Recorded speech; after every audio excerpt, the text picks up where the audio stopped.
1 and game 2 you just saw unfold with Alpay Yeah. using all the tricks of the Lights 1 deck. Yeah, really.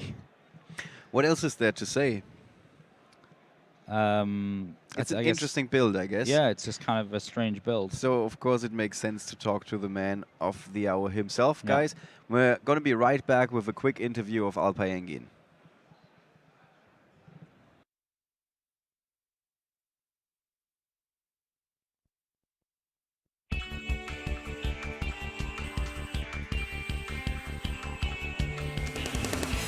Disappeared out of here. It was time to pay my dues. Never guessed that you'd be dressed in my clothes and in my shoes. You couldn't wait to move right in. If I were you, I'd be concerned. Ain't no way you're gonna win. Bet you didn't count on my return. Thought you were so tough. You had it all under control. Now enough is enough. Gonna take back what you stole. Keep it up, 'cause now I'm back.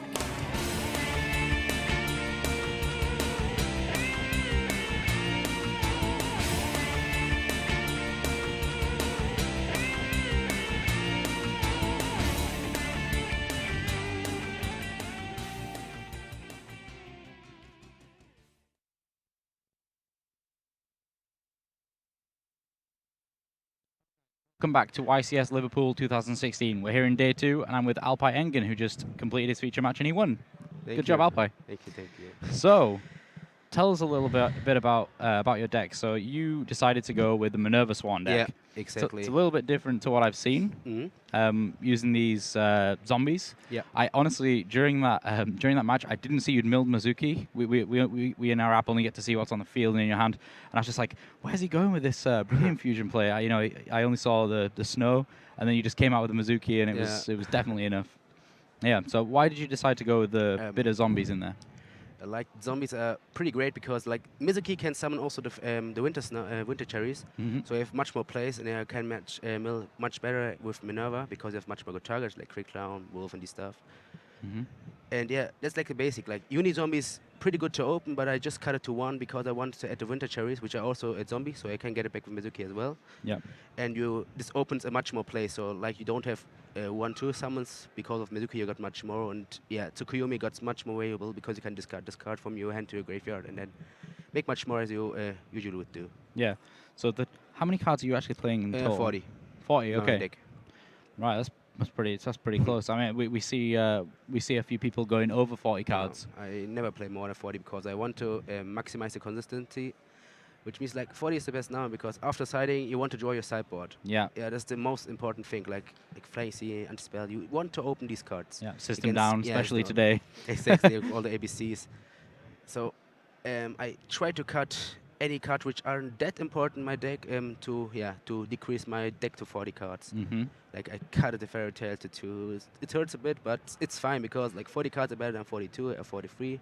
Even I can understand the logic with Pot of Desires that you can play more cards because the chance is lower when you play more cards that you remove specific cards like Raiden, Wolf, and these stuff. Yeah.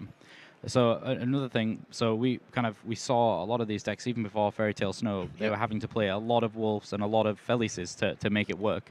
It seems now that you're just less relying on those lucky Wolf and Felice plays. I try to make more consistency and less lucky. Like I just play 3 Wolf. This is like Yeah. the only brick card I've garnered. Like I play 4 brick cards and have like a lot of good starters. Yeah. Like 17 or 18 good starters, which make my hand even good, like Raiden, Solar, this stuff. Desire. Yeah. If you open Raiden, it's usually see pretty my spell good. cards like Desire, 3 July, instant. Yeah. All This 3 is just pure yeah, consistency this is pure here. consistency. Expect the Twin Twister because Twin Twister is like a Yeah. it's You have to play it. yeah, Yeah. you need to play it.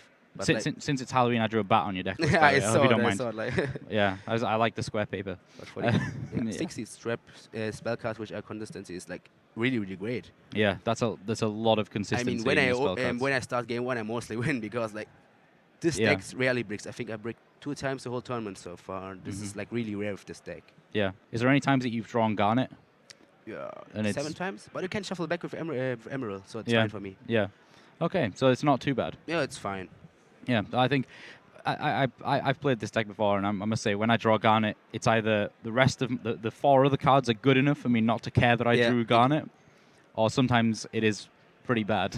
Yeah, I mean, you can risk to play one Garnet because Brain Fusion is such a good card. Even Yeah. when you go second, like when he negates the summon with something like Strike, you can make Brain Fusion, again get a Wolf or not really, sorry, or Fairy Tale or Clown, Yeah, and then fine. can make a second normal summon. This is so good. Yeah, it's like But- your entire turn Yeah. reset. Like people are supposed that I have only one summon, but after that, when I negate it, I get for Brain Fusion, I can continue playing. Yeah. This is like the main part of the deck. You need to start your engine going, but when you got your engine going, you're gonna win most likely. Yeah. It's really, really hard to lose with this build. Tell me a little bit about this. I really like this Yeah. set card. Yeah, at the beginning I played 2 Minervas, but Yeah, it's a Steel Swan Roach. yeah, but I sticked on Steel Sun Roach because it's pretty good against ABC. Pretty good. That's Yeah. an understatement. Yeah, it's That was also- a British understatement for you guys right It's there. pretty good. Like you can negate the Buster because it's an intern sum, and you can also negate Pendulum sums. Like you can Odd Eyes, Kirin, all the Yeah. problem cards get negated. Yeah, Yeah. I really like Steel Swan Roach. Because Roach is pretty good with the Fairy Tale because you can negate or stop anything which want to destroy this card, and then he needs to make something. Yeah. Like Pendulum needs a normal sum, attack over it, but when I have Fairy Tale, he can't do much more. Yeah, exactly. I see you've got so many different options in here for Yeah, I changed my deck the whole time. with the my extra team. deck and things. Like even you're playing 2 extra deck cards in the Yep, side deck, yep. which are a little bit strange. So you've got Stardust Spark Dragon in your extra deck. What's that? Sparta Dragon is For good when you anti-spell? go. Yeah, when you go first with okay. anti-spell or the emptiness. So when I Yeah. go first, or I don't play against any ABC, I can obviously side out the Buster Dragon for my extra deck to add Yeah. this because it's much more valuable at this one. Yeah. And yeah, when I go over, when I draw anti-spell, like Stardust Spark is super easy in this deck. Yeah. And emptiness and Stardust Spark is pretty good. Yeah. I think only out like Cosmic Cyclone, but that's it.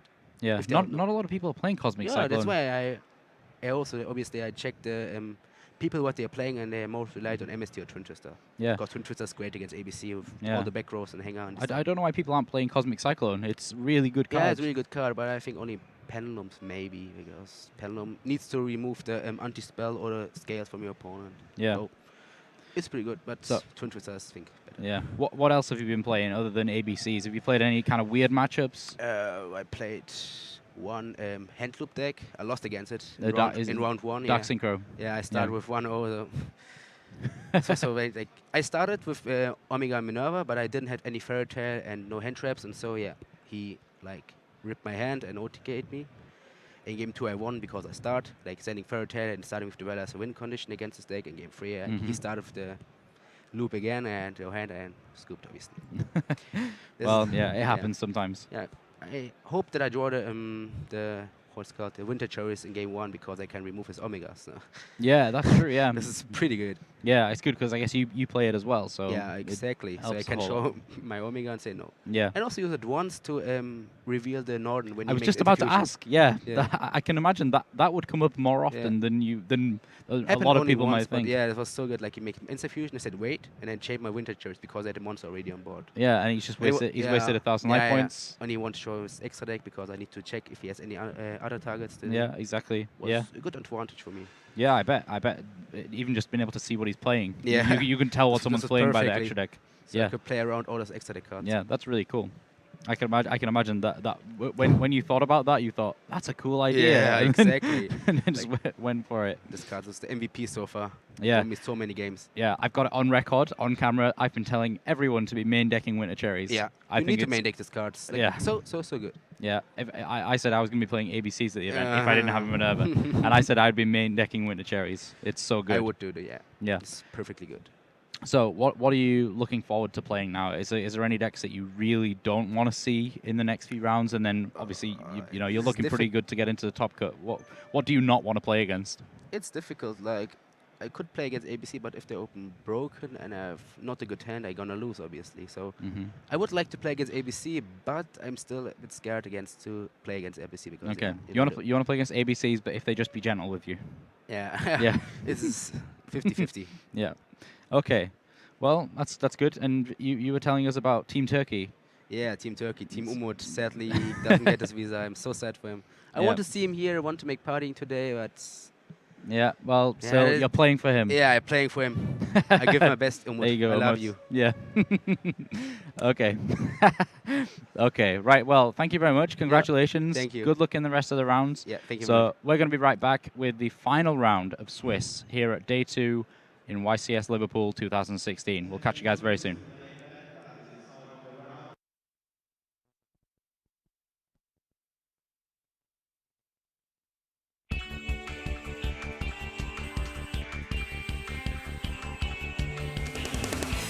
Disappeared out of here. It was time to pay my dues. Never guessed that you'd be dressed in my clothes and in my shoes. You couldn't wait to move right in. If I were you, I'd be concerned. Ain't no way you're gonna win. Bet you didn't count on my return. Thought you were so tough. You had it all under control. Now enough is enough. Gonna take back what you stole. Give it up, 'cause now I'm back.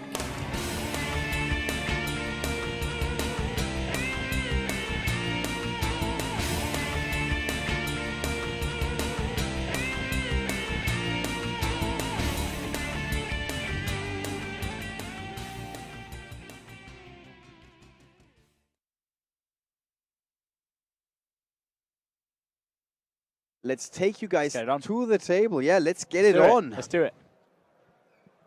All right, guys, you see them there. Marvin Weber on the left, Ur Kovacic on the right. Germany versus Slovenia. Cosmo versus Draco Performapal. This is it, the finals of YCS Prague 2016. Yeah, that's it. That's it. We see the duck. It's back. Yeah, the duck is back.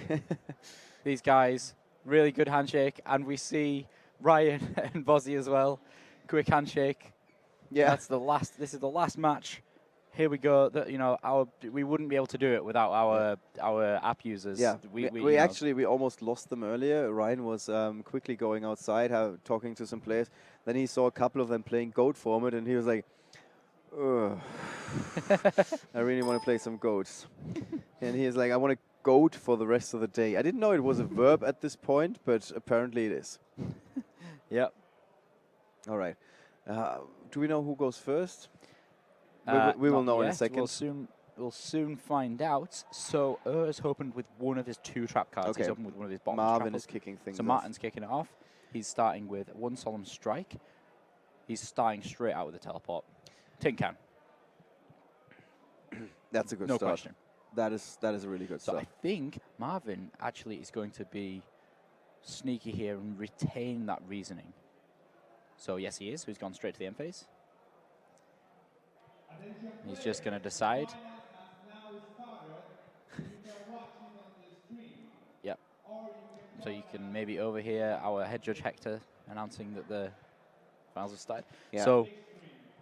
So we see here, Dark Destroyer, Forerunner, and DOG Fighter, and Forerunner gets added to the hand, and those other 2 go to the graveyard. Now, Cosmo Joe, Solemn Strike, Cosmo Tin Can, that's all that's remaining on the field. Immediately, Forerunner's coming down to the field here. That's a good start. Great start. That is solid. Yeah, I wouldn't say it's the best possible start, but Yeah, it is but absolutely rock solid. All right, on the other side of the field, Ur just had a horrible hand in his game against Valon Letertre. 6 monsters in hand, Valon in the game too. Valon then passes, leaves him the field, and he's just like, oh, well, Drops everything. in that case, suddenly my hand is amazing, because he could just pendulum scale, Drop put it everything on the table, Yeah. and Valon immediately conceded. He saw the writing on the wall. He Yeah. knew exactly what was going to happen. Yeah. And that concluded our semifinals. Yeah. So here's he upside into instant fusion. This just extends his players even more, so he can do way more with this. He's got Luster in hand, Draco face off. That's a bit unfortunate that Luster is in hand. That means he has to be able to normal summon that, or at least get it to graveyard somehow, and then use Norden to get it back. We'll see how he decides to go about this here. So he reinforcements the army into Armageddon Knight. Let's see if he decides to use the normal summon for Armageddon Knight or for the Luster Pendulum. Right. I think he's going to Yeah, he's going to go ahead and use the Armageddonite, and then try and perform a pendulum summon to get Lustra out onto the field instead of just the normal summon. But there, of course, is the Solemn Strike by Marvin. You agree with that? Yep, I think just shut him down, don't let him do any plays. It's fantastic. So we can see that there's not actually much else to go on here other than if he plays Draco face-off and gets the right scale, then he can play a Guitartle. Or he's just going to go ahead. I think he's probably going to go into Northern King of the Feral Imps here. All right. Well, Northern is very likely with that instant fusion. That's going to be the best maneuver. Yeah, Northern get back Armageddonite into King of the Feral Imps, and then detach, go get a Lizard Draw, and then Guitartle and Lizard Draw. I think that's probably going to be the line of plays that we see come out here. So kind of bad news for Marvin that he can just keep on playing. So yeah, Solemn Strike didn't really help that much. Yep. Or he may just clear that back row using Diamond Direwolf. We'll see. So there are again a couple of options. Yeah, Diamond Direwolf. This is an interesting choice in my opinion when you see that players playing a card and it takes some effort to get it out, and all it does is destroy another card. It feels like you're putting yourself a little bit behind, but sometimes that's really, really crucial. So he doesn't have anything in his extra. This is why I was thinking more the risky play, but you know we can still see Draco face off. So I think Ur's going to play every card in his hand in this turn, depending on what he gets. Yeah, so he can just pick 2 of the low scales, so he definitely has a low scale. So it doesn't matter which one. Right. So he's going to have Vector. He's going to put that in one of his pendulum scales, hopefully. And then he can play the Guitartle along. Oh, he's just going to summon it. Yeah, I'm trying to see where he's going to go with this. Okay, yeah, he can just synchro these guys into Ignister and then use the Guitartle to use Ignister's effect, or potentially one of the Draco Slayers that he special summons off Ignister's effect. We'll see how he decides to go. There's a few ways to get to it, but in the end, he needs to get an Ignister to clear out that forerunner. Yeah. What's really good, that Martin Reaver actually saved that reasoning, which is going to be really powerful next turn. And he also has a Regeki. Yeah. So we might see a big push from Marvin next turn. Yeah. But let's first see what Ur is going to do here. Does have that one back row, and it's a bottomless drop hole. So he just passes. Yeah, that's not what you expected, because No, you said there's going to be an Ignister, right? Yeah, I thought that he was going to at least try and get rid of that forerunner. He was going to have to waste quite a few resources to do it, but I think he's going to do some maths now. No, that's just him gaining 1,000 life points. Yeah, that's just the life points. All right, Marvin did draw into a Cosmos Strawman. How helpful is that card going to be? That's the reasoning. Yeah, so this is important now. He's going to do the maths in his head and see what's the most likely. Yeah, or what's the most hurtful. Half the time it's also that. It's so usually if you've got quite a lot of board control, then you can generally be like, right, I don't want to see 8 Dark Destroyer. I definitely don't want to see Dark Destroyer. He's already got one of those in the graveyard. Okay, so we can't actually see what he's milled from reason. It's a tin can. Yes, but we can see it now. We couldn't see the rest of the cards. So we just won MST. There was an MST, yeah. So very quick from the top. Tin can, always good to hit that card. Yeah, so that forerunner's going to go ahead and shoot down the Vector Pendulum. Going to go straight into the extra. Right. Are we going to see anything else from Marvin? I mean, of course, the effect activation of Tin Can. But he might end up... I was just thinking... No, probably not. That doesn't matter. Yep, he's just going to use that Tin Can and kind of preserve some resources here. Yeah, so like a more conventional way of playing. Yeah, he's just not kind of these preserving. blowout turns that we've seen all weekend. Yeah, this is why he's obviously here. He's taking a deck that can, really just choose when it wants to go big or go home. But he's just really just taking the time to let these plays happen.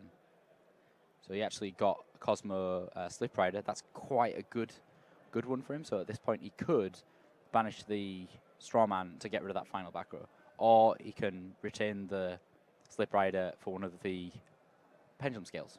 Right. That we're going to see from next turn. So this is him trying to decide: do I want to Don't Kind use of. it right now. It's a little bit unfortunate for Ur drawing into that bottomless trap hole that early, because he is playing a treacherous trap hole in his main deck. Yeah. So he's got one dead card in his deck if he opts to activate the bottomless trap hole, which Yep. would be kind of likely, I would say.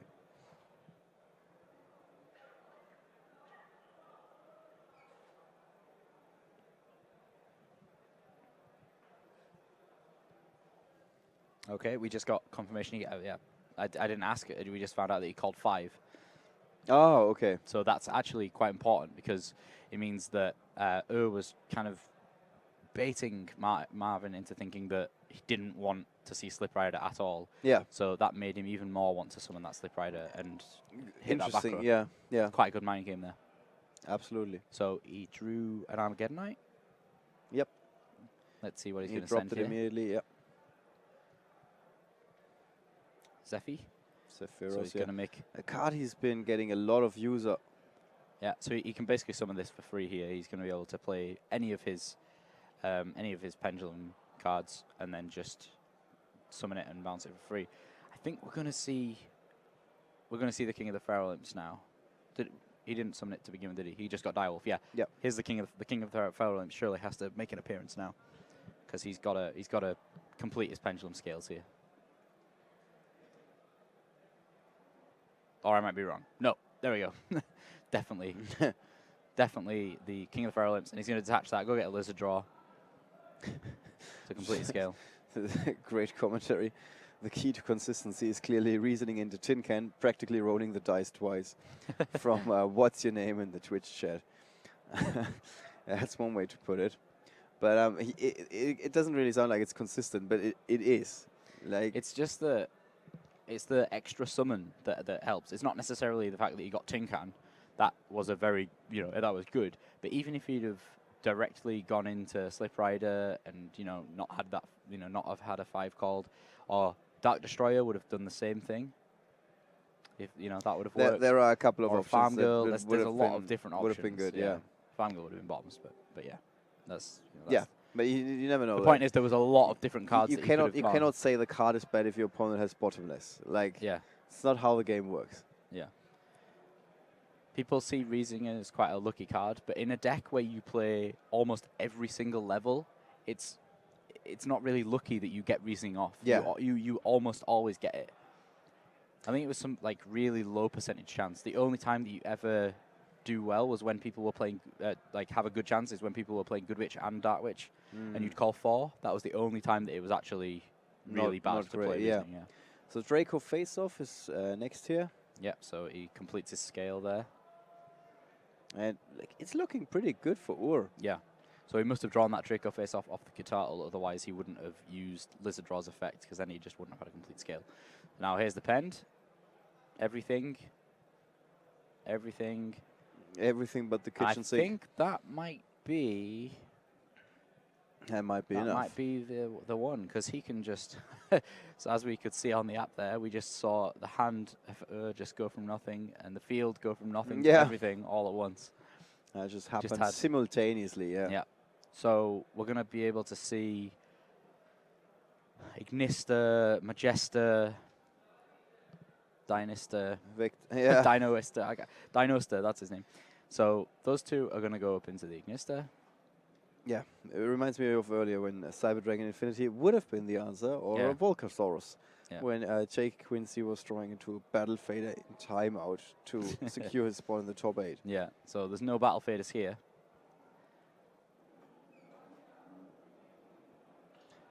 Yeah, It's Well- just a matter of watching her play this out now. He's going to be able to, overlay these two into a Magesta, but maybe use the Ignista's effect first. so was there anything that Marvin could There's have Ignista. done? I don't think so. I think that was kind of him playing to his best. I mean, the Slip Rider probably wasn't great, to be honest. I mean, it ended up in the bottomless trap hole. Yeah. But when you look at the whole picture and you know that Ur was actually calling 5 for reasoning, kind of indicating that he really doesn't want to see a Slip Rider, yeah. it makes sense for Marvin to try and do exactly just that. Yeah, Play but- that yeah, card. there's like 3 different ways that you could get to Slip Rider as well. So I think that was quite a tactful move there from her. Yeah. So people talk about mind games. Now that was truly well in the rules mind game there. Yeah. But because some players are like, yeah, bad play by Marvin. He should have not played Slip Rider, for example. That's not exactly fair. All right, so No, one. not only this, we've talked about this multiple times that when these guys are here backstage playing this match, it's it's intense. It's really intense. Yeah. So let's see here. So actually has this combo where he can play Key Beetle and Imperial Iron Wall. Now that's actually really strong. If he manages to Key Beetle and Imperial Iron Wall, there's not a lot that Marvin can do. Yeah. And I think, did Ur ever drop a game in the feature match? I'm not sure about that first time. I think we did one, just one. Just one, yeah. In his round 8 match, yeah. Okay. But then again, Marvin Weber was also having a very, very strong showing when we had him earlier on the stream. Yeah. He really knows how the Cosmo deck works. Yeah, it's he so does. ironic considering that we had picked him on Friday to explain I know, that's to crazy. us. There was Hey, there Marvin, was- can you tell us how the Cosmo deck works? And now he's sitting in the finals. Yeah, there's hundreds. There was over 100, like 163 people. I think just vaguely 163 people who played Cosmo this weekend. And of all the people that we decided to pick up and play, have a look at our feature, it was this guy here who sat in the finals with his Cosmo deck. All right. Here we can actually see Wow. what Ur He is. sided out quite a few things that I wouldn't expect there, like Wavering Eyes and Pendulum Rising. What is the strategy there? Why would he go for that? I don't know. Like Wavering Eyes usually just adds the consistency to the deck. Maybe he just... Yeah, I don't know. I'm a little confused by that. But you can see the Iron Walls. Yep. Beautiful bit of Iron Wall. So his brick walling, building walls has been like a strong topic this weekend. Yeah. Yeah. So let's see how this goes.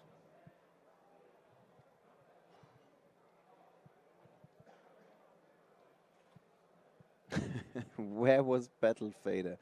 It just doesn't stop this weekend.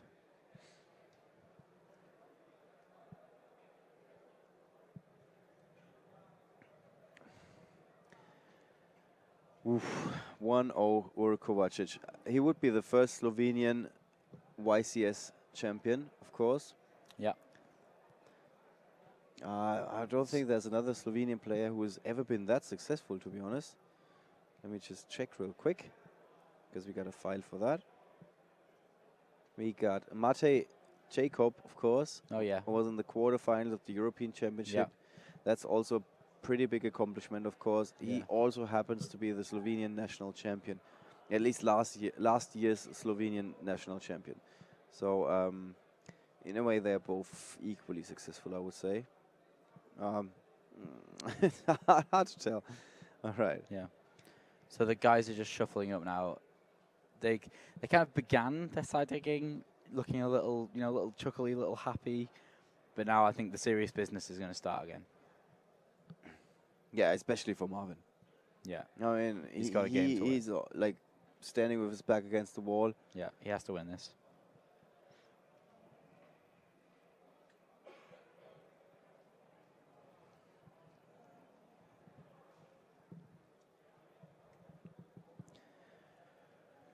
Right, and this looks like some conviction here from Marvin. I mean, Yeah. now he's choking a little ready to bit go. maybe, but yeah, he wants to win this. He doesn't want to go down without winning a game. He certainly doesn't want to go down at all. No.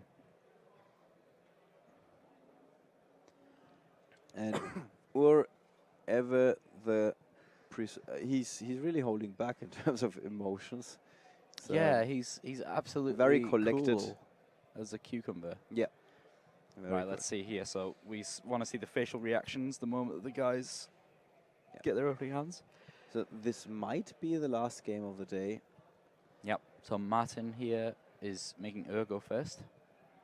And he's got an upstart goblin to kick things off. That means he doesn't have that many searches, it seems. Kazuki Turtle. Okay, this is great. Marvin actually has a dark hole, so if decides to extend his combos out here in this first turn, then dark hole's going to deal with that, and immediately we're going to be able to see what's coming off that reasoning, and if it is a successful reasoning, then he's going to be able to get straight in there with an attack. No, of course, it's going to be a tin can of that reasoning.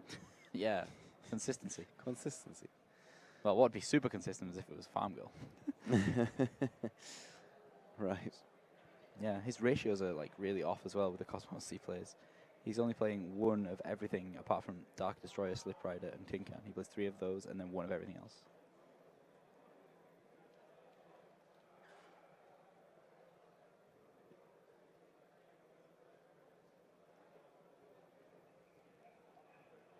All right.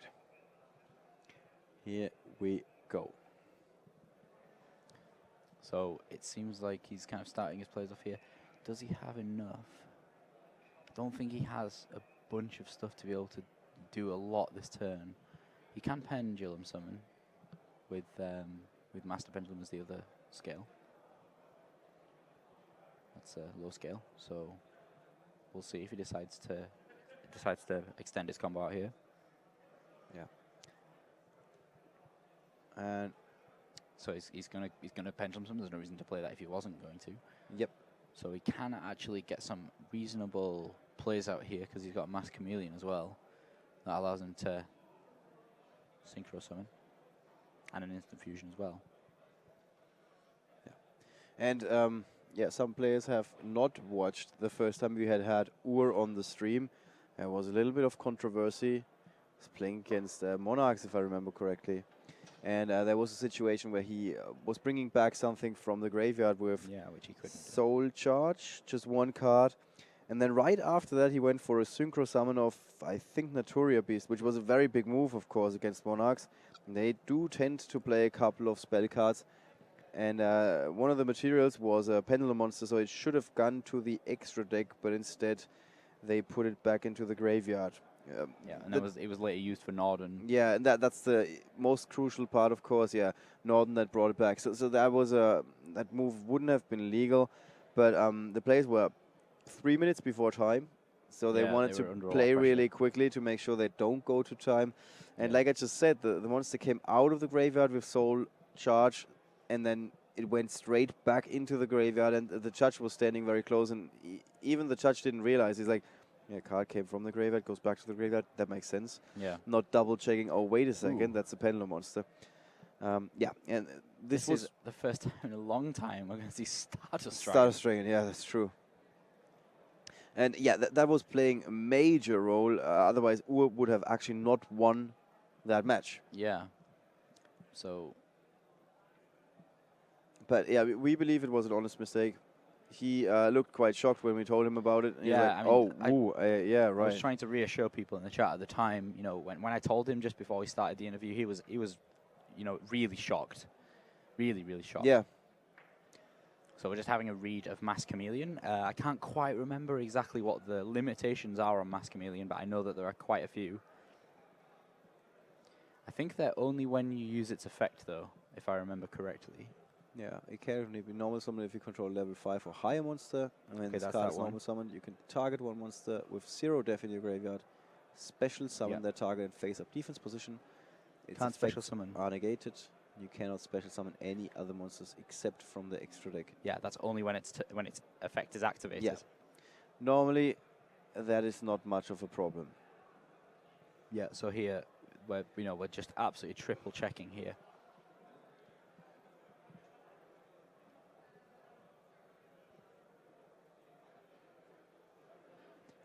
Yeah, Judge is also reading Mass Chameleon, I think. Yeah, looks like it, because the card came from above rather than from the opponent's side of the field.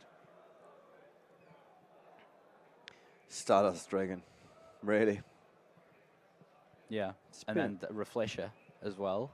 So he's got both of his traps in his deck. So he's going to be able to use both. This time his Treacherous Trap Hole is not going to be a dead card, even though that wasn't really causing him any troubles the last game. He just wrapped things up before he would draw into it. And how good is Stardust Dragon in this matchup against Cosmo?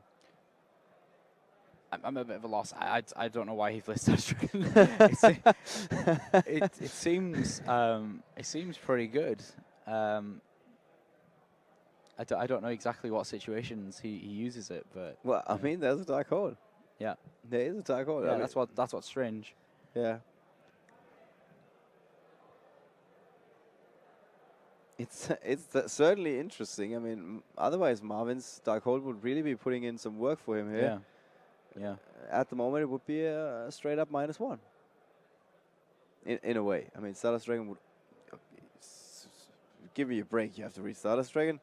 No, I'm just kidding. I'm just kidding. Don't worry. You want to make crystal clear in the finals of a YCS. Yeah. So here's reasoning. Yep. Now, if this just pops out like a Dark Destroyer or something like that, then we're going to see a bottomless Shrapple. That's actually DOG fighter. I think its attacks greater than 1/5. It is 2,000. Yeah. All the ships are big, Yeah, they are reasonably big.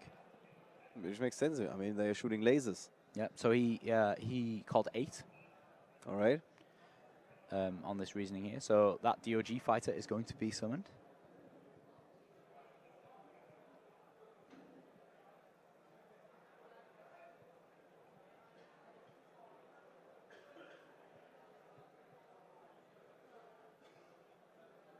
Right, there's a bit of a confusion going on. Just double checking. A lot of people are saying that Cosmo are using Wavering Eyes, and that's why he's playing Stardust Dragon. But yeah, we've not got any in Marvin's deck. Yeah. So you guys know? I think we haven't seen Wavering Eyes in Cosmo this weekend. No, not at all. Like, at least I don't remember. People were using it at one point though. Yeah. So let's see if Reflacia gets used here. I mean, let's have a look at Marvin's hand here. So, you know, let's see how just important this DOG fighter is. It's not that important, to be honest. Ideally, he can use... Oh, that's fun. I think Stardust Dragon can stop the effect of Cosmojo. Okay, now we finally know We what the understand duck why is the duck for. is there. Yeah. It's, of course, I mean, now if I look at it, Yeah, duck fighter. it looks almost the same, yeah.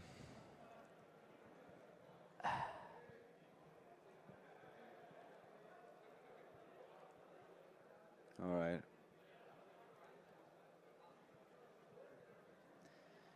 Yep. When you say yeah, you mean?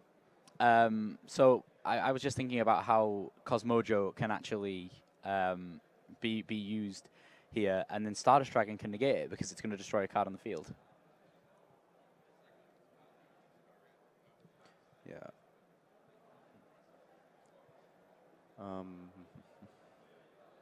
There is. Yep, so there's Cosmojo. Cosmojo.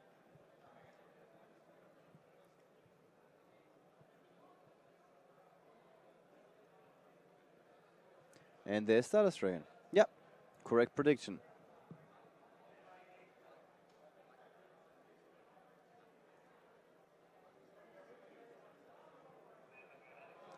So Marvin did go for it. Why did Marvin go for it if he knew that Stardust Dragon could just negate it? I think that was just to get Stardust Dragon out of the way. Right. And the duck has been removed from the field. Yep, duck has just been to banished. be a bit more clear about what's going on the field there. That's too bad.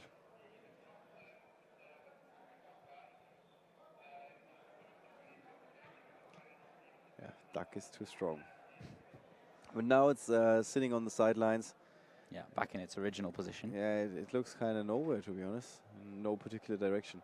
And well, Ur is going to town. Yes.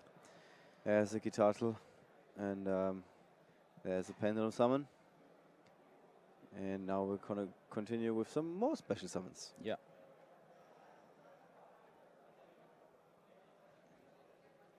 That's going to be a good card to be able to be used on the DOG fighter. Right.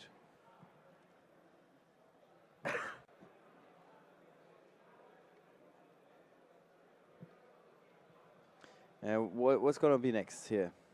I think he's going to try and get get rid of.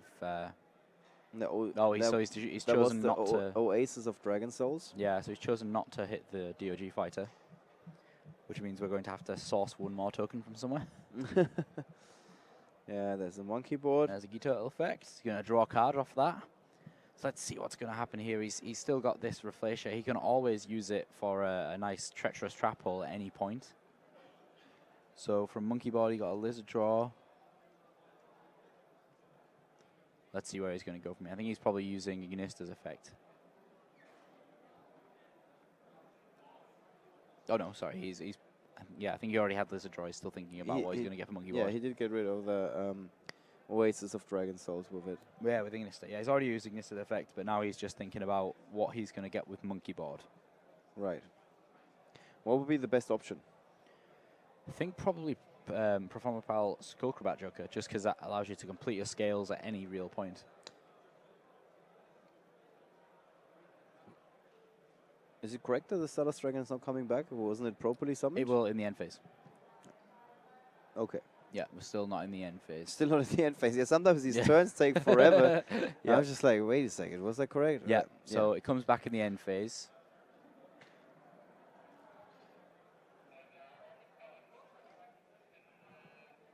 So yes, he went and got the Skullcrabat Joker as suggested by me.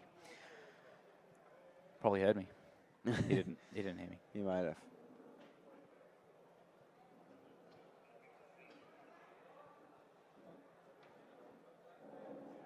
Yeah. So this is it's very close here. Let's see what he's going to do. Yeah, it is very, very tough. But we have seen both of these decks turn things around in just Yeah. one turn. Cosmo can very much just explode out of nowhere. Yeah. So it's we really can't say how close this is, because it's all about just the board wipe and then summon a load of guys, board wipe again. That's what it's all about. Yeah. So And he's Marvin taking does his have the token away. board wipe with Dark Hole waiting in hand. Yeah, this is the thing. If he doesn't get destroyed this turn, then Dark Holing is actually a really good option. However, that Stardust Dragon's coming back. Yeah. But I think that's okay. Yeah, he's not Pendulum Summon this turn, has he? Oh wow, he's not Pendulum Summon this turn. There's more to be done. As if there wasn't enough. Yeah. But so far, slightly more one-sided game.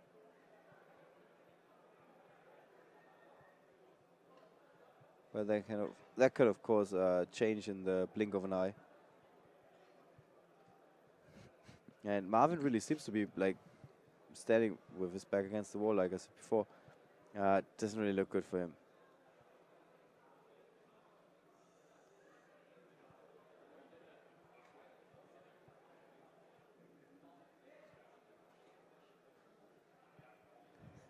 I think we're going to have a riot on our hands if the duck doesn't come back in as a token. Right. Everyone wants the duck. Yeah, well, I mean, you guys could always start a fan club. Duck now €100 card.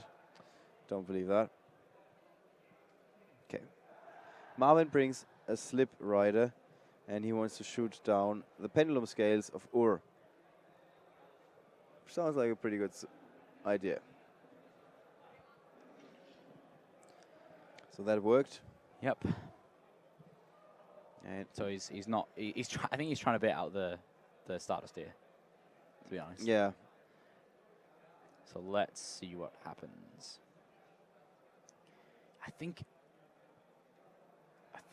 I want to say he just wants to Dark Hole here.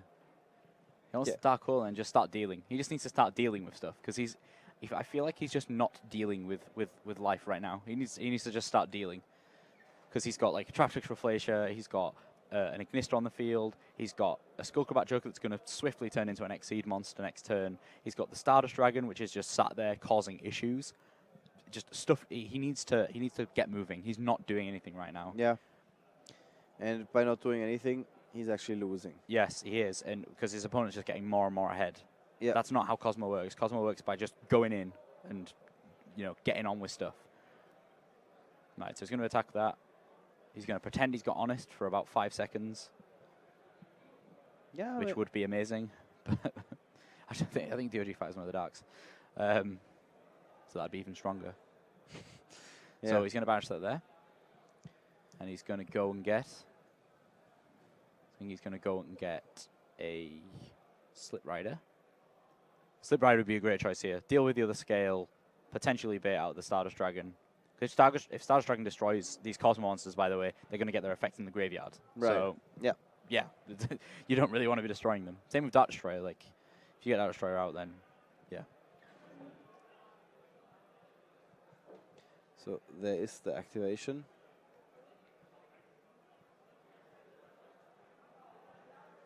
And Ur is thinking about his response. He does have one. Yeah, so... okay, he just detached from the Reflacia and then decided to put that back under there.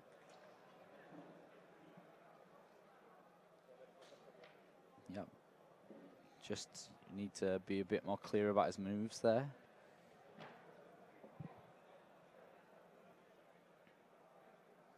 Yeah, not entirely sure. Yeah, he seemed to detach and then go back on it. Yeah. But yeah, so there's the monkey board. 'Cause he's still got bottomless. He can still bottomless something with the Reflecia. Yeah.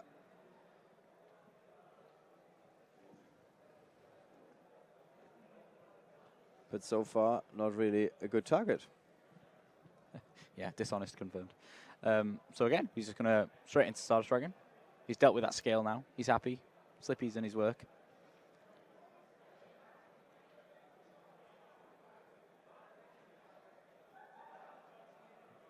Yeah, Martin searching now. Yeah. Marvin, not Martin. I feel like Marvin's in control here. It's interesting because it really doesn't look like that with 4 Yeah. cards on the opponent's side of the field. I think... Oh, okay, that would be a good way to deal with that. What's he? He's got a Dark Destroyer in hand, right? I think the best way for this to deal with it is just to summon Dark Destroyer and hit the Reflacia. Or actually, just it's tough. It's tough. Yeah, so he could get Dark Witch, and then Dark Witch can get over Skullcrabat Joker to just reduce. This is what I'm saying. He needs to reduce the amount of board presence his opponent has right now. I think the best way would just be to get rid of that Stardust Dragon to the graveyard and then Dark Hole. Yeah, And then just that sounds like a good plan. leave a monster on board that's just bigger than Stardust Dragon. Yeah. And then, yeah, what's he going to do? What is the worst he can do?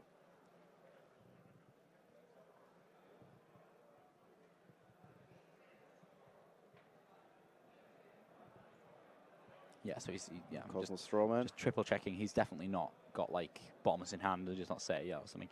Yeah, so he's gone for the Strawman. Can't bottomless that. He could use Treacherous Trapple if he likes with Reflecia, but I doubt that's a good option right now because then he'd just be able to use the other... More Slip Rider. power Yeah, for Marvin coming from the deck. yeah.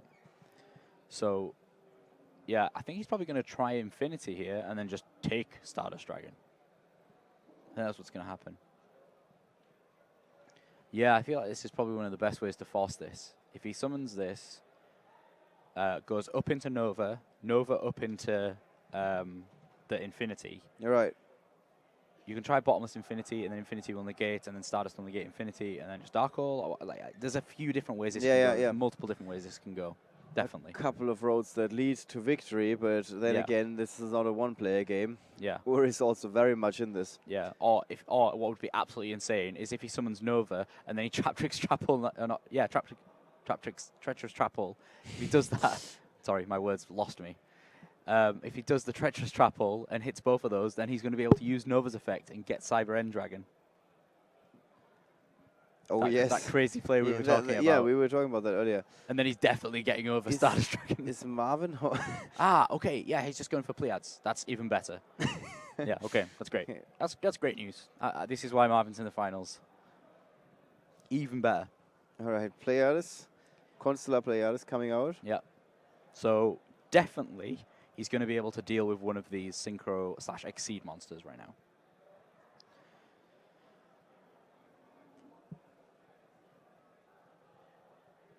I just need to see what he's going to use this Pleiades on. Yeah, it's really good. It's basically like a compulsory evacuation device on legs. And those legs are quite good. Yeah. 2,500 attack. Yeah. So there's I feel like he's got multiple ways here. He's got so many ways. It's hard for me to speculate how many different ways he has, but he definitely has so many ways to do this. And he's still not used Strawman's effect, by the way.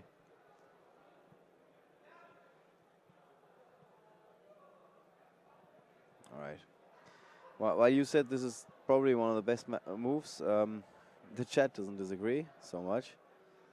Yeah, I think, there's a lot of different people giving a lot of different opinions in chat right now. And that's just because he does have such a sheer amount of plays. Yeah. It is the reason many players gave why they are playing this deck. Okay, there's the Treacherous Trapple. So he's going to be able to chain the Strawman and summon, let's say, Dark Destroyer. Yeah, most likely Dark Destroyer. So I don't know if Treacherous Trapple has to have both of its targets upon resolution. Can't remember the wording. Is it still on the field so we can have a look? Yeah. In any Have to have all its targets. Welcome back to the coverage of YCS Liverpool 2016, where we're now in the last round of Swiss. This is where it counts the most. Oh, yeah. We got two players that are on the bubble, so to speak. That means if they win, they're going to be in. They can continue playing. If they lose their game, they will be out of competition. Yeah. In or out? In or out, yes. This is when it counts the most. We can actually take a quick look at... This is the cut-off, basically. These are the standings after round 10, if I'm not mistaken. And there we see Ben Sherman currently in 33rd place. So he's one of the players in our feature match. He's going up against Sam Pearson, who is actually currently in 22nd place. So there is a chance that if Ben wins, he's in, of course, and Sam might still be in if his tiebreakers carry him there. Yeah. But very low chance. Actually, no. It was Probably looked not. Up, no, it was looked up before. Anything X3 is out, and there's going to be 8 7-2s that miss out on the top cut, assuming no draws. Obviously, you have to assume no draws when you do statistics like this, otherwise. All right. If we look a little Go on bit forever. further down, Ido Marcus is also on the bubble. He can also sneak in with a win. Joshua Schmidt, of course, one of the most successful players in Europe, also has got another chance. And Lewis, who we featured in our first match this morning in round 8, also has a chance to sneak into the top 32 of today's event. Yep. In terms of the player match history, let's try and bring that up. These are the first 5 rounds for Sam Pearson. So, very successful start. 3-0, pretty good. We should mention that he's playing a Cyber Dragon deck. Yes, by the way, he is playing a Cyber Dragon deck. Like proper Cyber Dragons. Yeah. With like cyber repair plants and stuff. Right. So, Not just, yeah. very good 3-0 start. Then he lost to Metal Foes. Victor Kyo beat him. But then he bounced back, went on winning the next few rounds yesterday. So he finished 6-1 yesterday, lost the first match this morning in round 8 against Callum Hinchcliffe. And now he's recovered again, won round 9, and he's, like we said, on the bubble. He needs to win this one more round. Yep.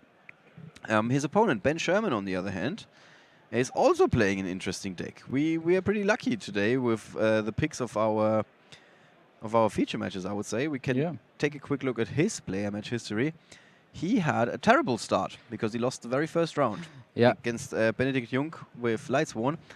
But also, of course, he bounced back, otherwise he wouldn't be where he is right now. Him and his Final Night's Burning Abyss deck then went on and won all the following rounds. I mean, there's a reason why he's got a good tiebreaker. And round 6, 7, he also won. So he also finished day 1 with a 6-1 record. Won round 8, unlike Sam. And then from there, he took another loss in round 9. From Nicola. Yep, We Nicola know as well. Mazzolini with ABC deck. And now it's all or nothing for Ben Sherman versus Sam Pearson. All right.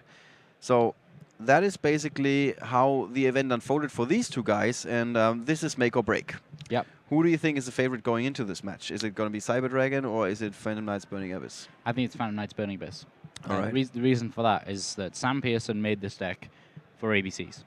He made to play against ABCs. He's playing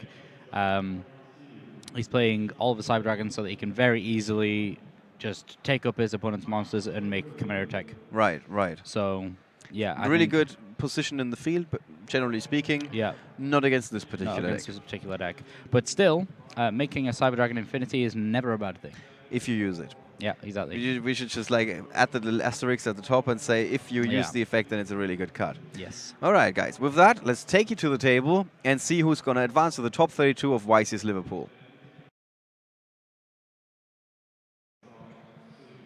All right, so here's the handshake. Sam Pearson on the left with his Cyber Dragon deck, and Ben Sherman on the right with Phantom Knights Burning Abyss. Yeah. We've actually had known- Ben Sherman before. He's also a successful player. Yeah, he was the national champion the year before I had judged nationals. So which year was that? That was 2013, I think. All right.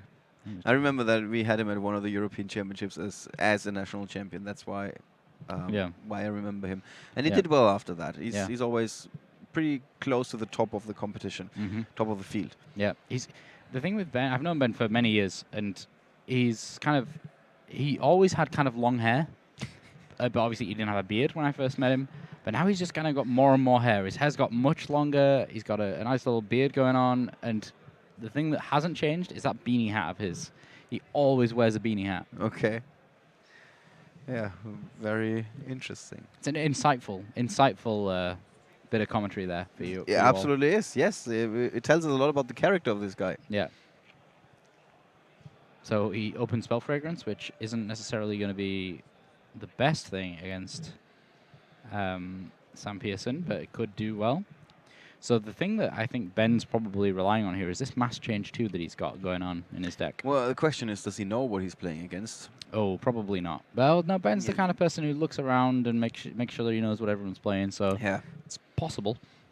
All the experienced players, they know for a fact that it can really pay out to take a look left and right what the other guys sitting next to you are playing, so you can Yeah. be more prepared for the following rounds. Yeah, exactly. All right, so he kicks things off, goes for Dante, most creative play we've seen this weekend.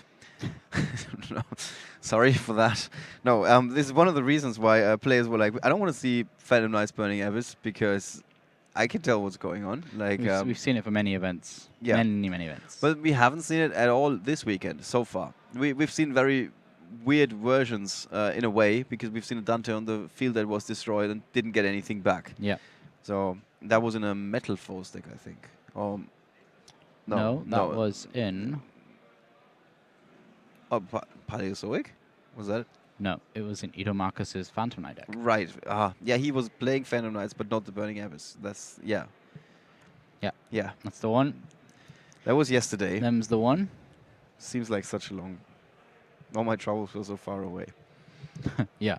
There's just cards all over the place here. There's a Kaiju. So he's going to give him the Machine Kaiju. Reason for that is he can then just fuse it into Chimera Tech. Chimera Tech Fortress Dragon. He's not playing any Power Bonds or Overload Fusions, so we're not going to be seeing a Chimera Tech Over Dragon. But Fortress, I'm sure we're going to see at least once. There's Cyber Dragon Svei. Drei even? Drei. Drei. Yeah, and here's Infinity. Well, there's Nova first, and then probably Infinity later on, and then that Infinity's most likely gonna put the Kaiju underneath it. It's the regular way of summoning Infinity. Yeah. The one that we don't see that often. Yeah. Can I have my Kaiju back, please? Sure. Yeah, it's almost like Ido Marcus again. Yeah. A little Yeah. bit different, though. Actually, he ran up to me after one of the rounds and said, "Oh, I did it again. I Moonlight Rose someone and just kept Gamma Sealing all of his monsters." Yeah. Very impressed. That's definitely one for the highlight reel this weekend. Yeah. You should totally watch back the feature match of Ido Marcus. Yeah. So, Little Murray that we were talking about last round, he actually came up to me yesterday. So he's now, I think, guaranteed to be in the top cut. Who? Murray. Oh yeah, The he is. Yeah, 12-year-old Murray. he's- And he actually came up to me yesterday and said, "Luke, is it okay if I play in the Dragon Duel side event when I get out of the main event today?" And I was like, "Yeah, of course you can play tomorrow if you get out today." He's like, "Oh, okay, then that's good." And then totted off, and I was like, Okay, at the moment he's 10th in the standings. Yeah, So even if he loses a game, he's got to be in there. yeah. But it's just funny how he thought that he may lose and that he was worried that he wouldn't get to play tomorrow. Right. Yeah, we also will soon know who's going to be the first player to be eliminated from the top 32. It's going to be either Marcello Barberi or Kenny De Detta. It's either the Italian or a Dutchman, because as we all know, the only player that goes undefeated will always get kicked out of the top 32. Yeah. Must be So- like, I wonder, when you sit down on that last like final table, do you just go like, you shuffle, shuffle, shuffle? Oh, I want to go first so that I can surrender first. Yeah, I don't know. I would just call it a day. I would really just be like, yeah, okay, that's fine.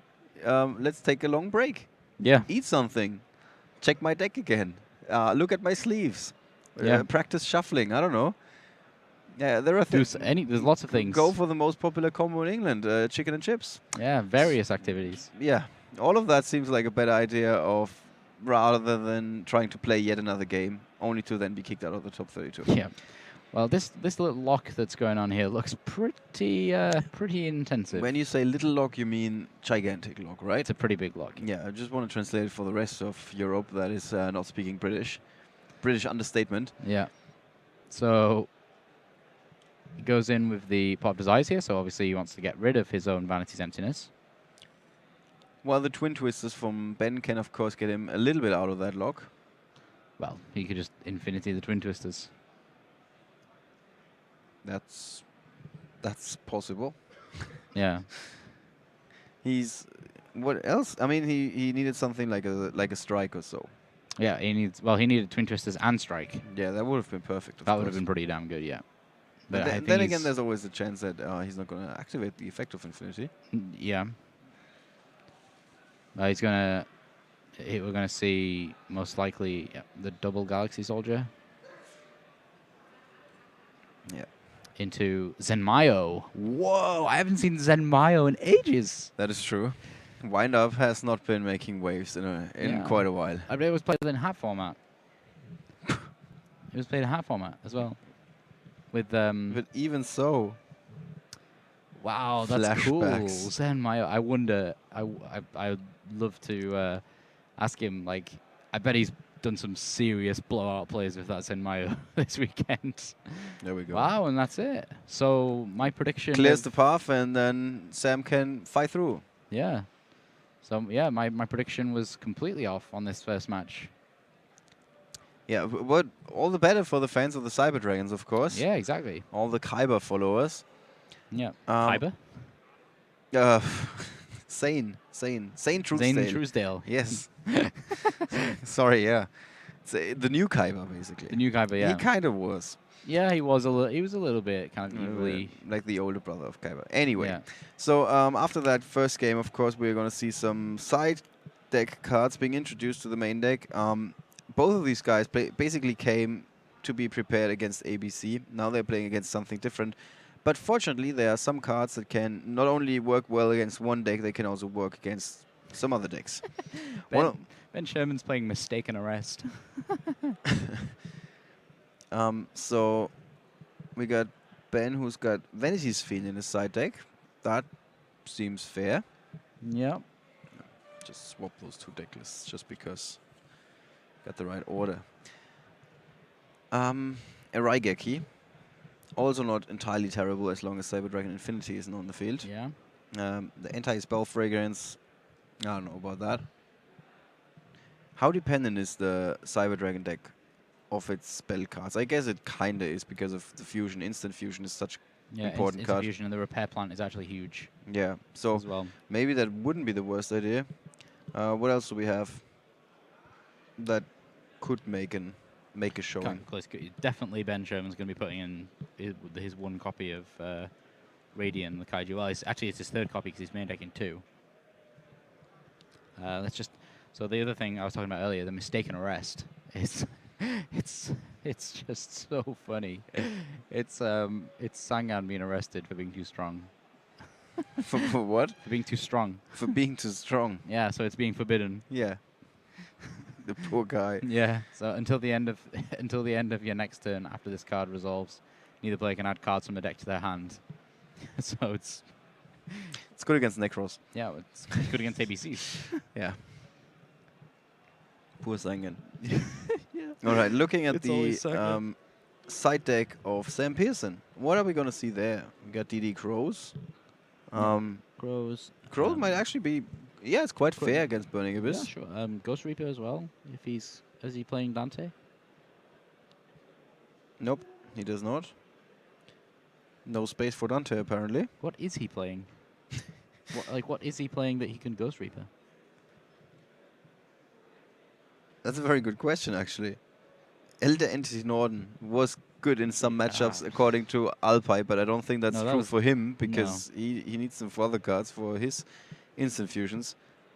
Doesn't look like he's got a single good target, or am I missing something? Oh, he's got a ABC Dragon Buster. That's a good target, Yeah. and that's it. Okay, so Ghost Reaper is not going to do much. Nope. System Down definitely not going to do much. Oh, if Ben's opted to go first here, he's got 2 trap cards. Ooh, Flying Sea. Yeah, the hands are loading in, and sometimes just one card can already be super important and make all the difference. And you can tell by Ben's expression, it doesn't... This looks really over. Like, 2 Solemn Strikes, Vanity's Fiend, Speedroid Take, Tomborg, and Fafa. so, okay, he's got Vanity's Fiend, but he's still gonna have 2 set cards. Okay, He's going to go Ben for only one. Sherman, That's perfect. This Really yeah. well played. Yeah, we got to give him credit for that. Did not play 2 face downs. Really, really good move in No, this. really good Yeah. move. Really, really good move. I can't say that enough times. Like, seriously, that was clever. Yeah. 2 Not to strikes set those would have strikes. been big setback for him with that Yeah. twin twister. That Huge would have setback. just got taken both out. Yep. I think that Vanity's Fiend is going to cause some serious issues to Samuel here.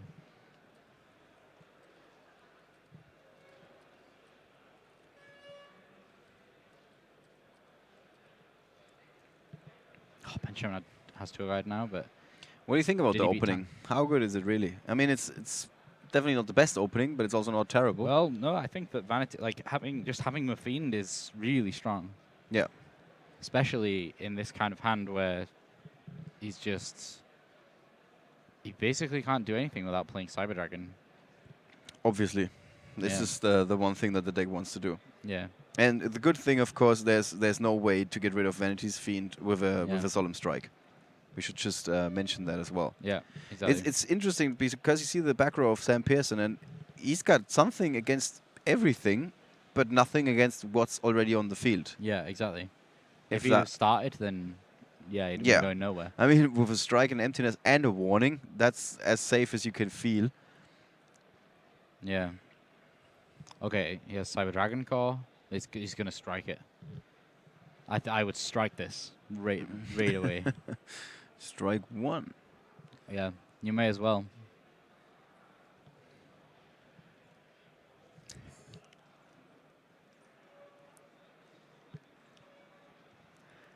So 3 face down cards for Sam Pearson. Normally that's a good sign. In this particular scenario, it is not. He needs to gain field control, and he can't right now. No. Thanks to that all-important Vanity's Fiend. Let's not bring him up, because he's taking a break, apparently. Vanity's Fiend is basically like a skill drain with legs. Yeah. Oh, well, it's Vanity's Emptiness with legs. Vanity's Emptiness, yeah. Majesty's Fiend is the one I Majesty's was- yeah. is Those 2 fiends. yeah.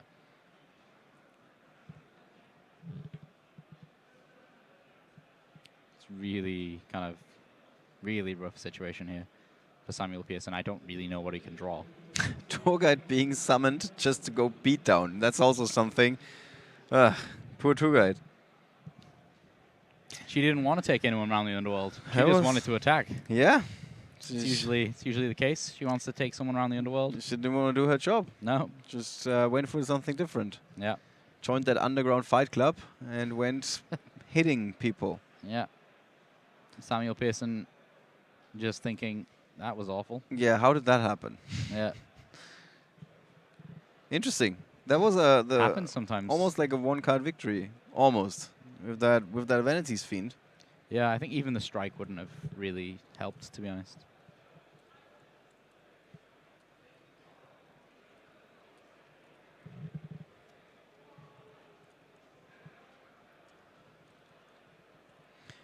interesting match. Not what we would have predicted, I guess.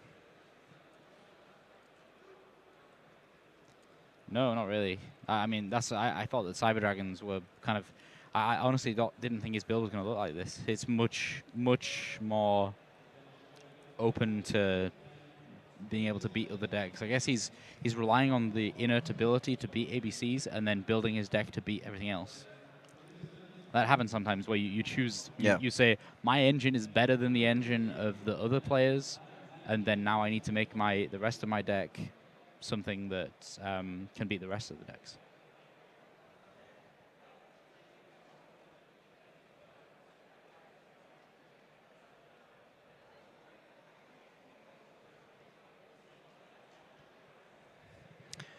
Are there any other players near the top 32 that might sneak in still?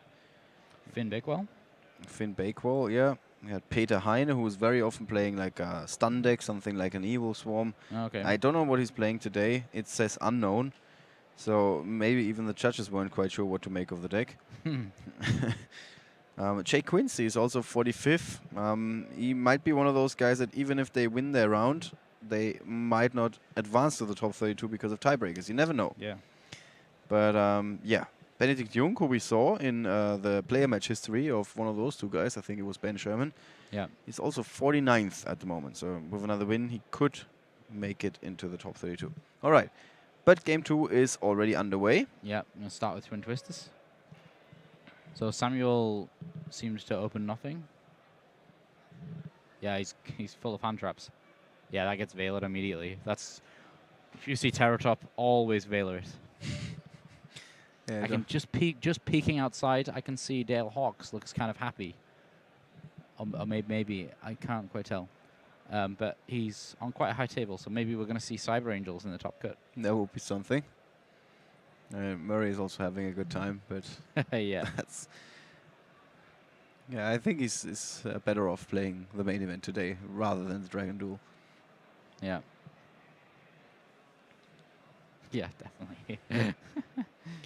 Okay, so Ben Sherman. It's so funny, like all the hand traps.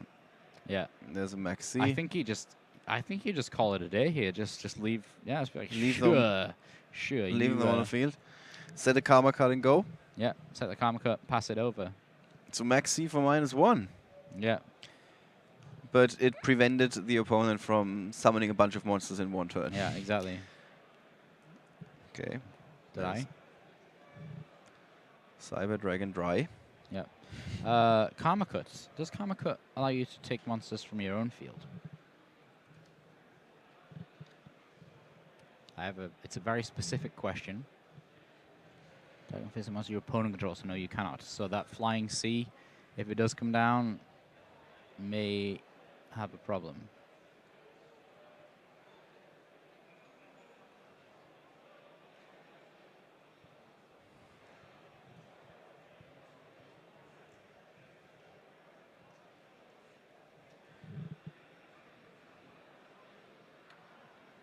It doesn't look good for Sam, though. I mean, he's only got 2 cards in hand. The Raigeki and Flying Sea, so he's got no action, so to speak. He's only got, ways to fight back. Yeah. So Raigeki is gone, but so are Ben's monsters, of course. Yeah. They, of course, not going to stay away for long. No. But that flying C is going to prevent any crazy big plays going on. Yeah. However, we may just see Phantom Knight's beatdown. Yeah, but Sam is now really hanging on by a thread here. He needs the next card. Should be something that can get him back into the game. Desires. Pot of Desires would be really good, of course, yeah. Yeah. Desires or Repair Plants. So here is the Flying Sea. Now, Sam is out of cards. This doesn't look 24. great for Ben because he cannot go any further, but like we just said, Sam is out of cards. So Yeah. so he knows, okay, let's see. Let's see if this is enough. He's going to lose in 2 turns. The face down card for Sam.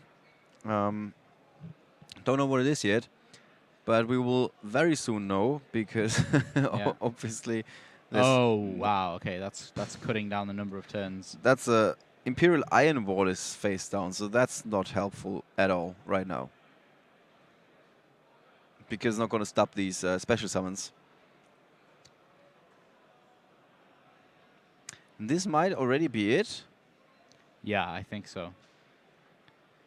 Ben Sherman is just going for it. Judge is quickly checking the card again just to make Make sure. sure it can be normal it's- summon set. Yeah. Levier is bringing something back. And Imperial Iron Wall is nothing to protect yourself from all of those attacks. You need something like a Mirror Force, but nobody plays that card anymore. Yeah, Torrential Tribute also not being played anymore. That's enough That's damage. it. And that is it. Sam Pearson obviously upset there, but still a smile on his face.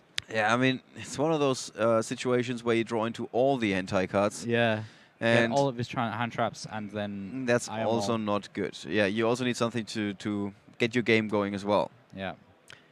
All right, guys. With that, let's talk about that some more in our post-game analysis.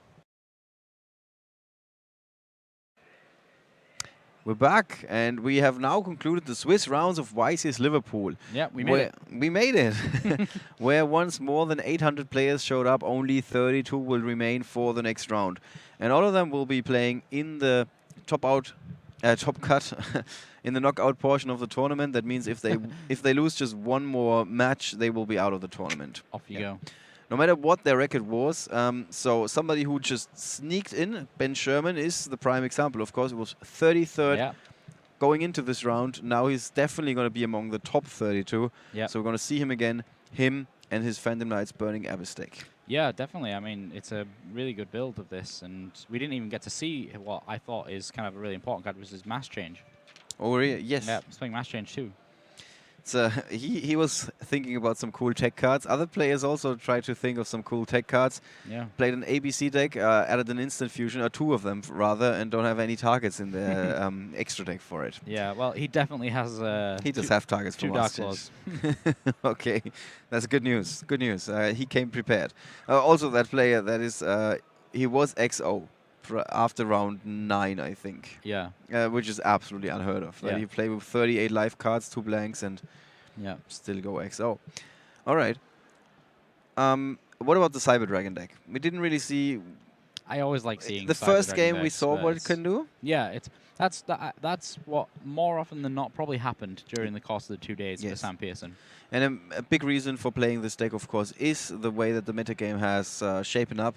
Yeah, with all of those, made it even stronger. Yeah, with all of those machine decks running around the ABC deck, the Cyber Dragon can easily use the opponent's machines for their own purposes. Yep. All right. Take them away, and I'll make them into my Fortress Dragon instead. Yeah. Let's see if we can quickly. I think it makes more sense to talk about the stats going into the top 32. Yeah. And then taking another look what the stats are going to look like. Yeah.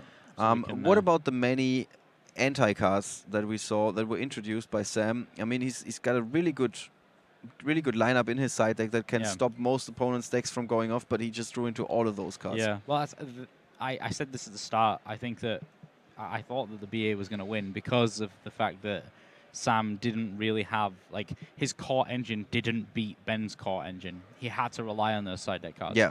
And the thing is, he did get them, and he achieved what he meant to achieve with those side deck cards. Yeah. But then his engine just wasn't fast enough to be able to recuperate. Like, let's say he did draw Desires, and then he was able to make an Infinity in that last turn. Yeah. He'd have been in a great spot. That is true. That is true. Yeah. Sometimes not just, of course, what cards you're playing, but also what cards you're drawing. Yeah. Not just sometimes. Most of the time. A lot of the times. Yeah. And what do you think of the Phantom Knight Burning Abyss deck going into the top 32? We're going to probably see a lot of ABC. Yeah. I think we're also going to see quite a few decks that were specifically built to combat ABC. Yeah. How good is this deck against those decks? I think it's actually really good. One of the things that Jared was talking to me about, Jared said that, I don't know whether Ben built Jared's deck or Jared built Ben's deck, but whichever, they're both from the same locals. Mm-hmm. 2 national champions, so quite strong locals. Yeah. Over in Manchester. And Jared said that the reason Steel Swarm Roach is so good in this deck is that it gets boosted by the Phantom Knight's gloves if you are able to do it in that way. But basically, you make Roach, and then they can't make Dragon Buster. Right. That's pretty good. Yeah, and if you've got that as well as a Dark Law, I can imagine that's just awful Devastating. to play around. Yeah. All right. We do have Ben Sherman close by, so let's hear from him. Let's perform a little interview with one of the national champions, former national champions from the UK, and hear why he went with this deck for this weekend. Okay.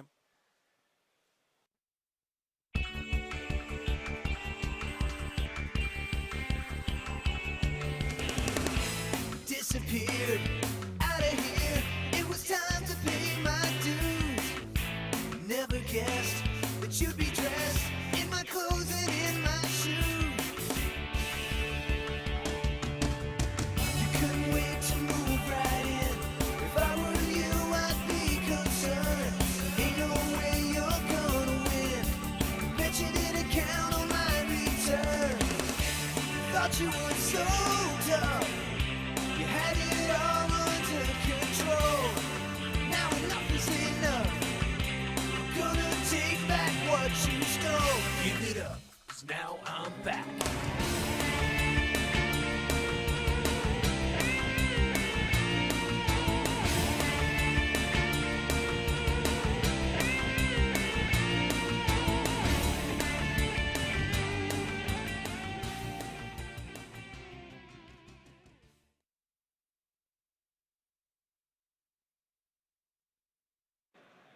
And we're back with Ben Sherman, who just won the last round of Swiss and who's going to be in the top 32 of YCS Liverpool 2016. Congratulations. Thank you. How does it feel to make it into the top 32? It feels really good. It's actually my first YCS top as well. Mhm. So Yeah. It feels really But you've good. been very close a couple of times, right? Yeah, really close. It's normally the last round I bubble in. Okay, so this time it worked. All right. On a long enough timeline, everybody's going to make it into the top 32. Yeah. You came with a deck that is a little bit like last year Airlines feeling. We haven't seen it in a while, at least not in large numbers. Why did you go with Phantom Knight's Burning Abyss? I like it because it can do everything. Like, it has access to. It can search spells. It can search the traps. Right. It can play 3 Allure, 3 Desires. It's everything. Far outs instant things, and because everything just special summons himself as well. You can make force plays out. Yeah. Like no reason. It has a really good extra deck as well. So why not ABC then? I was testing it, and I just didn't feel it was strong enough. It was too linear. I don't like decks where you only have one thing you can do, and you Right. have to do that play. And this is quite the opposite, I guess. Yeah. We've, It does a we've lot of actually different seen that in those matches and in the past, of course. If I may ask, why are you running 45 cards? There's no space to fit enough of everything in. Okay. And, Nothing that you feel like cutting? No, I didn't want to. We tried 40, and it just wasn't consistent. I know that sounds silly. That sounds silly, yes. So I went to 42. Still wasn't that consistent. 45, I've played it before, and it just works. It's interesting. It's really It's weird. really hard to take at face value when you hear it for the first time. Yeah. I guess you would have to play it for a while to understand. All right. So how is the matchup of this against ABC? Really good. 'Cause, Okay. I'm maining a lot of outs as well. Like I'm maining the Ghost Reaper and Winter Cherries. Mhm. So obviously hit the Buster. The Maxi is good. I play 3 copies of Mash Change too. So if you go second, they make Buster. They have to tag it out because of Kaijus. Right. So then if you make Dark Claw, you can just attack all the things and they don't go to the grave, so no more Buster. Okay. Yeah. So, Good. Good. It sounds like you've tried this before and it worked quite well. yeah, a lot of hours into testing. Okay. Now we did actually look quickly at your player match history in this tournament. You did play against a couple of ABC decks, but not that many. Yeah, I only played against 3. Yeah. So definitely not that many. Yeah. Yeah. Actually, I heard some players this morning who were undefeated yesterday. They went 7-0 or something. And then in round 8, somebody sat down in front of across from them, and they're like, "Oh, I heard you playing ABC. That's cool. It's the first time I'm playing against ABC." And Yeah. the ABC player was just like, how is this possible? How is somebody like me 7-0 and he's never played against ABC? Seems like the format is kind of wide open. There's a lot Yeah. of room for innovation. I really like formats where there's so much options you can play. There's not one deck that is the top deck. Yeah. I've always liked it where there's just so many different decks you can play, so you have to think about everything. Right. And there's no perfect side cards against one deck, or you Well, side for this deck. What Or was the craziest deck that you've seen this weekend?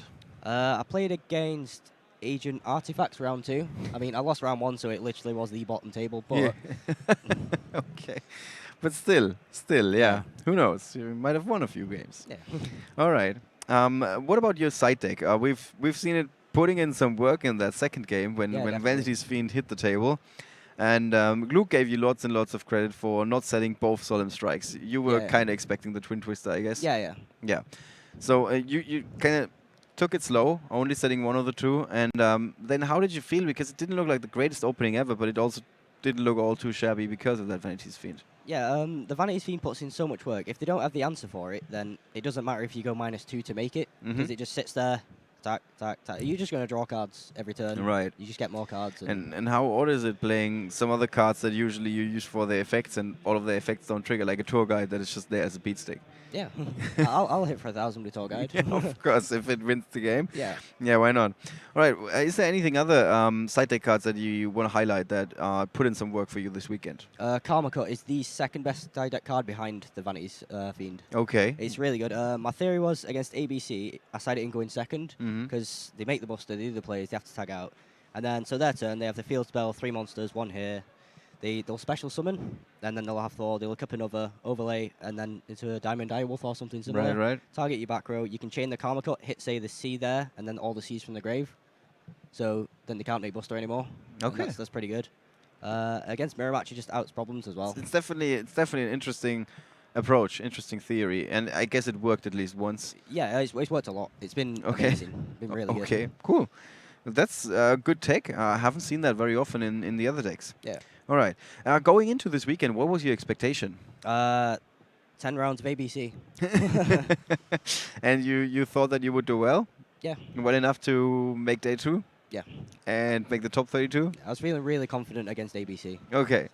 So you thought this is the deck for the weekend? Yeah. And it turned out to be. I mean, what's different now in the top 32? Of course, there are going to be a couple of ABC players, and by a couple, I mean maybe 50% of the field. Yeah. What are the odds that you're going to keep on going, in your opinion? I think pretty good. We built the deck as well in mind with, like, if we can make it to top 32, then it's just going to crush. That's the idea of the deck. All right. It's not going to be the most consistent. Obviously, I'm playing 45 cards. But Yeah. Once it makes it to top 32, it has so much power.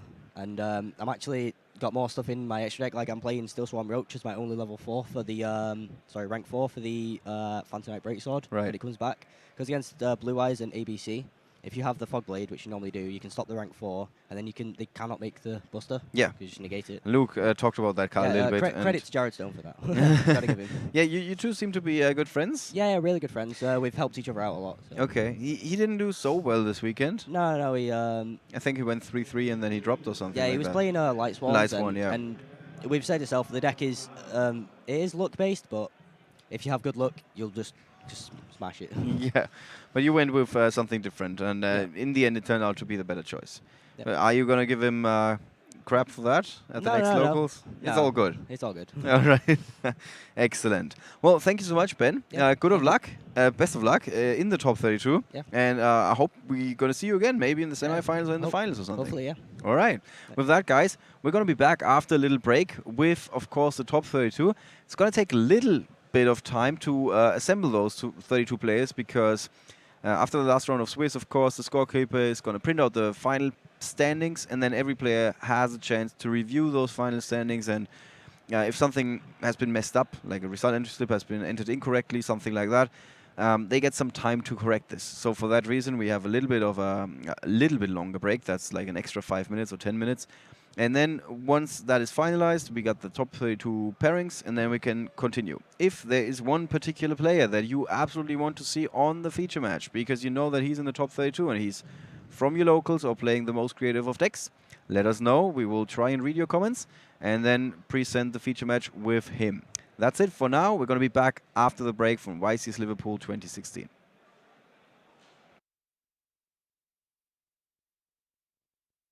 Hello guys, welcome back to YCS Liverpool 2016. Still here in sunny England, and I'm here with Justin and Jason Little. These guys have been playing for 10 years now, and I just thought I'd get them up here to talk a little bit about their Yu-Gi-Oh life and how it's impacted their life, and yeah, all those kinds of things. So nice to have you guys here. Yep, nice to see you. Yeah, so tell us a little bit about how it all started.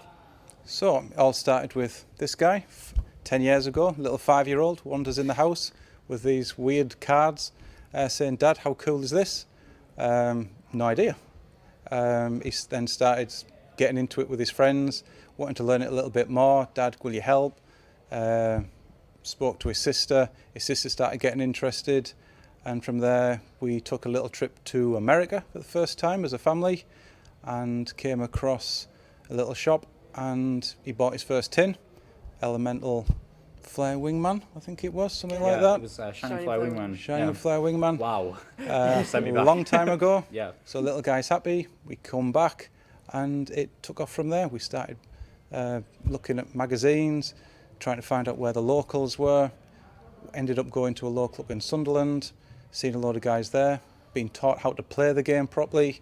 Yeah. So when you first started doing it with like your sister and learning the rules, you never start off by playing purely by the rules. You always end up making up your own rules and stuff, don't you? I think one of the really terrible ones for me was Elemental Hero Prisma. Right, okay. Yeah, I completely misread that card. I thought that I could send a material, the fusion material from deck to grave, to special summon it from deck, from the fusion deck at the time. That's even stronger than Prisma is currently. That's so pretty interesting. Yeah, that's pretty good. I mean, I had all sorts of crazy stuff. My favorite season of Yu-Gi-Oh was actually the Deckmaster season, so we used to do all stuff with that. Yeah. So tell us about what was the first kind of where did it change from just being, oh, Dad teach me how to play this game, into really, competitive? When was the first real big event? The first big event, I think, was when he went to Birmingham, where I think the European Championship was first held. Mm-hmm. He went into, I'm not even sure whether it was called the Dragon Duel back then, but he went in.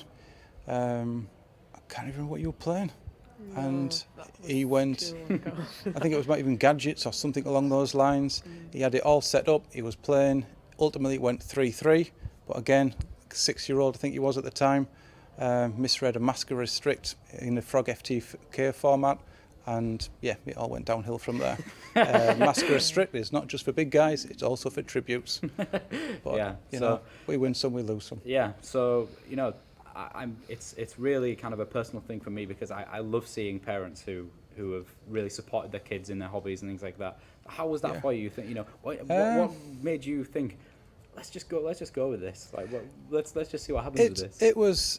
I think it was seeing the kids, wanting to get involved. Not a lot of parents get involved with the kids and being able to play the game with them. And the amount of times I've gone round, I've made loads of friends. He's made a load of friends, and everyone keeps every now and again coming up to me saying, "You must have the coolest dad that takes you to all these fabulous places like Amsterdam, to Berlin, to the UK, to London, to America even." And yeah, the game just went on. His sister loved it, he loved it, and we've just kept playing it, made a lot of friends. Yeah, so you just mentioned loads of different places. Again, something I always talk about, how people don't, it's a completely different experience as soon as you start traveling around the world playing Yu-Gi-Oh. Yeah, I never saw this, from that guy that walked in with a little structure deck, playing card games, to now traveling the world. It's not just a card game, it's the whole experience, coming here, seeing all the guys and girls, and it's just, it's not just a game, it's the whole network and infrastructure that you've got. It's really, really good. Yeah, just seeing other people that's really passionate about something that you really love, and that you've grown up with as well. Yeah. And it's a strange feeling when it's not just about the game, it's not just about the tournament. No, it's not. It's about meeting all the people. Nobody can say we're the best players in the world. We're not, far from it. But we love the game. Yeah. We love the atmosphere. Well, you topped a YCS. That's the one thing I want to get that in there. Yeah, we've got to get that one in there. That was the highlight of my career, YCS Sheffield. Top 32. Just played the game on even keel, and it just worked for me on that day. Yeah, Battle Pack 1 was a good sealed. Good game. Yeah, good day. Yeah, I didn't actually make Sheffield, but it was a good. I heard it was a good event, and the playmat as well. PJ, we did a real good job on that playmat.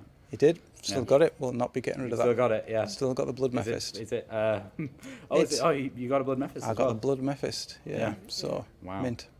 Yeah. Yep. And that was your first top as well in the Dragon Duel. Yeah. So we've covered all that all the way up to now. So what about this weekend? What are you guys playing this weekend? This weekend, gone all the way from Gadgets and Shining Flare Wingmans. What have you guys chosen to pilot this weekend? Well, as this is our 10th year, I've gone back to my first competitive deck, and that is Blue Eyes. And as Blue Eyes has just come back around to being fully competitive, there was only one deck for me to play.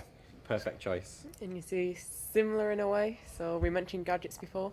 Yeah. I also played Machina when it first came out. Right. Okay. Playing Karakuri. I think I know where you're going with this yeah, one. I'm playing ABC, Yeah. Right. Well. the brand new one. I bet you're not going to be the only person playing ABC this weekend, and definitely not for Blue Eyes as well. No. Right. So best of luck in the tournament. Thank you this very weekend. much. And we're going to be right back with even more great coverage from YCS Liverpool 2016. Catch you guys soon.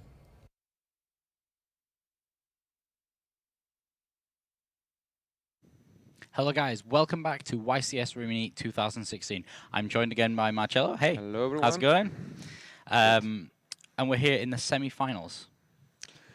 Yeah, probably. All of those 906 duelists, and it comes down to just 4. Yeah. So we have Typhoon from Germany. That's his name. He has an amazing name. Actually a good name. Yeah, he's siding 3 Typhoons as well, which is obviously, you know, that's working. That's a thing. And then we have Leonard. Yeah, from Italy. I can't project. Yeah, Nena. Yeah, Leonard. Leonard Nena from Italy. Yeah. So we've not seen Burning Abyss in quite a while. Yeah. Here I at YCS mean, Rimini. After the new set, he's actually disappeared a little bit because he cannot play Pot of the Stars for the most. I mean, most people don't. So we're gonna get it against Pendulum in this matchup. Yeah. So also the Pendulum deck seems really cool. It's not like the ones we saw before, I think. No, it isn't. It's very, very different to what we've seen. He's playing multiple Apex Avians. Yeah. He's playing the 3 Pendulum Calls as well. Yeah, a lot of magicians like Off Dragon, Xianke, so everyone. Yeah, so we'll see. I mean, he's got this far. It must be adding that extra consistency and toolbox to it. So yeah, so let's not wait any longer. Let's get over to the table.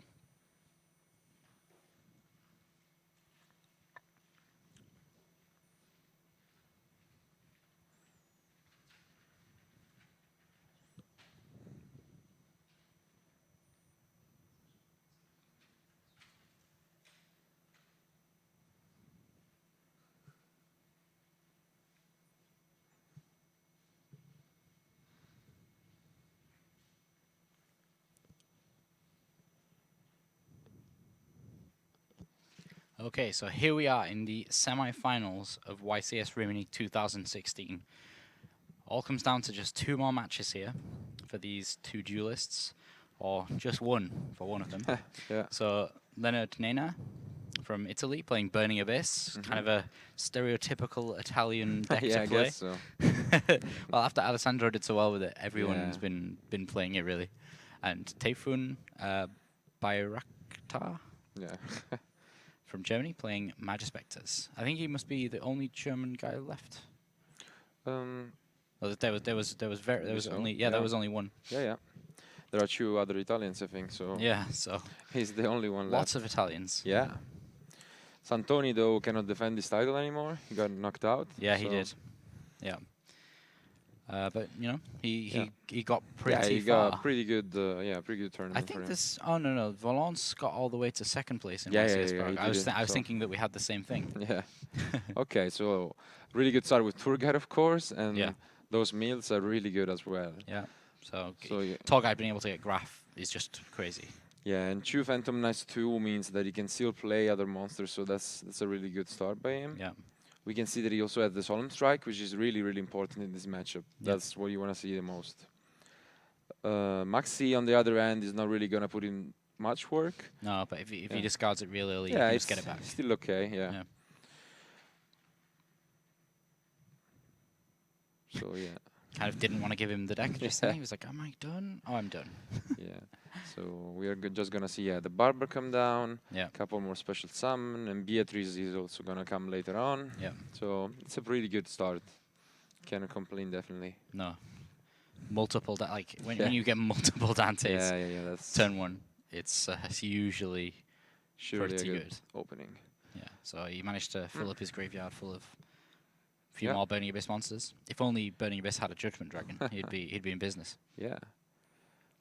And be able to discard Scarm as well for the Beatrice. Yeah, that's a really an ideal opening. The second Dante milling 3 isn't that usual, since you already had 2 Phantom Knights. So, I mean, usually people, when they already have access to Scarm, they don't really want to mill more. Yeah, why would you? Yeah, so that's kind of strange, but I mean, he didn't really lose much. So. Yeah. the pressure only rises here. Yeah, he's under a lot of pressure. I guess I think he this didn't really realize. this match might actually be more important than the finals for certain aspect, because in the finals, from my experience, you are kind of more relaxed actually. I don't know why, but that's my concern. While this is just you're getting everything. You want to get to the final table. Yeah. So this is where it's just like top 8 at Euros. You know, that's really important. You need to you need to go. Yeah, the top 8 at Euros is a huge match. Most important match of the year. So. Yeah. Yeah, unless you're sat unless, there in the final. In the final of Worlds, 2 times in a row, I guess. Yeah, Shinsuke is really strong. Yeah. Yeah, he actually played really well the whole weekend. Yeah. So part of the desires come down. 7 cards, definitely good. Yeah, starting with 7 cards is just amazingly strong. He's you know he's doing a pretty much. well I mean, it seems strange that he's playing so many one-offs though. With that's size. really. I mean, but I don't know. They are like one-offs, even not that played. So he has some, just like Reddish Shores in the other match. He has some really particular performables, and he sides also into the Reddish Shores. So we will see. Yeah. What does Radish Horse really bring to the deck? The Radish Shores is mostly used as an out to anti-spell fragrance. That's what I reckon. So if you have only performable monster, usually you cannot do much. But if you get to draw it, or if you have like Joker, that's a 1-card Castell. So yeah. So looking at Typhoon's hand here. Yeah, he has quite a few things. The Mystical Space Typhoon. He's got Abductor. Like whenever you have Abductor terraforming. Yeah, terraforming. that's really good. Yeah. You can complete the scale here, use the Sky Iris. Yeah, something really surprising. He doesn't play Eccentric, actually. He doesn't even side it. So that's that's the first. Yeah, so but I guess he's playing... yeah, he's playing the Magicians, but still, Eccentric is a really... Actually, I mean, it's a really good card. I don't think he's even playing the Magician. No, yeah. Ah, okay, it's he right at does the play bottom. the Magician's, yeah, but... The Dragon Pit, yeah. I was reading all these ones. He's got all the Magicians. Yeah, he has all of one-offs, yeah. Yeah. So he goes for Yankee Magician. Of course, he searched the most stated cards by Burning Abyss players, the Bumbuku and then the Kirin. So yeah. But for example, with this hand and the Abductor, you could have searched both Eccentric and with the Typhoon he already has in hand, could have cleared both backers. Now he's in kind of a 50-50 situation. Yeah, well, I guess he can Dragon Pit. He can use the Dragon Pit, but it's still, I don't know. Not ideal. It's like different. It's it's I don't know, not quite as good. You don't seem to like it. No, I don't like it that much as a solution. He eats the good one, but yeah, it didn't really matter. So yeah. So do you think he should have just Mystical Space Typhoons? No, now I think he already knows now that there is a Fog Blade. So since he has access, he doesn't really need. Yeah, because he saw. He didn't know one of them, but he knew that. Yeah, of course. Now eat the good one, so he doesn't really need to negate the other one. And you can't Fog Blade a Bunbuku. No, exactly. So yeah. Good Pendulum Summon. Kirin always really good. Huge Pendulum Summon here. And he's going to be able to get that. Yeah. Pendulum Dragon back. Wow. Pretty good turn. Yeah. Really good turn. I mean, look at how many cards he has. Yeah. There's so many cards. But again, Burning Abyss, not out of it here. The fact that he's got so much hidden under those 2 cards. This Maxi gives him an anti-spell fragrance, but I think that's too late. late. Yeah. Bit late to the party there. Anti-spell fragrance. Yeah, so Kirin here is going to just no straight surprise. away deal with the Beatrice. He can probably send a Seer or whatever. Oh no, he already has the Seer, so yeah, whatever he needs. I mean, but still, Kirin is there. He's not gonna go away anytime soon. Nope. So. But it's so strong getting Bunbuku back to hand here. He's able to just plus off every turn, and also make a rank 6 pretty soon if he needs to. So yeah. Yeah, would it be advisable to make a rank 6? I not can't really, think of any. Not really, no. In this matchup, no. No.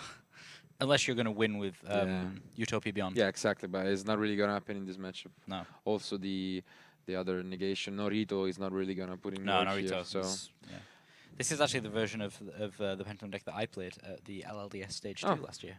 Okay. I also played in this event a Pendulum deck which played a lot of level 6, and he started it twice with Beatrice against me. Ooh. So the actual Beatrice summoned it with 2 level 6 monsters, so that was really strange. Oh, yeah, that is quite strange. So I guess Typhon here needs to just pay attention to that Fogblade, keep that in the back of his head so he knows, you know, he doesn't really need to do much to it. Do you think he should have used Fogblade on the Oath Dragon? It doesn't, I mean... It's not a huge thing, is it? Really? There is an argument for it, I guess, because you're not really going to use it anymore. Maybe you just fear a Dweller or whatever, but it's not going to come down. You already used the normal summon, so no rank 4 access. So let's say it doesn't really matter. So if you do that, Kirin can also bring back Off Dragon. It was just pointless. And you're locked out of Burning Abyss because you have the face-up Fogblade forever, let's say. Yeah. Yeah, I think whatever ends up getting Fogbladed, he's going to try and return it with Kirin so that he can lock out that Fogblade, which is actually huge, isn't it? Well, if you naturally draw some of the less desirable Burning Abyss monsters, it's you want to just be able to special summon. Exactly. Yeah. Sometimes you can just Farfire your own Beatrice and just special summon a bunch of Burning Abyss monsters, but if you're locked down, of course, you cannot do that. So yeah. Mills here. Not fantastic. Yeah, definitely not. Huge smile appeared on your face when that last turtle came out. That's because you want to draw those. Yeah, those are the ones that you want to draw. So uses Sears effect on another Dante.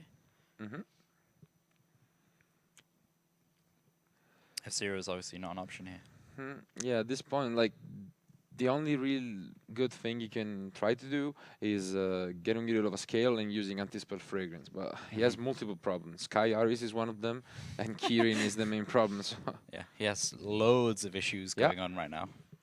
But this is the thing with the Burning Abyss deck, having multiple Beatrices. Yeah, multiple resources. Like, I played Burning Abyss, as I said, and in this event, I had a game where I would have lost for sure, but was able to basically let my opponent use all the resources and then use a Fogblade on my own monster, and he couldn't not out it because you cannot attack it. So I just won like that. Like, it went 25 minutes along with this Fogblade just until the time was out. Like, nice. Those are the victories you remember when you do something that just sounds really silly. Yeah, like I just played my trap card on my own monster, and it was fine. Yeah, and I survived. Yeah. Okay, so Ragged Gloves coming down here. Couple of Phantom Knights. I don't know where he can go here. Leonard is. I mean, Typhoon has a really great setup. Yeah. I guess he's got a. I guess he can break the board with Break Sword. He can Break Sword one of the scale. Well, he's gonna have to Break Sword the. But he cannot really. Iris. Yeah. Yeah, he needs to break the Iris first. Yeah, the Iris is really annoying. So.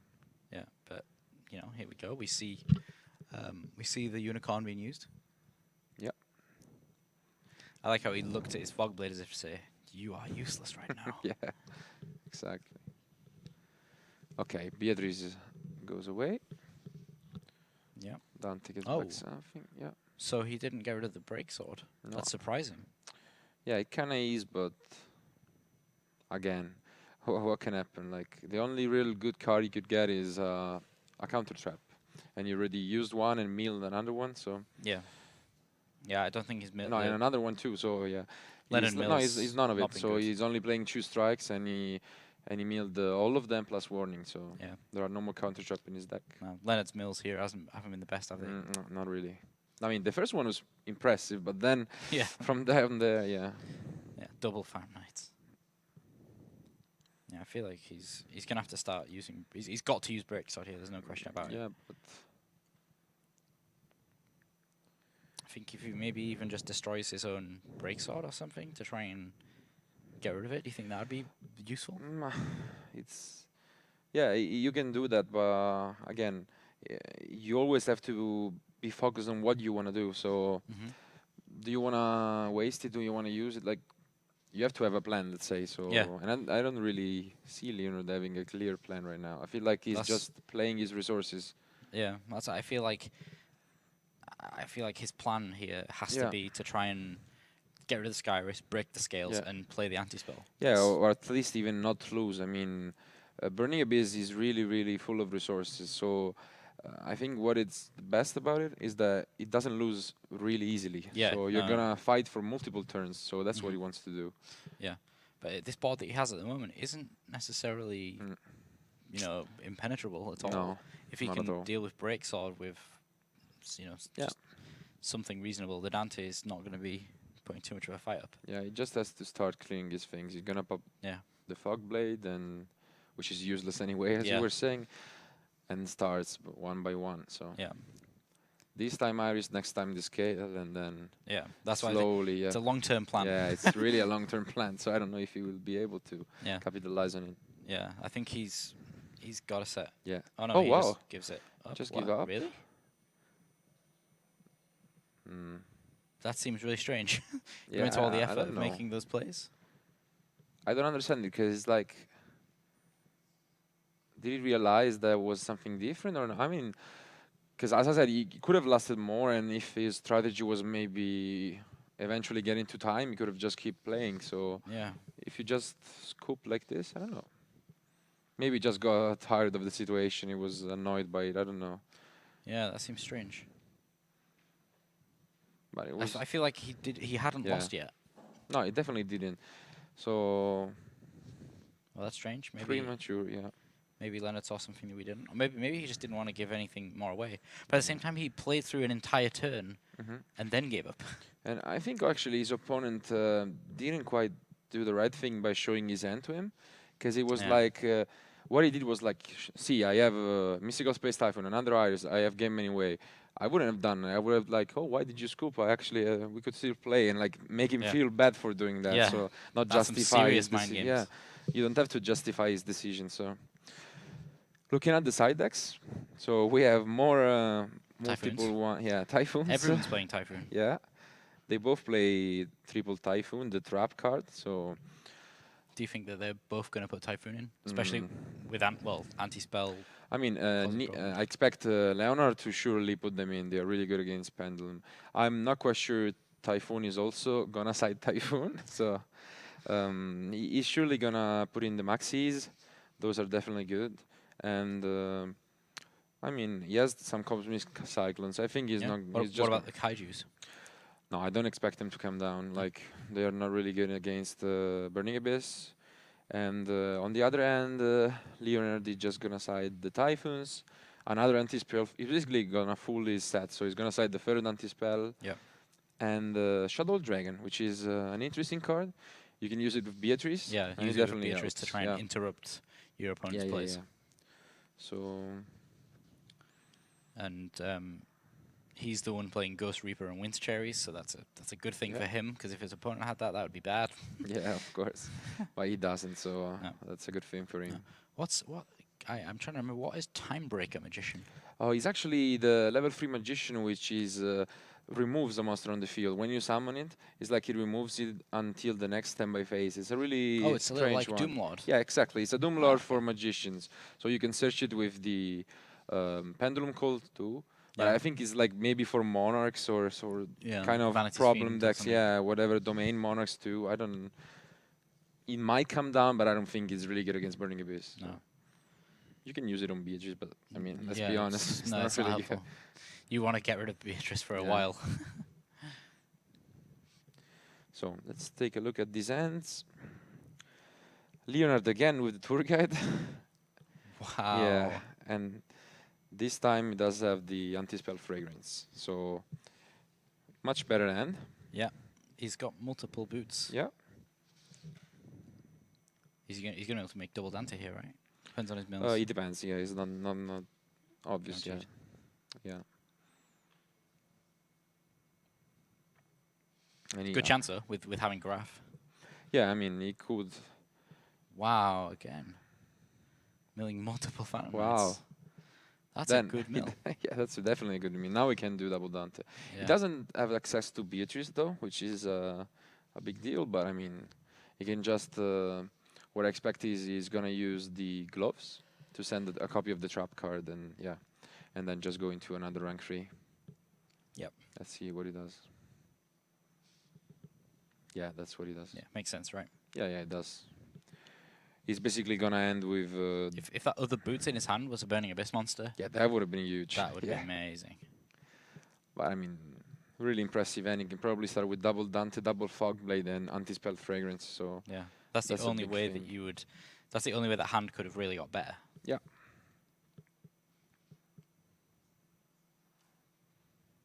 Is the second. and let's Dante. see if this time again he's gonna mill free. I'm really curious about this. He doesn't really need He's to. milled all of them now, right? Yeah, so let's see. There is really no point to. Let's see if he does. No, only one. Yeah, this time he does mill one. Yeah. So as you said. I wonder why he did it the first game then. Yeah, I don't know. Maybe. Maybe he just forgot the first game and then. Yeah, I guess. After, but yeah. He it's one of those realized things it, where so- he realized and then fixed Exactly, it the so second it game. makes sense. Yeah. Oh, he side out. I think he side it out. That's what I think I also do. He side out the third copy against the Pendulum because it's not Fogblade. really good. But yeah, wow. Showing to your opponent your deck like this is a huge. Yeah. If you're kind of. You know, you can look at the deck Yeah, and that's know what they've got really in their bad. hand. Like for example, now I'm pretty sure he knows there is anti-spell fragrance there because he looked through Yeah, this deck, saw only two. saw two, and that's something. So Yeah. So he does Nah. immediately have something to deal Yeah. with that, which is that Cosmic Cyclone. he also knows that there is another Fogblade set. So Yeah. these kind of mistakes are bad. Just like I told you in the other future match when the player activated terraforming and he had no Yeah. more Iris, he showed me the entire deck. Yeah. So So here's one of the kind of the continuation Mhm. of the Mystical Space Typhoon. yeah, Cosmic Cyclone. I told Oliver that I think it's the first card in history to ever compete on the same level as Mystical Space Typhoon, Yeah. and probably just beats it. So Yeah. So that's yeah, 1-for-1 here, deals with that anti-spell fragrance. and now we are back at it again. So Yeah. Bumbu, Kirin, and a lot of scales. Yeah. Oh wow, he's gonna be able to deal with that other. He's gonna be able to get rid Yeah, of yeah, that Other back row as other well. back row if he Yeah. wants to. But Again, same. he's probably not gonna want to. No, same as game one. He's just gonna leave it there. Leave it, yeah. Last game, Leonard has to destroy it itself. So himself. Yeah. So He- yeah. He basically has the same hand as last game. Yeah, same situation. But strike is anti-spell fragrance basically. Yeah. So he can play Skyrus. And the difference is that now he can play Audacious Fusion as well. So that's a little bit of a Yeah. bigger difference. So if Yeah. he wants, he doesn't want to because he he's doesn't have. Yeah, he doesn't have the ice scale yet. He has a Dragon Pulse, not Dragon Pit. So Oh yeah, I thought that was. yeah, Dragon Pit. I also thought Yeah. that was Dragon Pit first. Yeah. Yeah, Yeah. but No, yeah. maybe the judge put it in wrong the first time. But yeah, so could have been. yeah, there's the Dragon Pulse. So of course he needs the ice scale. Yeah. Pendulum Summon. Kirin again. So he's gonna again Yeah. probably return the Bunbuku for the Dante yeah, for that the first Dante, and yeah, then that has Torguide underneath it. So then he Mhm. literally gets nothing from it. I mean the second Dante anyway has a Phantom Knights under it, so I'm not quite sure why he only Pendulum Summon 2, since he had more, but like even a second copy of Kirin, let's say, he could have. Yeah. I don't know. multiple Kirins are never a bad thing, Yeah, I mean really. they are not. The worst so- thing that's gonna yeah. happen is they're gonna get put to the extra Yeah, deck, because and I then you mean, can summon them back. for example, now you're forced to get a Kirin back for its effect, Yeah. and if Leonard draws a counter trap, then that's kind of a problem. What if you Mhm. Pendulum Summon 2, one Kirin is gonna stick, so Yeah. that's better. You're not really gonna use it as a scale, so No. Oh, you really prefer yeah. I not mean, to. if Don't you you? don't want to do it, so Yeah. But again, we can talk about that. But the other line of players is that he's thinking, okay, I want to play safe. I want to make sure that Yeah, I've yeah, got of course, a scale of course. just in case. it's like I don't need to. So No. If you have no need to do yeah, that, yeah, then of course. why would you? can stop and think. Yeah. I think Typhoon here just really is in control with this Pendulum deck. Leonard just drew a Terror Trap, so No, that's pretty good. yeah, that's a good card. He's probably gonna like main phase. Is it okay? Is it okay? Because he wants him to bounce back to Dante, but nothing happened. so Yeah. Oh, that mill was awful. terrible meal. Yeah.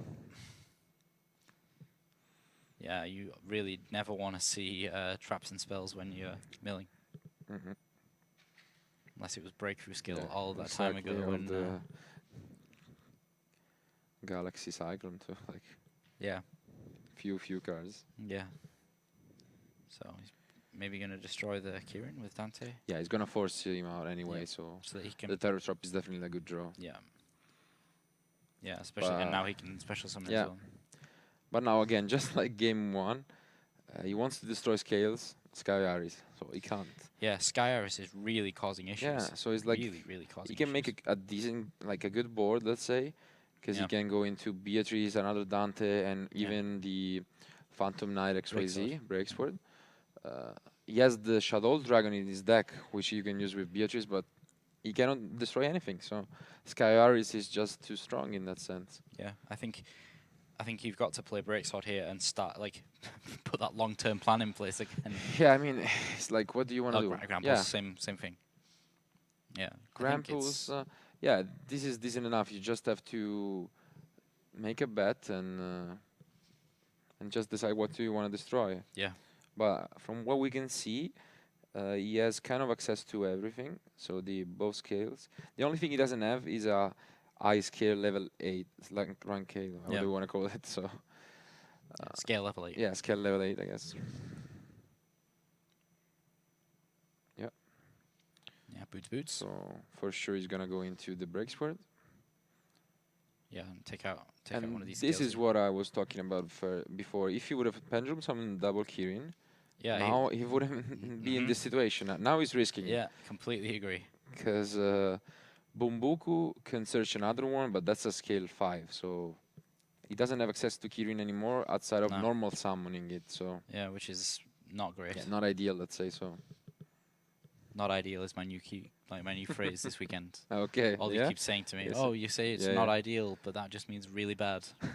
I guess it could be the polite way to say. Yeah, that's what he keeps saying to me. Is that a Yeah. really polite way of saying that's really bad?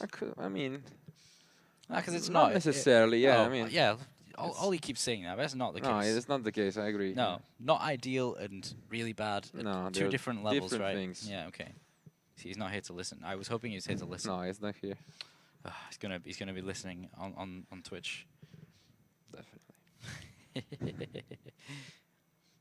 Yeah, so I mean, I think that Leonard here is in a good situation. It's Yeah. not, Let's say not the best, but definitely No, he has a he's- chance now. Like yeah, he didn't have exactly. a chance a moment ago, and Yeah. now he does. So Isn't it really strange that like when Leonard opened, before we noticed that Tayfun had a cosmic cyclone, Yeah. we thought, oh well, he's got a great. yeah, oh opening wow, here tour because guide and yeah. to spell. Yeah, of course. So But suddenly that just gets dealt with really, Yeah. really quickly. Unfortunately, that Exceed Rebellion Dragon was unable. wow. Oh, my god. He just cooks Yeah. it. You can see how he Wow. doesn't even want to. he's Wow. not even entertaining the idea No. of sticking around there. What an amazing top deck by Tayfun there. Quits it Wow. really quickly. Yeah. Just like game 1, he just gave up. He Yeah, I doesn't just wanna didn't be want to here. play Yeah. anymore. Wow. So we got some stuff to talk about in our post game analysis here. So let's take you there. Definitely. So guys, this is it. It's going to be the final duel of the day. Alberto Conti from Italy against Typhoon Bayraktar. With that, it's time to duel.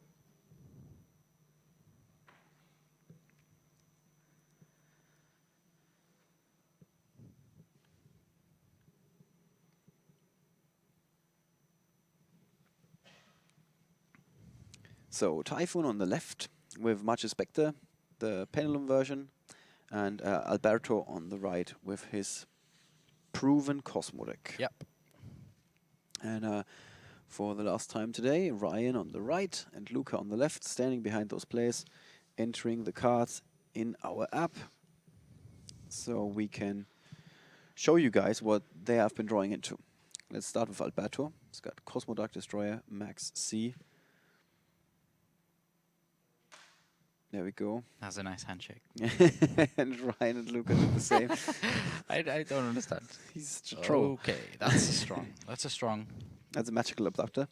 That's a strong opening there for with magical abductor. Okay, we got the entire opening hand there's for Maxi. Alberto. There was Maxi in the opening hand. Now Yeah. it's in the graveyard where it belongs. There's no reason not to play it straight away here. How many cards is he going to draw? One. Just one. Okay. At most. He may not even draw one. But it all comes down to whether Typhoon really thinks that Kieran's worth it, and I think that it is. Okay, double Kieran here. Okay, so this is really, really strong. He's able to put both Kierans on the field. Me and Marcello were talking about this last game, how having double Kieran, obviously you can't use them both in one turn, but having it on the field makes it so that if it sticks around, like you might as well have it, and if it sticks around, then it's safe from any kind of strikes or anything like that. Okay, wait, did he open Garunix? Yeah, he did. Yeah, Fire King, Avatar Garunix. That's rough. And Island. So, whereas Typhoon has a great opening hand, Alberto doesn't. Not so much.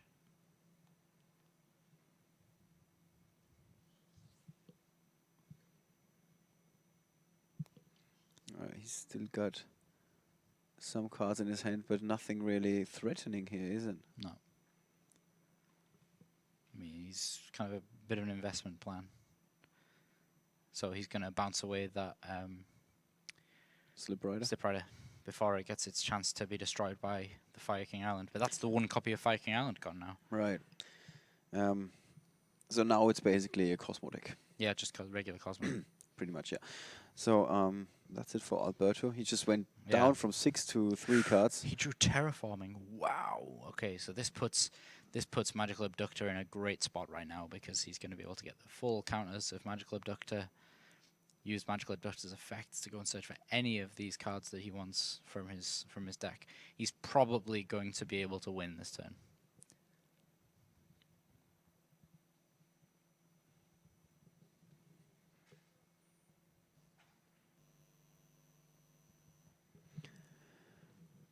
Right, so Typhoon's hand just continue to shape in a perfect form. Yeah, he's just like more and more Kierans. It's a piece of art that that Magic Spectre deck is doing right there. Yeah. It's like a sculpture coming together. Yeah, and there's the Sky Iris. He's pulling so far ahead. Yeah, this is crazy. He probably is going to be able to win this turn. Right. We did see the Cosmo deck coming back from some rough positions. Yeah. But this time around, it doesn't look that fortunate. He's got nothing on the field, essentially. His Cosmojo is not going to help at all. So putting Drag Pulse, that gives him the full range of 1 to 8 scales. So yeah, using Dragon Pit, it doesn't even matter if that back row is a real one or not. Oh, by the way, Ryan was looking at the top decks of today. And he was. This is game 1. Yes. Wow. Yeah, let's not undersell that. It's already 1-0 for Typhoon. Huge pendulum summon. Yeah. Germany. What is it with our finals? I don't know. For some reason, the finals of our events never last at all very long. Yeah. Every time the players are like, "Yeah, I have to show you guys why I'm here. This is the reason. This is the reason." Typhoon Bayraktar takes the first game in a hurry. It's 1-0 for Germany against Alberto Conti from Italy. Earlier we saw something very interesting in our top 8 feature match where a player was even explaining after the match in great detail that he had certain cards in the sideboard that helped him go second. He won the first game, and then his opponent, to his own surprise, told him after sideboarding, "You're going to go first." So his boarding plan was completely screwed, and he said it was the correct choice of the opponent to have me go first if he knew my deck list, if he knew that I'm reciting all of those cards that can really help me going second. Yeah, exactly. Claim control over the field even when I'm going second. I'm not sure if we're going to see this here. I think both of these guys really want to go first. Yeah.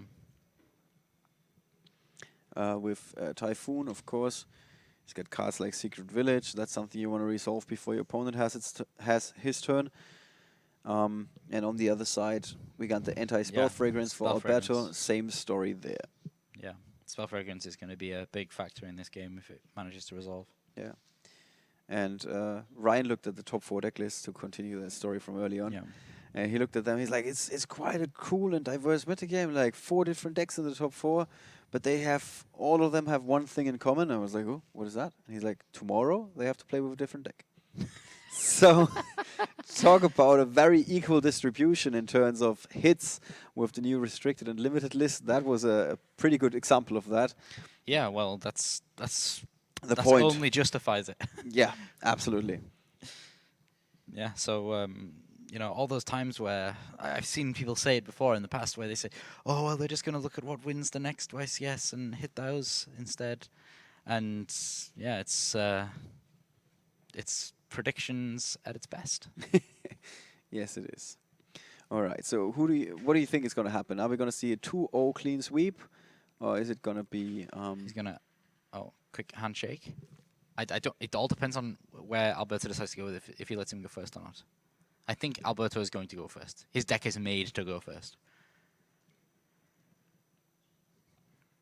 Yeah. Really, Alberto's deck is made to go first, and there's no possible way that he Yeah. can.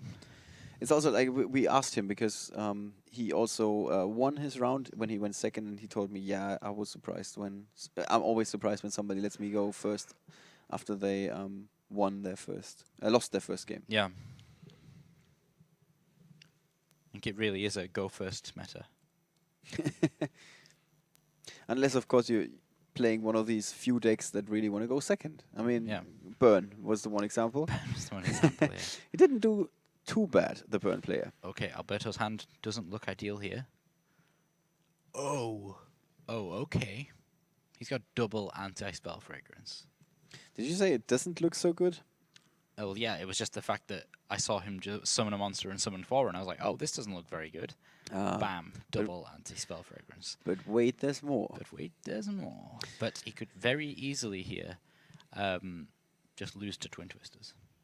All right, yeah, good point. He's setting 3 for maybe for that reason, who knows. Yeah. There is immediately the Spell fragrance? spell fragrance, and no... Oh my What? gosh, that is it! Wow! Explosive games all over the place.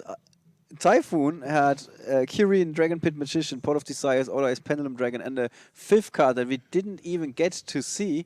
And just when he saw the anti-spell fragrance, he was like, all right, let's continue with the 3rd game, maybe. 1-1 between Why? Typhoon Bayraktar and Alberto Conti. Why? You're having I some don't trouble get it. making Why- sense of this? But if he draws...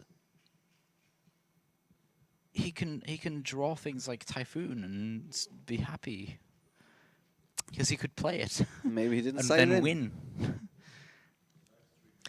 Wow. This is definitely, that was the quickest game we've ever seen.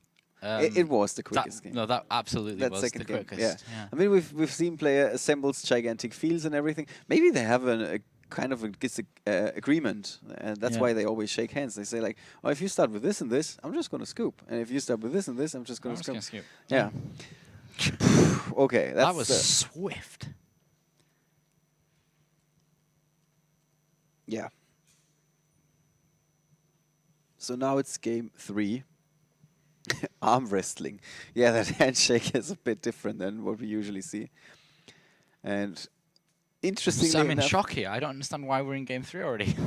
yeah, and yeah, we actually had some people that predicted this, that he's gonna scoop immediately once the card is gonna be flipped. Yeah.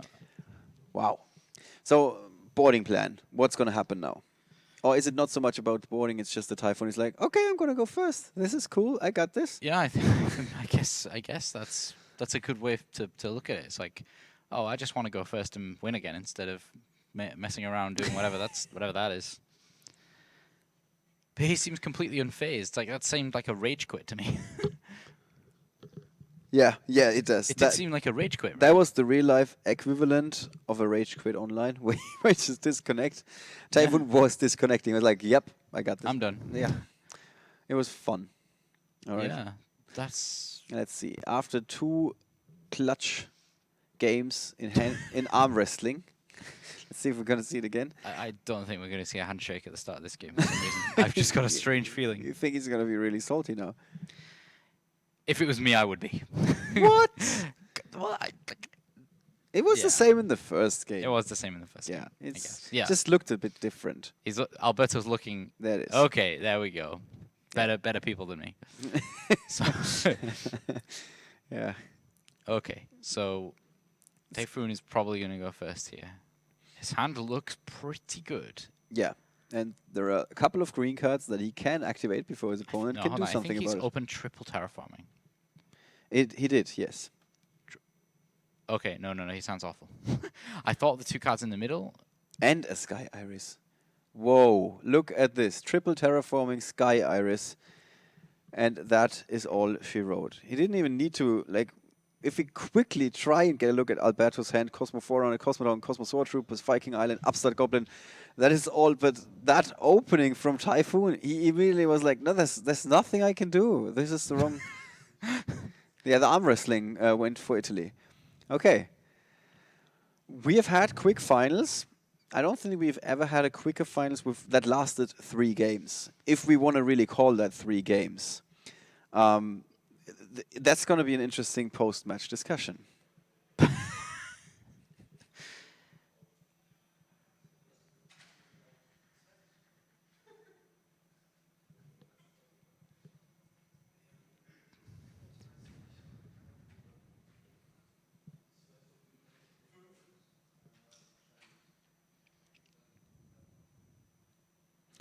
In case you're wondering, you didn't really miss anything. The finals actually just took place. If you're like, oh no, they are having some technical difficulties, there's an appeal or something happening, so they cut back to the commentators. Nope. The finals of YCS Rimini that started 7 minutes ago are already concluded. I think the kettle just finished boiling. Oh, I put it on. I put it on at the start of the match. Yeah. Yeah. So we got a hot tea at the end of the match. Alberto Conti from Italy. Congratulations! In spectacular fashion, he's flipped an anti-spell fragrance and showed up for the 3rd game. And that is sometimes all it takes to win a Yu-Gi-Oh! Championship Series.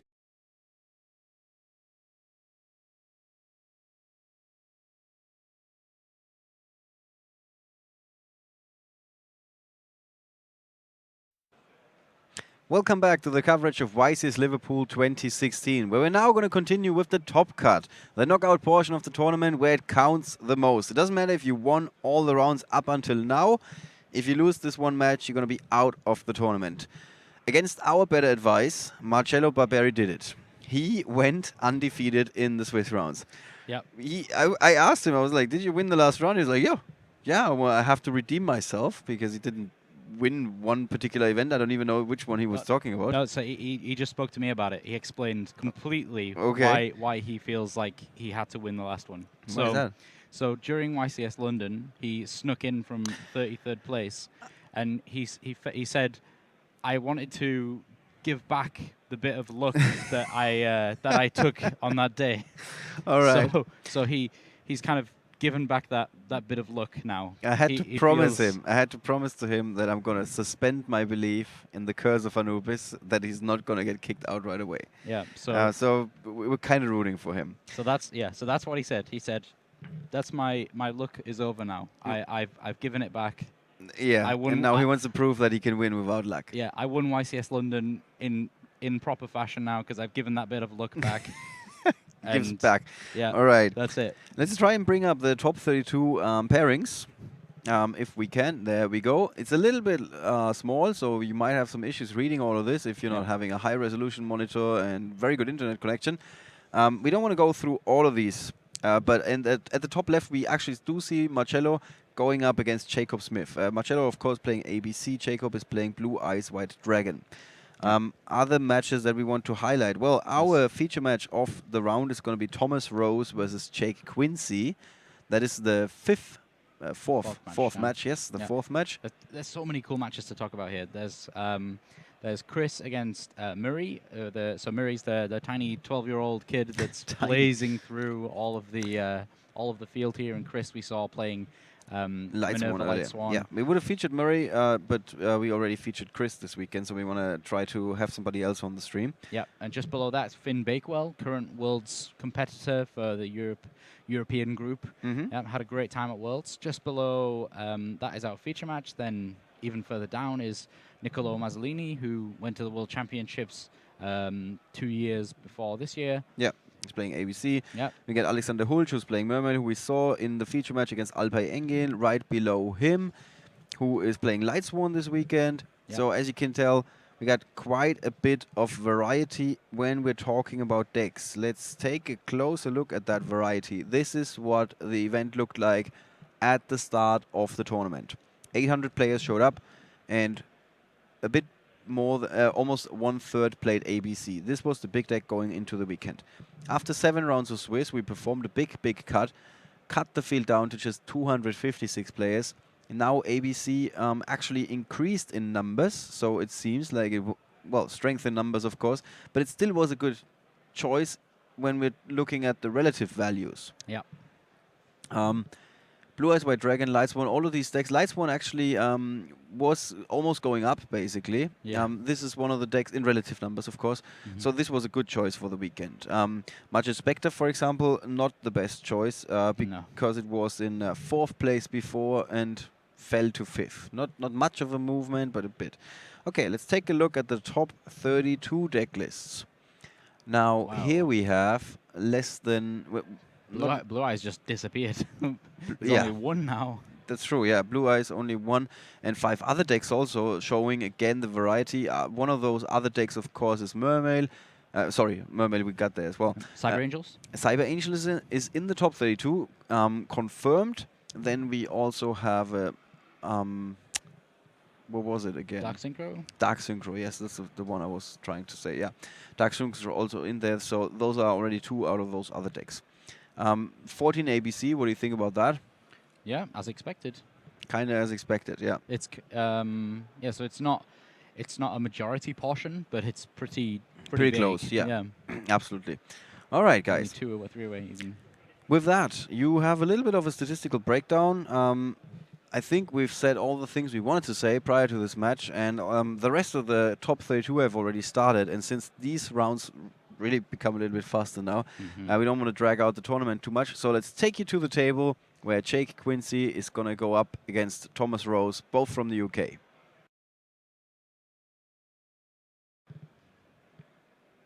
Jake on the left, Thomas on the right. A couple of players asked prior to this round, oh, I thought Jake has quit the game. No, he has not. He's taking breaks.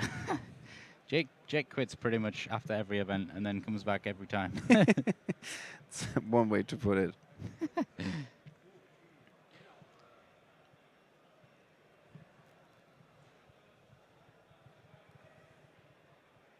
So yeah, I've seen. Talking about these deck lists, we didn't even get to talk about the deck list. So yeah, not yet. Yes. Thomas is playing some really strange stuff. He's playing 50 cards for a start off. That's So he's basically playing an entire what you would consider like pure Burning Abyss deck with the Fiendish Rhino Warriors, and then all the Burning Abyss monsters, and then Speedroids. So as per usual, but then also playing the Phantom Knights. So it's not like a pure Burning Abyss deck, but it is with then extra Phantom Knights.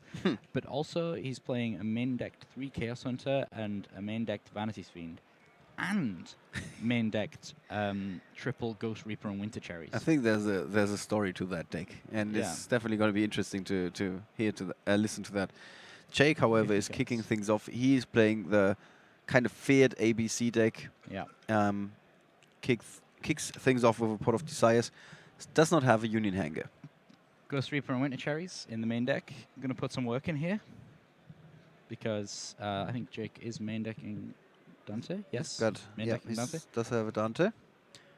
That's going to cause good for serious issues for Thomas Rose here. He also opened with the gold gadget. So if you had the choice between Union Hanger or alternatively a Ghost Reaper and Winter Cherries, what would you prefer to open with? Oof. That's a tough one. I know. I'd say Union Hanger. Still Union Hanger. Just because overall it's a better card. So it's more important to get your own engine going rather than slowing your opponents down. Yeah, because your engine generally will beat the Burning Abyss engine as well. We kind of saw that in the round before when one player draws into all of his side deck cards. Didn't really play out for him in the end. Yeah. So Jake.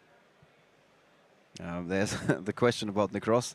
The Necros player was 130th, so he did make it into day 2. And that was going into round 9. So even if he won the last 2 rounds, I do not believe that he had a chance to here we see Ghost Reaper and Winter Cherry straight out of the blocks here. So the Dragon Buster's getting banished. This is going to be a pretty interesting... I don't know why he's getting to see his extra deck. Because he banished all 3. So both of these players are going to play without their boss monster, so to speak. The most important monster that they have. And both of them...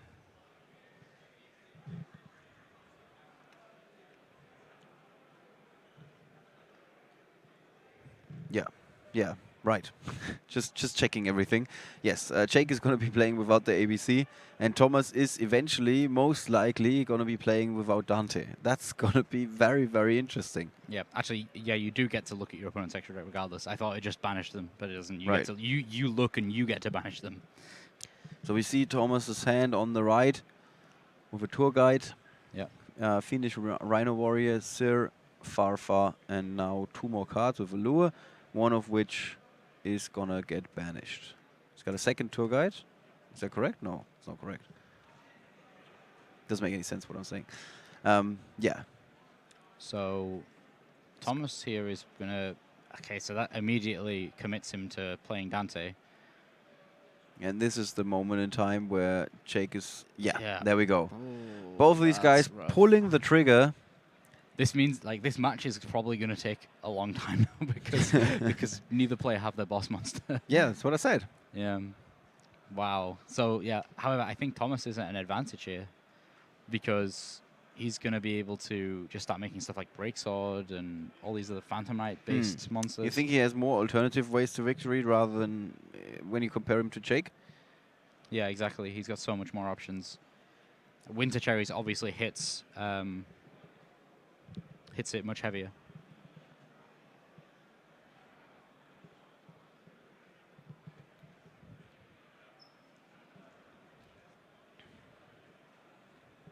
Turnaround is fair play. Yeah.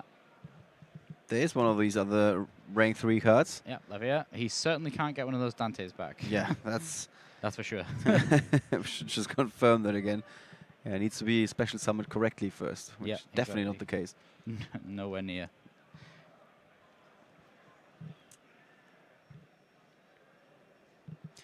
Yeah, he does have quite a few other trump cards. Yeah, he's still able to special summon Take Tombolg because of Levia. What can Jake do with his second Ghost Reaper and Winter Cherries? Is there something else that he can take out? Nothing. I think there's no other overlap. Yeah, I don't think there's a single other overlap. So we see Torgai as well. This is pretty rough here for Jake. Yeah, he's got one dead card, so to speak. And then his all of his monsters cannot do what they're normally doing. Yep. You cannot assemble that ABC.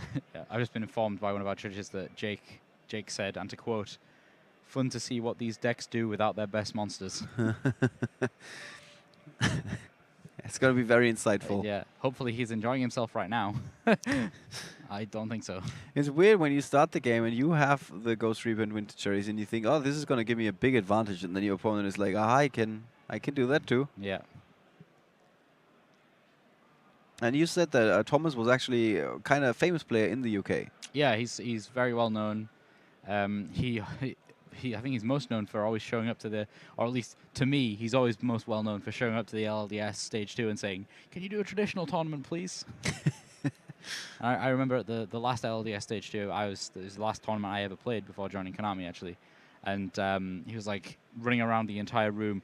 Has anybody got this? Has anybody got this? Has anybody got this? Trying to find a traditional deck to put together. And yeah, he got to me and I said, "Yeah, sure, I've got an entire binder of my Forbidden collection." And he was like, "Oh, wow." You have a Forbidden collection? Yeah, I have one of every Forbidden card. Okay. Yeah. That's interesting. So he went straight in there. Oh, Painful Choice, all these cards, and yeah, he was playing Shadol with Painful Choice. Pretty strong. You don't say. Dante, yeah, I was about to say Dante should stay where it was.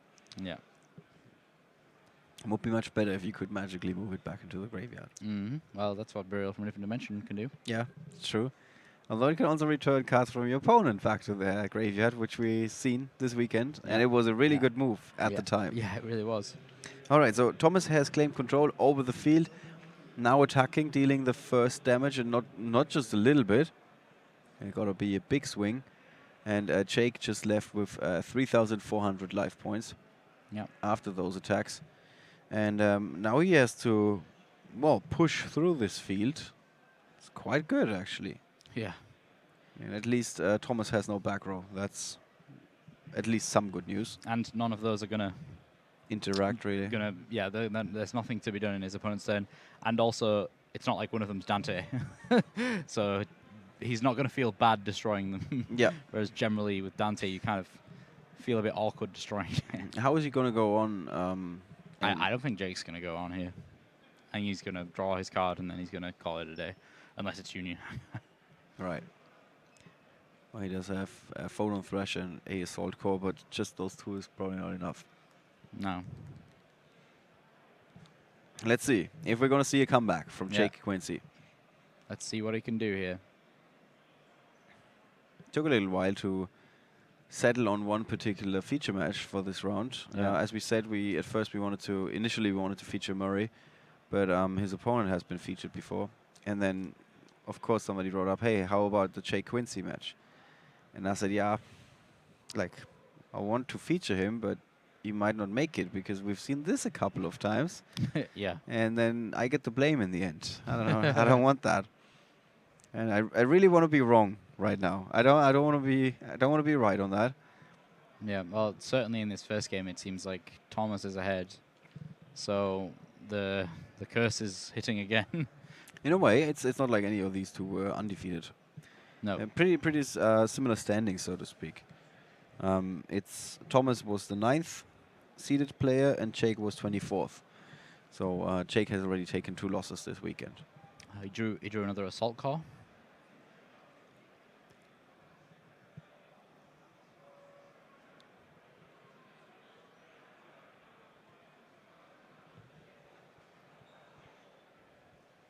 I think Jake's thinking here, okay, I need a rank 4 that clears my opponent's boards and banishes 4 cards from his graveyard. What rank 4 does that?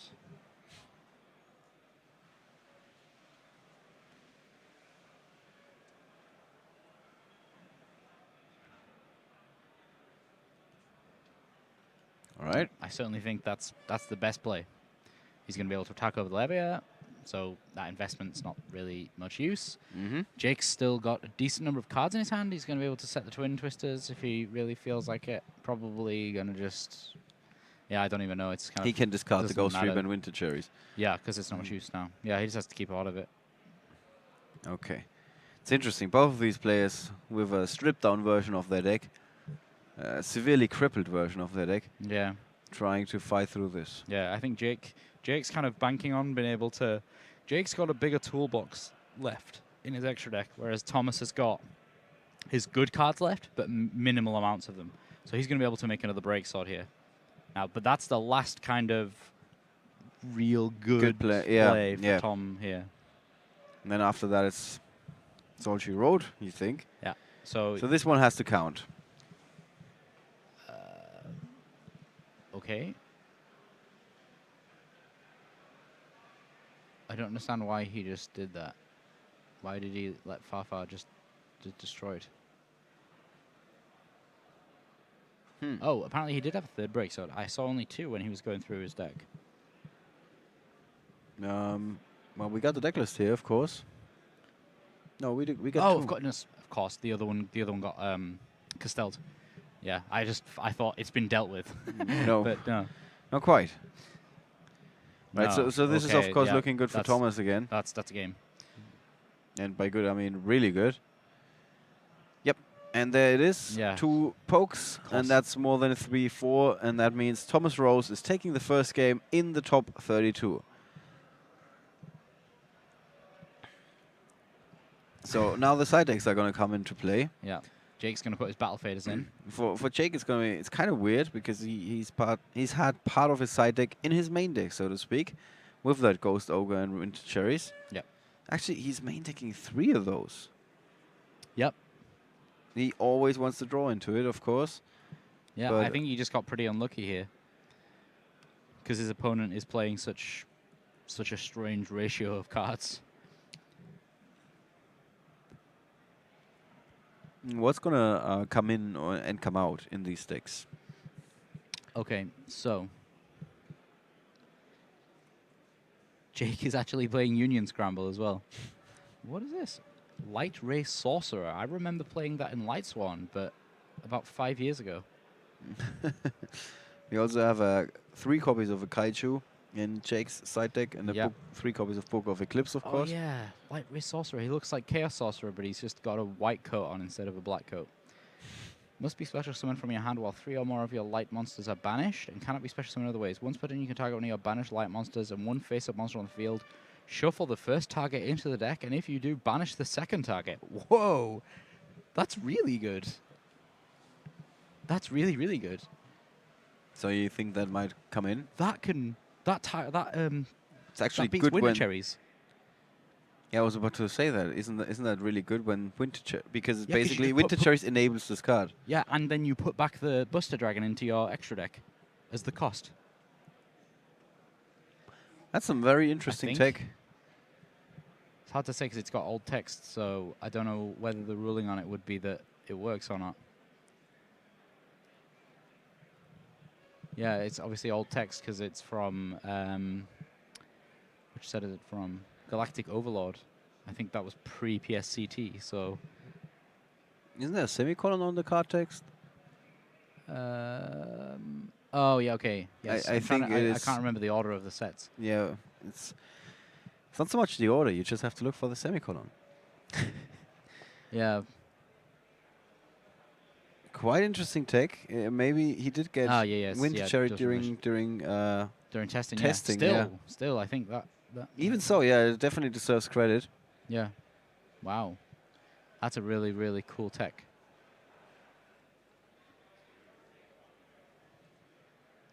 And it looks cool. I like the look of it.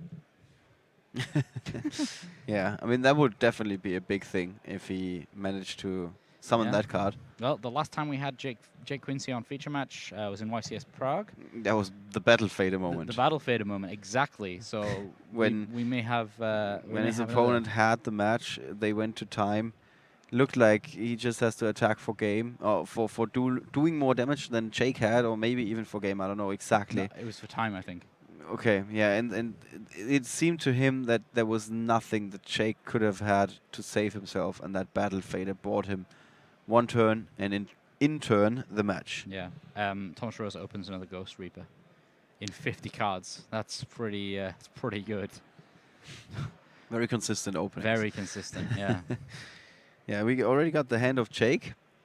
We got A, B, C, and another C, and a Union Scramble. Yeah. That should be a Union Hanger. No? Actually- No, he's playing Union Scramble. No, I mean... Oh, it should be. Yeah, he would have preferred that. Yeah, he's just going to set Crush Wyvern and set Union Scramble. Oh, maybe not Union Scramble right now, but yeah. I think he needs to keep a hold of that Union Scramble. Yeah. This looks like a very traditional opening. Yeah. Just the Thomas second one. Rose with his Chaos Hunter tech there. Oh, hold on. Did I just see a second alert? No, okay, just one. Yeah, I was watching a match on the Friday, you know, when we were walking around looking for deck profiles. Mm-hmm. And I saw a match where he went Allure, Desires, Allure. And I was just like, what? It's going to be take out. Yeah. Yeah, pulling the trigger right away. Interesting. Yeah. Do you agree with that, or do you normally wait and give your opponent that little bit Yeah. of hope before you crush their dreams? Yeah, I don't know why he did it straight away. Yeah, so gloves, boots. Gloves, boots. Now you just need a woolly warm hat in the form of Dante. Light Ray Sorcerer is the spiciest of techs. It's pretty spicy.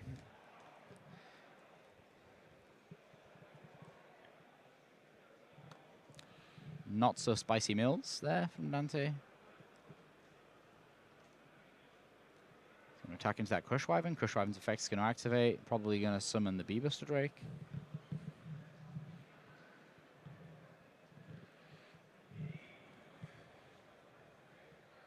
Yeah, I think Jake's in a bit of a pickle here. And for the rest of Europe that is not speaking British, He's in a tough spot. There we go. Is that not something that people say? In a pickle? I don't think so. No? Okay. Well, there we go.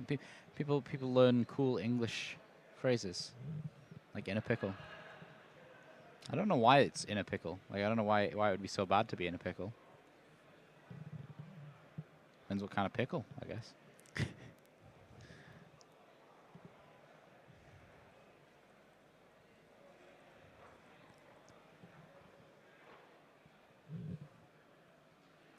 Yeah, so this is looking pretty good for Thomas. Yeah.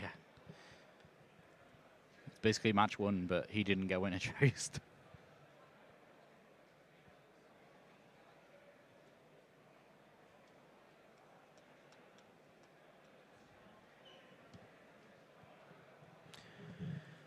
So, pretty bad for Jake.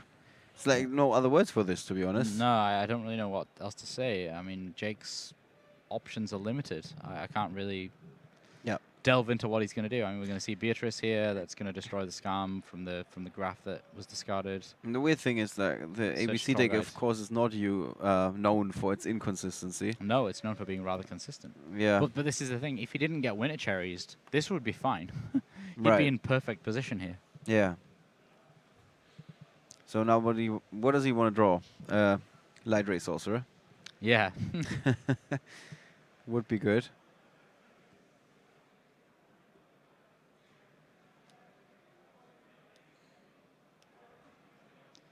I wonder if he's actually got to play it at any point during the weekend. Well, if YCS Prague is any indication, we're definitely going to see it. Yeah. Jake always making those amazing plays on the stream. Even if he loses, he's going to go down in history as a legend, basically. Yeah. So he's already seen the card.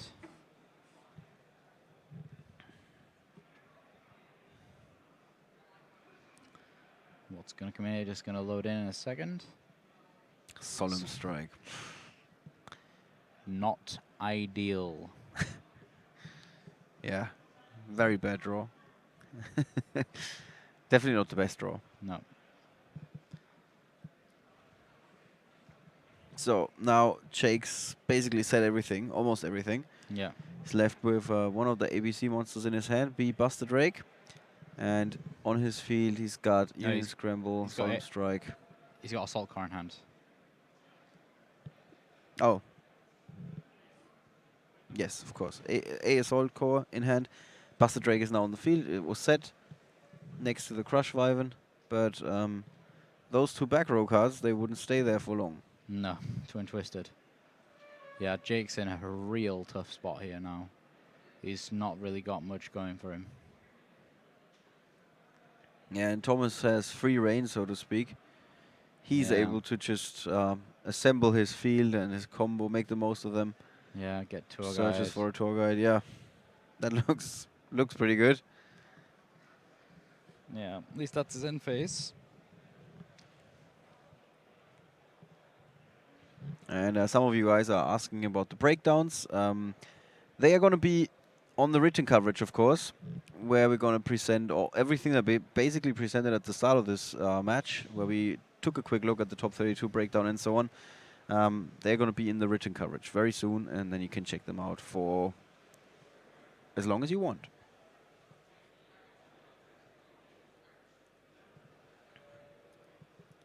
So the tour guide for the Rhino Warrior.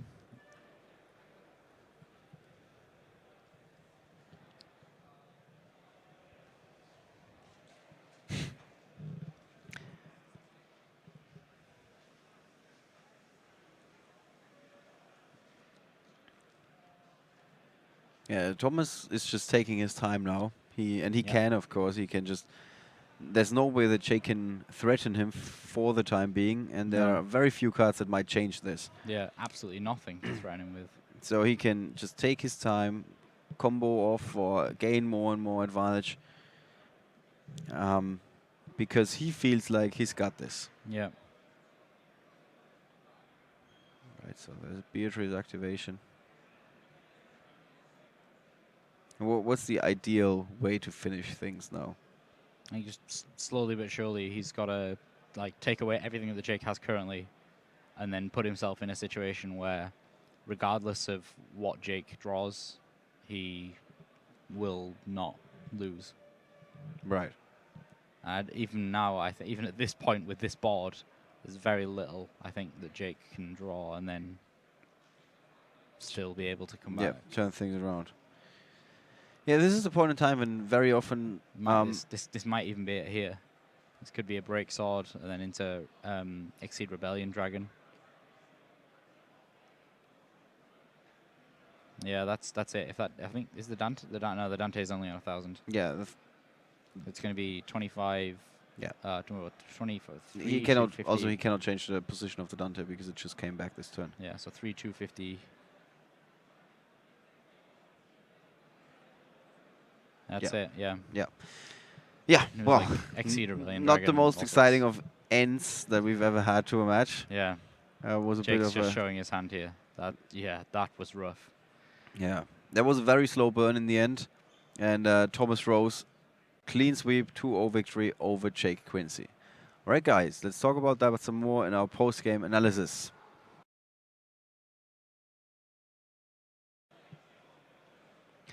Yes, that was it. The top 32 match. It was over in a hurry, to be honest. Yeah. Not what we expected, I would say. Not at all. Also, we got some blame that the hype wasn't so real this time around. Yeah, can you blame us? The first game was kind of interesting in a way because Jake started with his so-called side deck tech in the main deck with the Ghost Reaper and Winter Cherries, stripping his opponent's deck of its boss monster, but yeah. Thomas was able to do the same thing. Yeah, you've got to wonder how many times this happened out on the fields this time, this weekend, where people were just taking away those Dragon Busters. Yeah. I mean, and with both players not being able to use their best monster, that was crippling the ABC deck a little bit more. It's a little bit more depending on its boss monster. Yeah. Dante, on the other hand, is of course a one of a kind, but there are other monsters in this side deck, or extra deck rather, that can really give you the upper hand. Just put some work in. I think that's the thing. The ABC Dragon Buster is really the boss monster, whereas with the Burning Abyss monsters, you can kind of... Dante is their boss monster, really. He really enables all of the plays. He's very strong, but still, Break Sword and Levier all been able to still perform without do Dante. other things, that are helpful. Yeah, and the second game was basically just... Let's take a look at Jake Quincy's hand. There was very little that he could do, and Thomas again had Ghost Ogre and Winter Cherries. Yeah. So even if Jake would have had something, it wouldn't have looked great for him, and that was basically all she wrote. Yeah, just without having that Dragon Buster, it's just so difficult to progress. All right, let's. In that case, we can spend the time elsewhere, so to speak, and maybe we can take a look at our country breakdown because we didn't talk about that leading into the match. This is what it looked like at the start of day one. Yesterday morning, 489 players from the UK, making this one of the larger tournaments on that little island. After 7 rounds of Swiss, we cut down the field. Just 119 players from the UK remained. We said it earlier, this is not all that surprising because very often when you have so many players from one country, it's because they are playing on home soil. Many locals are showing up and not all of them have been playing internationally.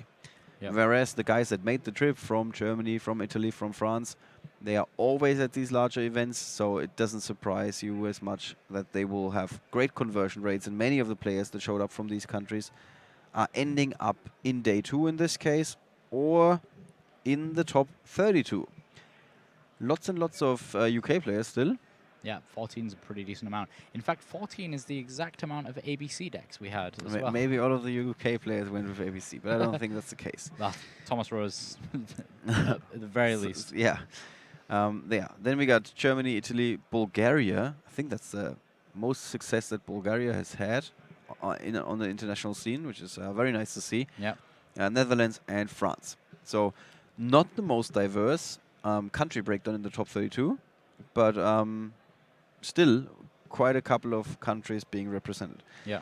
Let's go back to our deck breakdowns, because during the round, this was a question that came up on the stream. couple of times more. We're going to have those in the written coverage, of course. So basically everything that we're talking about this weekend, stats-wise, is going to be on the written coverage at some point. So you can, of course, check it out there, and then you have all the time to take another look at those breakdowns and come to your own conclusions. Yeah. In this particular case, one thing that we came up with was that Lightsworn was a good choice for the weekend. Yeah, definitely. There's few players, or not that many players played it, and they all secured their play, or many of them secured a place in the top 32. Yeah. All right. That is basically it from the breakdown side. Yeah. I think it's time to call in Thomas Rose. Yeah, let's hear it from the man himself. Who's going to walk us through his deck choice, why he's going with Phantom Knight, Burning Abyss, and how things have been going so far. Yep. So we're going to be right back after a short break.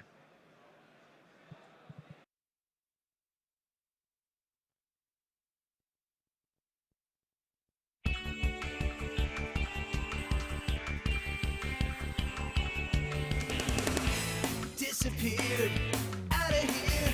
It was time to pay my dues. Never guessed that you'd be dressed in my clothes and in my shoes. You couldn't wait to move right in. If I were you, I'd be concerned. Ain't no way you're gonna win. Bet you didn't count on my return. Thought you were so tough. You had it all under control. Now enough is enough. Gonna take back what you stole. Give it up, 'cause now I'm back.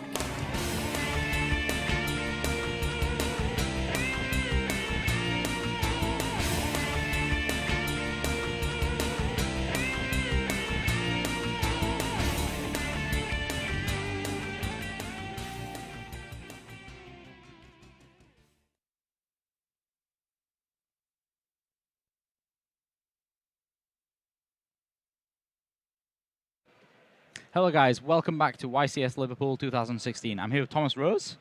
Congratulations. Thank You're you very in the much. top 16. Yeah, Yeah. first Yeah, time yeah. I've made it this far. There was a question mark there. What? Yeah, I am. Yeah, congratulations. So, tell us why you decided to play Burning Abyss. Well, Burning Abyss, Phantom Knights, bit of strange stuff going on here, and you played 50 cards as well. Tell us a little bit about your deck. I had seen that ABC was obviously really, really powerful. Mm-hmm. I expected it to be the most played deck at the event, Yeah. and consequently I expected everyone to be side decking, or in some cases main decking, all of their hate cards for it. Mm-hmm. I didn't particularly feel like running the gauntlet of ABC. If you want to play the best deck, you have to do it better than everyone else that is doing it. Yeah. So my alternative strategy was to try and beat the best deck rather than being it. Yeah. So I put together a 40-card BA Phantom Knight deck Okay. and essentially just took the 10 strongest side deck cards against ABC and added them to the main deck as well. Right. Okay. So that's how you achieved 50 cards. So you, Yeah. So you actually made a 40-card deck and then just dumped a ton of cards on top that you figured were going to be pretty good. Yeah. The other option was I could have played pure Burning Abyss Mhm. with all of the tech cards and still made it 40. Mhm. But again, with what I was saying about the amount of side deck against ABC, Mhm. I expected to see a lot of Winter Cherries. Yes. And pure Burning Abyss struggles without Dante's. Yeah. Whereas, as you saw, I got Yep. Winter Cherried in game one there. Yeah. And you were And still able to play through I just it, yeah. used the rest of my extra deck. Yep. Exactly. Yeah. Yeah. I don't even play 3 Dantes because half of the games that I play, I don't get to use any of them. Yeah. So I use the extra deck space to play other things that won't get hit. Yeah, I mean, I noticed that the moment that happened, I said to myself, this is actually going to go in Thomas's favor because the Dragon Busters are so core to that deck, but your deck doesn't really mind too much about Dante. Yeah, absolutely. I would happily play every single game. I get no Dantes, they get no ABC Dragon Buster. No problem at all. I am sure you would. Yeah. So tell us, how many ABC decks have you actually played up until this point in the This tournament? was my 6th ABC in the tournament, and I think I've lost 1 game in One- 6 rounds As against in, them. As in like one duel? 1 duel in 6 rounds of ABC have I lost to them because that's all I wanted to see all day. Wow, that's pretty good. I mean, having said that, I'm now going to lose my next round to ABC inevitably, but Well, let's hope not. So tell us a little bit about Mass Change 2. So we saw a Burning Abyss deck that was Oh, the playing one this tech earlier. that nobody actually saw there. Yeah, we didn't giving see the it. game away. Oh, Yeah, that's another card that is really devastating for ABC. If they clear your Chaos Hunter, then they can play again. If they clear any of your floodgates, Yep. they continue to play. But if you are playing with Darklaw on the field, even if they clear the Darklaw, they don't have any pieces, so they can't then use the Buster Dragons. Yeah. It's just another thing on the long list of monsters that I want to summon that gives me an edge over ABC. Yeah. Well, that's a really fair assessment. Yeah. So you just you really thought about this and just thought, I just want to summon these monsters, and that's going to stop ABC from playing the game. Yeah, and I also decided that I wanted to have monsters to prevent ABC playing the game because Twin Twisters is everywhere. Yeah, exactly. Do you think we've got to that point in kind of like the curve of ups and downs with back row removal now, where everyone's playing back row removal, but no one's playing back row? No, I don't. I think that because ABC has to play a field spell, back row removal is definitely going to stay in the game. And if people are already playing the back row removal and it's getting lightning rodded onto the field spell, in some ways that gives you some protection for your trap cards. And obviously, trap cards are... There are some really strong trap cards out there right now. Yeah. Solemn Strike, Solemn Warning, Vanity's Emptiness. Amazing cards. They can single-handedly turn a game. Yeah. But at the same time, they can just get destroyed. Yeah. Well, as we saw during that, I think it was the second game where you twin twisted Jake's back rows, and it was just two really big trap cards, and you kind of already had the game in the bag because you'd winter cherries, but it kind of made sure that it just paved the way for you to be able to do whatever you wanted. Yeah, absolutely. If you hit two cards with a Twin Twisters, you're very unlikely to lose that game. Yeah. I tried to design my deck so that I will only ever get hit for one with a Twin Twister. Yeah. So a lot of the time I've been setting one, and my opponent has to use their Twin Twister because they can't risk playing into it. Yeah, and then you've kind of saved something for next turn. Yeah, you get a cheeky +1 on the advantage train. You might have another trap that you can set next turn. It's a card that can really turn a game. Yeah, I guess if you let them twin twister the second one at that point, you've probably already won because they've minused themselves so much. Yeah, it just costs so much in terms of cards. Yeah. Well, I don't think we've ever had a 50-card deck win a YCS before. So Longdow played at least 50 on his Mermails in Lille. Oh yeah, of course. That was the big. I remember the 50-card Mermail deck because you just played everything, didn't you? Yeah. You played literally all of the water monsters, and it allowed you to play 3 controls, 3 Undine. Was that right? Did they play that in that? What do I not want to play against? Yeah. Pretty much anything that isn't either ABC or the mirror match, because all of my techs that I'm playing for that particular matchup are also very strong for people playing Burning Abyss.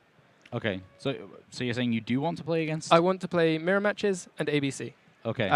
Mainly else. ABC, but mirror matches as a side vein, I'm also sort of accidentally pretty covered for. Okay.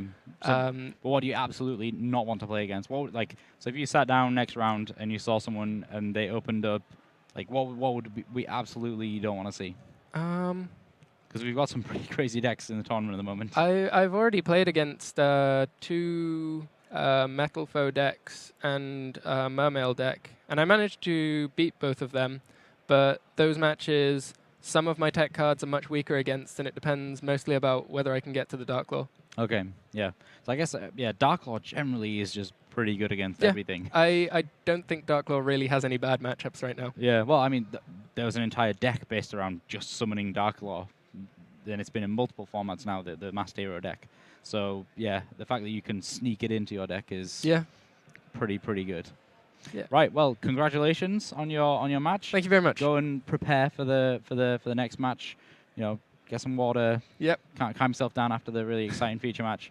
And yeah, so we're going to be right back with the top 16 of YCS Liverpool 2016. We'll catch you guys soon.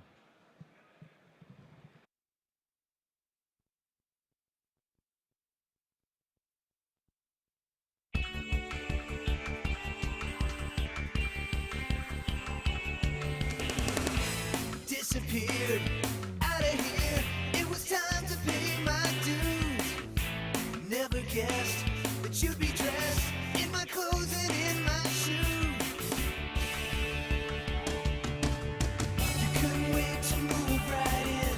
If I were you, I'd be concerned. Ain't no way you're gonna win. Bet you didn't count on my return. Thought you were so tough. You had it all under control. Now enough is enough. Gonna take back what you stole. Give it up, 'cause now I'm back.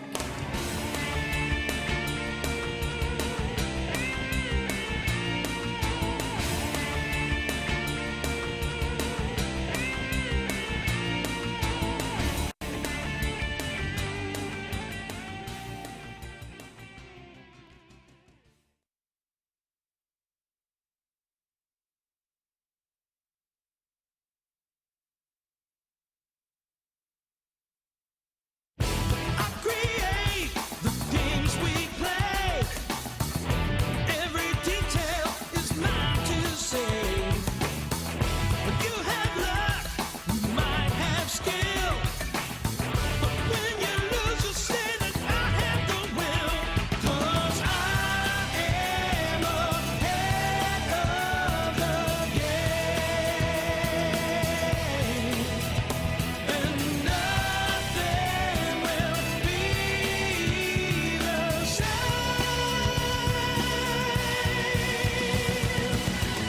All my technology, all my smarts, my creativity, I'll even cheat. 'Cause I am ahead of the game. And nothing will be the same.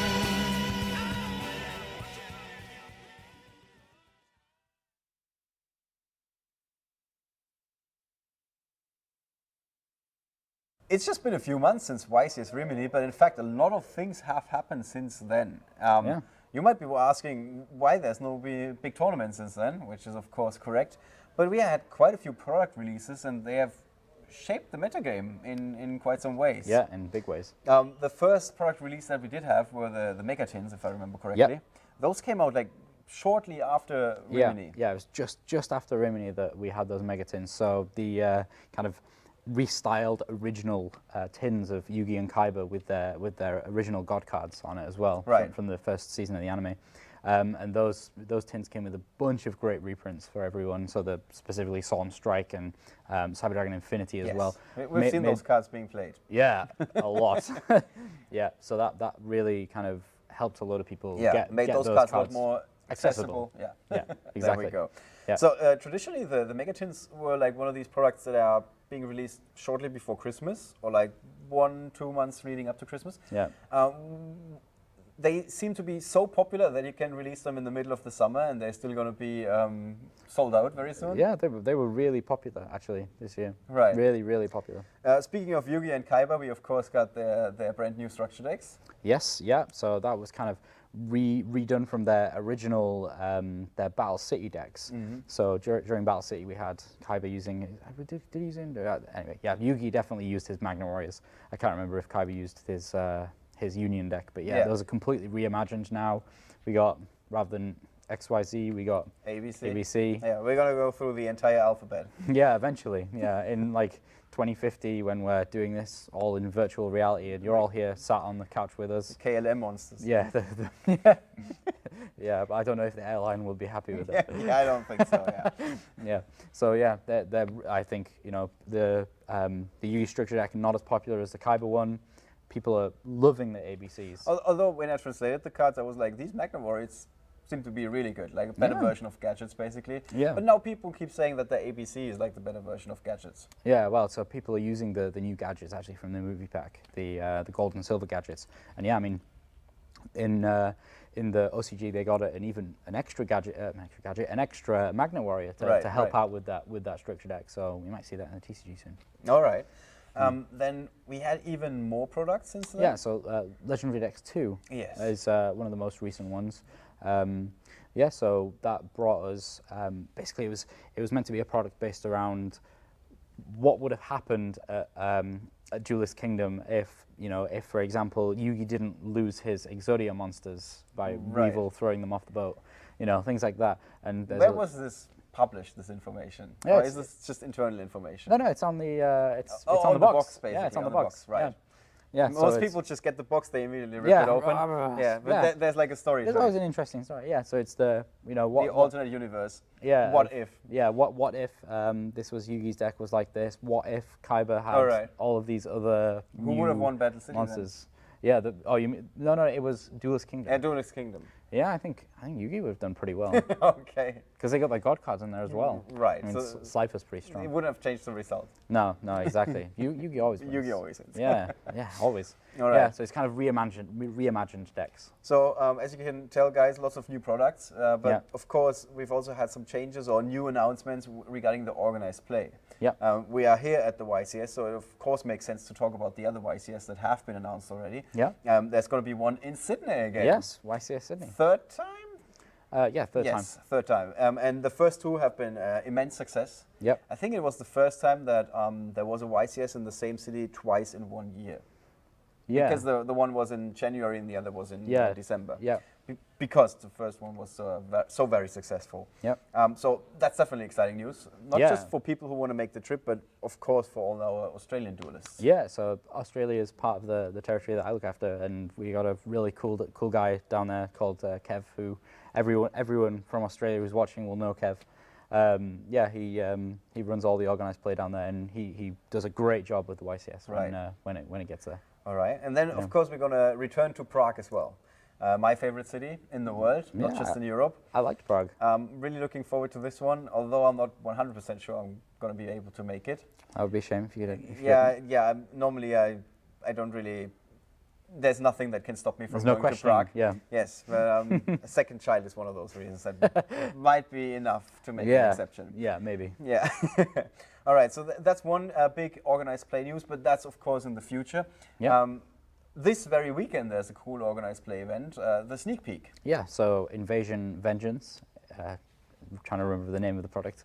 The English version. Anyway. Yeah, Venom. Yeah, Invasion Venom.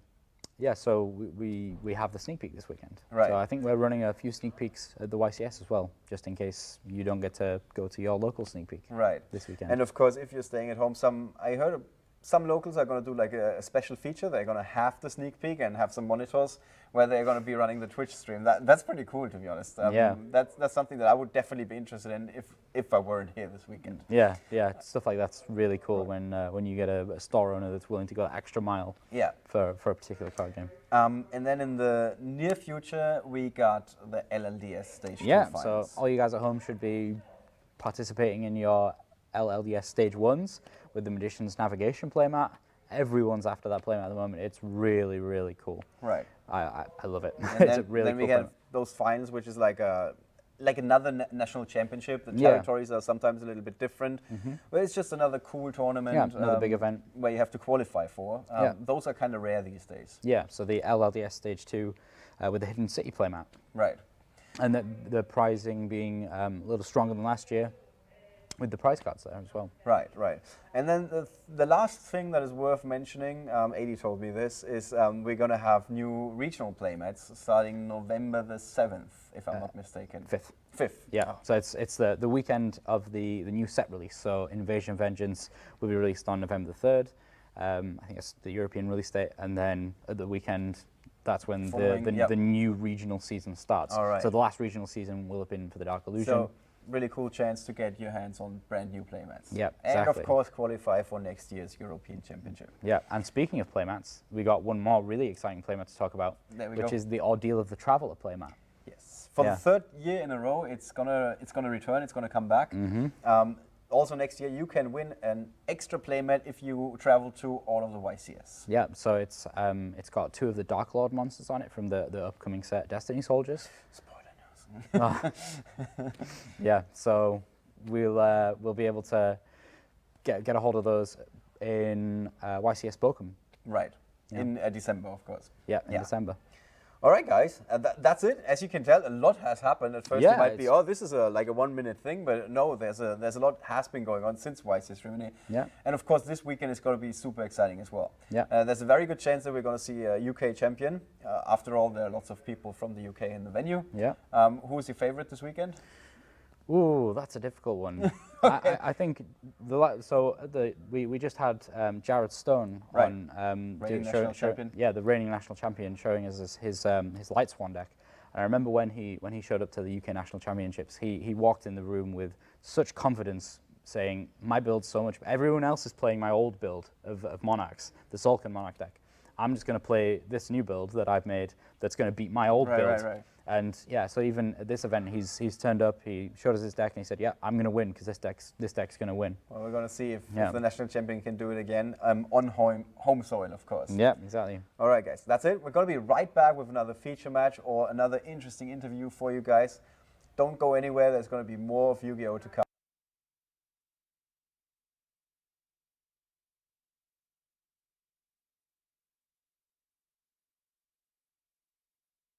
Hello guys, welcome back to YCS Liverpool 2016. Still here in sunny England, and I'm here with Justin and Jason Little. These guys have been playing for 10 years now, and I just thought I'd get them up here to talk a little bit about their Yu-Gi-Oh life and how it's impacted their life, and yeah, all those kinds of things. So, nice to have you guys here. Yep, nice to see you. Yeah, so tell us a little bit about how it all started. So, it all started with this guy 10 years ago, little 5-year-old, wanders in the house with these weird cards, saying, "Dad, how cool is this?" No idea. He then started getting into it with his friends, wanting to learn it a little bit more. "Dad, will you help?" Spoke to his sister. His sister started getting interested, and from there we took a little trip to America for the first time as a family, and came across a little shop, and he bought his first tin, Elemental Flare Wingman, I think it was, something like that. It was Shining Flare Wingman. Shining Flare Wingman. Wow. A long time ago. Yeah. So little guy's happy. We come back, and it took off from there. We started looking at magazines, trying to find out where the locals were. Ended up going to a local up in Sunderland, seeing a load of guys there, being taught how to play the game properly. Yeah. So when you first started doing it with like your sister and learning the rules, you never start off by playing purely by the rules. You always end up making up your own rules and stuff, don't you? I think one of the really terrible ones for me was Elemental Hero Prisma. Right, okay. Yeah, I completely misread that card. I thought that I could send a material, the fusion material from deck to grave, to special summon it from deck, from the fusion deck at the time. That's even stronger than Prisma is currently. That's so pretty interesting. Yeah, that's pretty good. I mean, I had all sorts of crazy stuff. My favorite season of Yu-Gi-Oh was actually the Deckmaster season, so we used to do all stuff with that. Yeah. So tell us about what was the first kind of where did it change from just being, oh, Dad teach me how to play this game, into really, competitive? Where was the first real big event? The first big event, I think, was when he went to Birmingham, where I think the European Championship was first held. Mm-hmm. He went into, I'm not even sure whether it was called the Dragon Duel back then, but he went in. I can't even remember what you were playing. No, and he went, I think it was even Gadgets or something along those lines. He had it all set up, he was playing, ultimately went 3-3, but again, 6-year-old I think he was at the time, misread a Masker Restrict in the Frog FTK format, and yeah, it all went downhill from there. Masker Restrict is not just for big guys, it's also for tributes. But, you know, we win some, we lose some. Yeah, so, it's really kind of a personal thing for me, because I love seeing parents who have really supported their kids in their hobbies and things like that. How was that for you? What made you think, let's just go with this? Like, let's just see what happens with this. It was I think it was seeing the kids, you know, wanting to get involved. You know, not a lot of parents get involved with the kids and being able to play the game with them. And the amount of times I've gone round, I've made loads of friends. He's made a load of friends, and everyone keeps every now and again coming up to me saying, "You must have the coolest dad that, you know, takes you to all these fabulous places like Amsterdam, to Berlin, to the UK, to London, to America even." And yeah, the game just went on. His sister loved it, he loved it, and we just kept playing it, made a lot of friends. Yeah, you so know. You just mentioned loads of different places. Again, something I always talk about, how, you know, people don't, it's a completely different experience as soon as you start traveling around the world playing Yu-Gi-Oh. Yeah, I never saw this, you know, from that guy that walked in with a little structure deck, playing card games, to now traveling the world. You know, it's not just a card game, it's the whole experience, you know, coming here, seeing all the guys and girls, you know, and it's just, it's not just a game, it's the whole network and infrastructure that you've got. It's really, really good. Yeah, just seeing other people that's really passionate about something that you really love and that you've grown up with as well. Yeah. And it's a strange feeling when it's not just about the game, it's not just about the tournament. No, it's not. You know, it's about meeting all the people. Nobody can say we're the best players in the world. We're not, far from it. But we love the game. Yes. We love the atmosphere. Well, you topped a YCS. That's the one thing I wanted to get that in there. Yeah, we've got to get that one in there. That was the highlight of my career, YCS Sheffield. Top 32. Just played the game on even keel, and it just worked for me on that day. Yeah, Battle Pack 1 was a good sealed.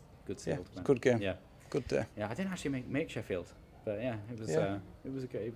I heard it was a good event, and the playmat as well. PJ, we did a real good job on that playmat. You did. Still got it. We'll not be getting rid of that. Still got it. Yeah. Still got the Blood Mephist. Is it? You got a Blood Mephist. I got the Blood Mephist. Yeah. So mint. Yeah. Yep. And that was your first top as well in the Dragon Duel. Yeah. So we've covered all that all the way up to now. So what about this weekend? What are you guys playing this weekend? This weekend, so gone all the way from gadgets and Shining Flare Wingmans. What have you guys chosen to pilot this weekend? Well, as this is our 10th year, I've gone back to my first competitive deck, and that is Blue Eyes. And as Blue Eyes has just come back around to being fully competitive, there was only one deck for me to play. Perfect choice. And you see, similar in a way. So we mentioned gadgets before.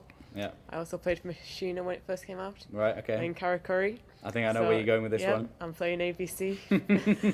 Yeah, right, well. The brand new one. I bet you're not going to be the only person playing ABC this weekend, and definitely not for Blue Eyes as well. No. Right, so best of luck in the tournament. Thank you very much. And we're going to be right back with even more great coverage from YCS Liverpool 2016. Catch you guys soon.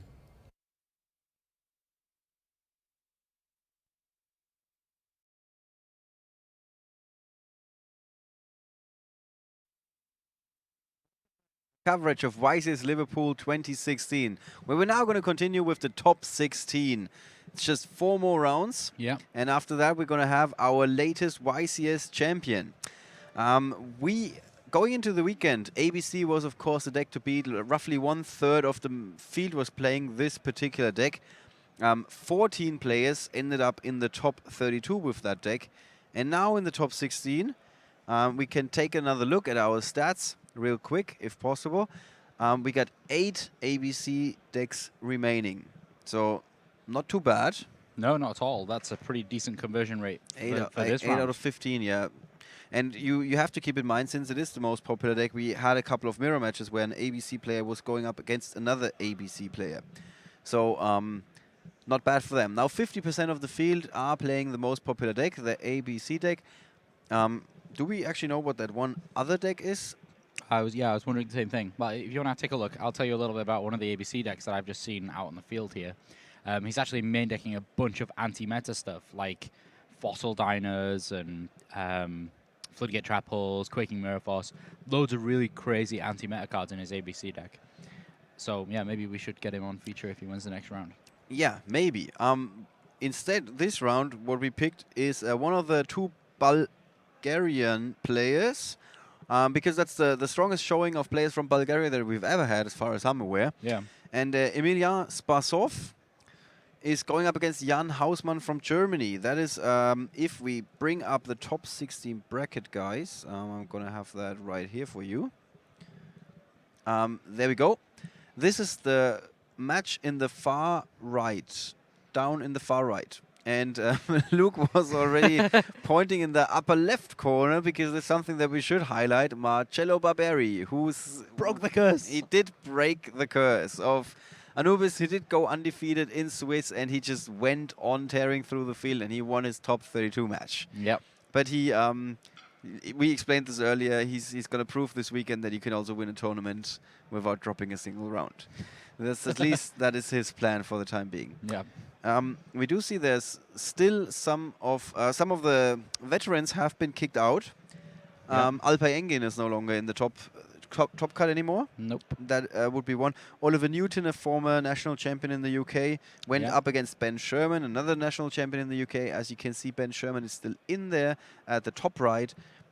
He's now going up against the other player from Bulgaria, that is Viktor Kioi, who is playing Metal Foes. So that's also one of the matches that is going to be interesting to watch. Yep. All right.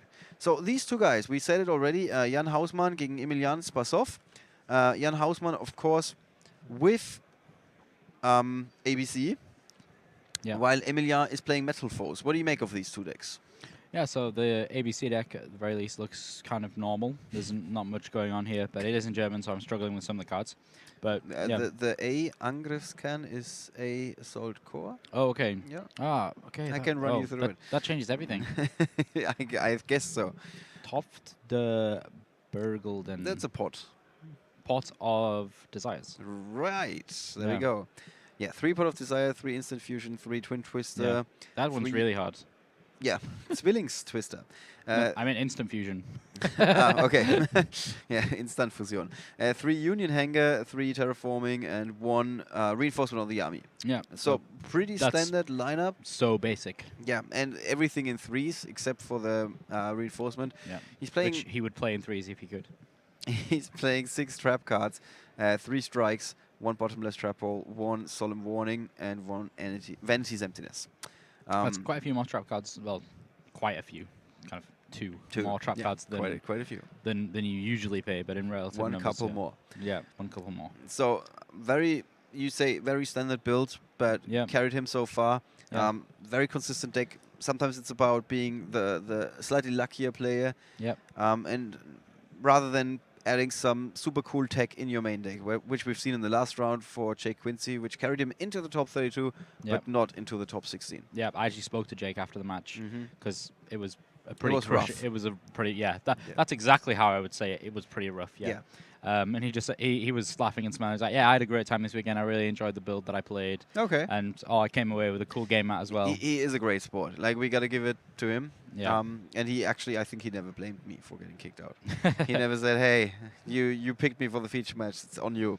I think he never did that. Yeah, I think Thomas at the end of the match sat and spoke to Jake and explained to him some real solid logic behind why Thomas's deck was made to beat Jake's, and he kind of accepted that. Okay, well that's nice. Yeah, but I guess it's one of those things where you gotta sit and your opponent's gonna tell you. We could use some more real solid logic. Yeah. In our coverage. Yeah, exactly. When there's a chance for it. Yeah, exactly. All right. What about Emilian's build on the Metal Foes? This is, I guess, a little bit less basic. Well, yeah, it looks fairly standard as far as Metal Foes is concerned. All the Metal Foes monsters in 3s. The little Magispector engine. Yeah, he's playing Rescue Rabbits, fairly normal. He's playing Ariadnes. That's just one of the builds that you can play. He's playing all 3 Gofus. A lot of people have been cutting it down to 2s, maybe even just 1. He's playing combination, only 1 combination, I guess, just to give him a little bit of extra stuff to be able to use, a little bit more tech there. See, actually, half of the trap cards are the same as in Jan's build, of course, with the strikes, the warning, and with the emptiness. Yeah. Not that surprising, I guess. Yeah, and then he's got the Jaugans in the side deck, just kind of as normal. All right. Should be ready for that. So, 2 of the accepted best, or at least standard builds of these 2 decks are now going to collide in the top 16. Let's take you to the table where it's going to be Germany versus Bulgaria. So we see Emilian on the left and Jan on the right. Behind them, Daniel on the left from Ireland, if we're just talking about countries so much, and Andrea from Italy on the right. Our 2 volunteers that are going to... I really recognize Emilian Where Do you? have we seen him before? I can't say that I do, but I can quickly look through my resources file, where I got the winners of all the past tournaments and the top 8 of all the past tournaments that Konami did, and see I if we... strangely recognize him. He's never advanced to the top 8 in Europe since we've been recording, which is, at least in this file, which is since 2010. Don't know why I recognize him.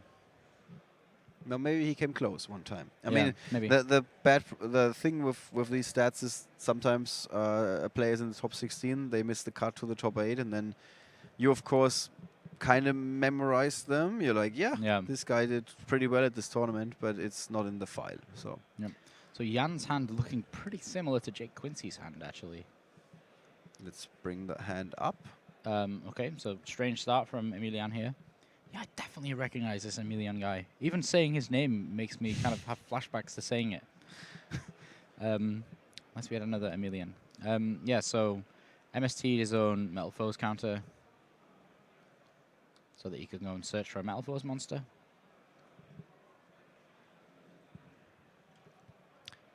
Why won't you? Bit of a strange play. Yep. So now he's got his pendulum scales. Yep. Gonna destroy his Kieran. Gonna go set another Metal Foes card, probably counter. Yeah. And so he does. Yeah, it's combination that he MST'd, by the way. Was it combination? Pretty sure it's combination that lets him do that. Yeah, I think, as always, we got the problem that we don't see the cards in the graveyard. Yeah. Luster. Oh, that's good. Luster been able to destroy that, and it just fills up his extra deck even more. Right. So very good opening. Yeah. For Emilian. Yeah, I mean, there's no Gofu, but still strong opening here. Gonna pendulum summon these guys back. He's got Kieran. He's got a back row, which is one of the Metal Foes counters. Yep. And then he's gonna set the other back row, which is Wolflame. No, Wolflame is he's got 2 counters now. 2 counters, yeah. Yep. So it was combination earlier. Yeah, I'm just reading from the app instead of thinking. His Special Link Thrasher. All his cards are on the table. Yeah, he just bounced Thrasher with Kieran. I don't know why. That's like bouncing a Cyber Dragon. There's nothing to stop him doing that over and over again. Unless it was during battle phase, then that would make sense. Yeah. That definitely would make sense. If it was battle phase, yeah. Otherwise that makes no sense whatsoever. So we might be in main phase 2. Yeah. These 2 guys might have been communicating extremely quickly, which makes sense, of course. Yeah. Okay, now here we have the Union Hanger, all important card. I think he did draw into the terraforming, didn't he? Yes, he must have. He must have. Good for him. Yeah, very, very good. So Gold Gadget, probably a Crush Wyvern. Oh no, because he's got multiple monsters he wants to get rid of out of his hand, so yeah. He's gonna put a Crush Wyvern down. Yeah. Because he's got multiple monsters he wants to summon from his hand here. He's going to be able to make multiple rank 4 plays here, as well as that ABC Dragon Buster. Right. How important is it that he knew that Emilian is not going to hold on to something like a Max C? I guess he would have had to go for it anyway. Yeah, because otherwise it he would have made all the lost. difference now when he's... Yes, definitely. Yes, because as soon as he played that Gold Gadget, the Max C would have just been bam, straight down there. Right. So both of these players watching the opponent, making the most of their decks, basically. Yeah. Yeah, Jan's not playing Galaxy Soldier unless that's Goldener Apparat. That's Gold Gadget. Yep. I'm surprised about the question. I thought your German by now is absolutely marvelous. No. Ist nicht gut.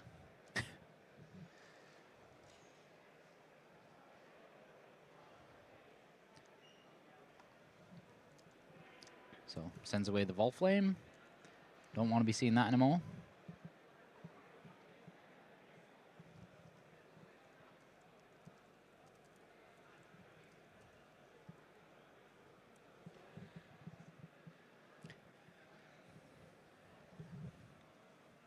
Right, we're just doing some quick coordinations here because after this round, of course, you guys can find the top 8 profiles in the written coverage. There's a link to the written coverage below the Twitch stream or in the description on YouTube as well, if you're watching this on YouTube. So you can, of course, find out more about our top 8 players this weekend, where they're coming from, how old they are, why they are playing the deck they are playing, things like that. Very typical contents of the top 8 profiles. Yeah, here's Tsukiyomi. So that's multiple Dragon Busters at this point, I think. I think he's missing one A. Just one A. That's not Ideal. necessarily too hard to get. That's also true. It's also not ideal. No, but in the literal sense of the word, not ideal. Not in the British sarcasm way of not ideal. So, yeah. It'd have been nice if he'd have drawn A, because then he could have used the Dragon Buster to get another Dragon Buster, basically. So, yeah, I think he has to use Dragon Buster before he detaches here.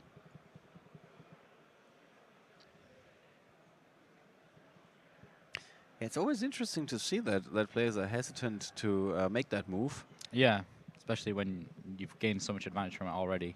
But on the other hand, he might not be fearing a Kaiju here, because his opponent would have had to draw into it. Yeah, naturally drawing that would have been pretty fortunate. So he might be like, yeah, I don't think there's a chance he's going to draw into this, and yeah, therefore... He's already in a pretty good spot, so no need to get even further ahead. It's kind of, I think he's kind of wrapping around to the point where he can win the game with a move.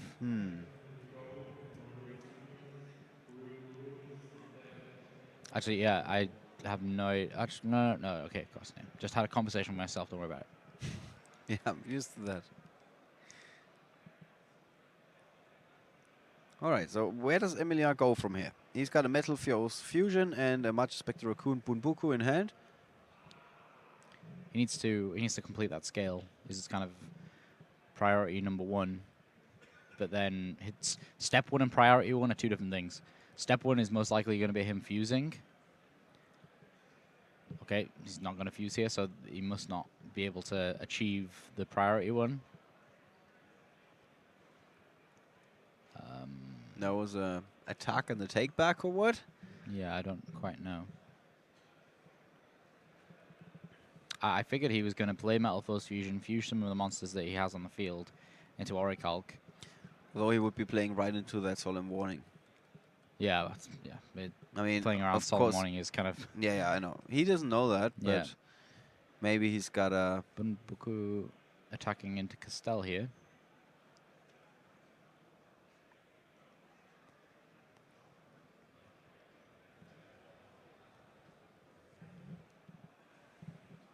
So, now we have the life points change.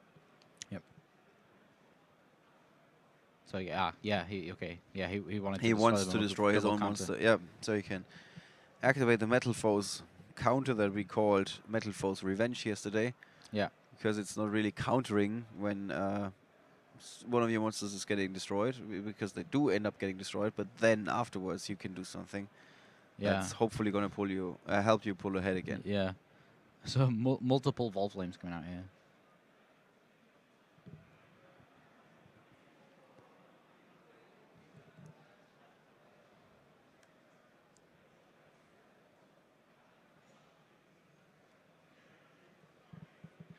And when is the correct time to flip that Solemn Warning?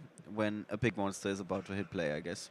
Yeah. Well, or do you want to like interrupt the setup already? No. He's gonna use Warning either on a big Pendulum Summon or on anything that would threaten ABC Dragon Buster.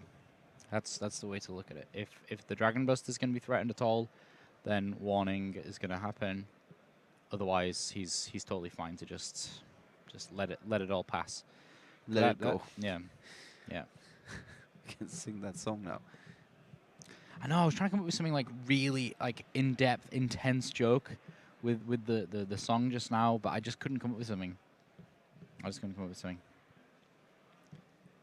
All right, so it looks like Emilion is fighting tooth and nail, clawing himself back into the game. Yep. Not quite done yet. No, he's going to play Metal Force Fusion. And now the question is, are we going to see the Solemn Warning? He'd have played it by now if he was going to play it. He's going to Dragon Buster that. Nope, let's not be having any of that. Probably going to use his Metal Force Fusion's effect to shuffle it back into deck. Such a great card. You only ever need to play one. Yeah, that's It's quite interesting. pretty unique in terms of fusion-based decks. Yeah, I think it's quite a strange thing that he could have chained Dragon Buster to the Metal Force Fusion to banish it. Right. But I don't think that's something that's It's not a really very on popular choice. It's just not on anyone's radar. I don't Yeah. think anyone realizes that you could do that. Really, just stops that entire line of plays for the Metal Force deck. Right, so Emilion drawing into the second card. He apparently he's got a Bunbuku in hand still. Yeah, I think when he summoned Bumbugu originally, he got another Bumbugu. Oh, sorry, not originally, but the second time. Yeah, now he's got Metal Force silvered.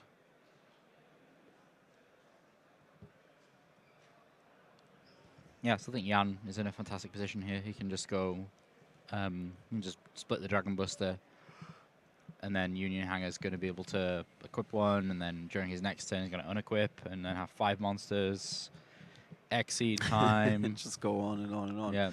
It's one of those rare examples where one big monster can already stop your opponent from doing anything, like attacking you and so on. Yeah. We don't tend to see that very often these days anymore. All right, so Emilion has is about to finish his complete his scales, I guess. I can't remember if silvered. I can never remember pendulum scales. Silvered is a 1. Yeah, so not going to complete his pendulum scales very well because Luster Pendulum is 5. So he can summon at least 1 to 5s, but he's not going to be able to summon back those Vol Flames. Well, better than nothing. Yeah, but still, kind of Vol Flame was the big one to be able to make some Exceed plays into like Big Eye or something to try and threaten that Dragon Buster, but still, even that wouldn't be all that good. Now there's the warning. That makes sense. Yep. Yes, as I said, big pendulum summon. Big pendulum summon, yep, like you predicted. Kudos for that. So now we're going to see that split by the Dragon Buster into the 3 monsters. Yep. There we go. Here's my A, Bs, and Cs.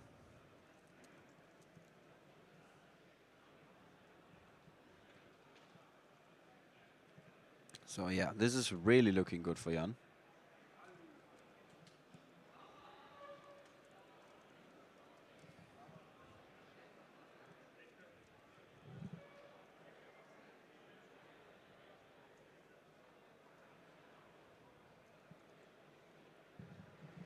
But Emilion definitely knows how to beat the archetype. Otherwise, he wouldn't be where he is right now. No, exactly.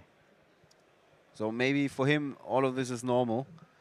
Like, yeah, I know it doesn't look good for me half the time, but then eventually I'm gonna pull ahead. Like he's still got that Kieran, that's the thing. And he's also pushed. The warning is gone. So he used Kieran's effect in the end phase there to bounce the monster that Union Hanger targeted. So its effect doesn't resolve. That's a good play. Yeah, good play. However, the next monster that he has to bounce with Kieran, if he wants to use Kieran's effect, is itself, which is going to cause a whole lot of issues. Not only because he's then wide open, but also because Kieran is then not summonable with Luster Pendulum as a scale. Yeah, so it's the last time he's going to get any use out of that card if that's what he was were to do. Yeah, I actually think it's quite a good move here to leave because he's basically locked out here. Other than the fact Luster's going to be able to destroy the silver next turn, but he's basically locked out because of the scales that he has.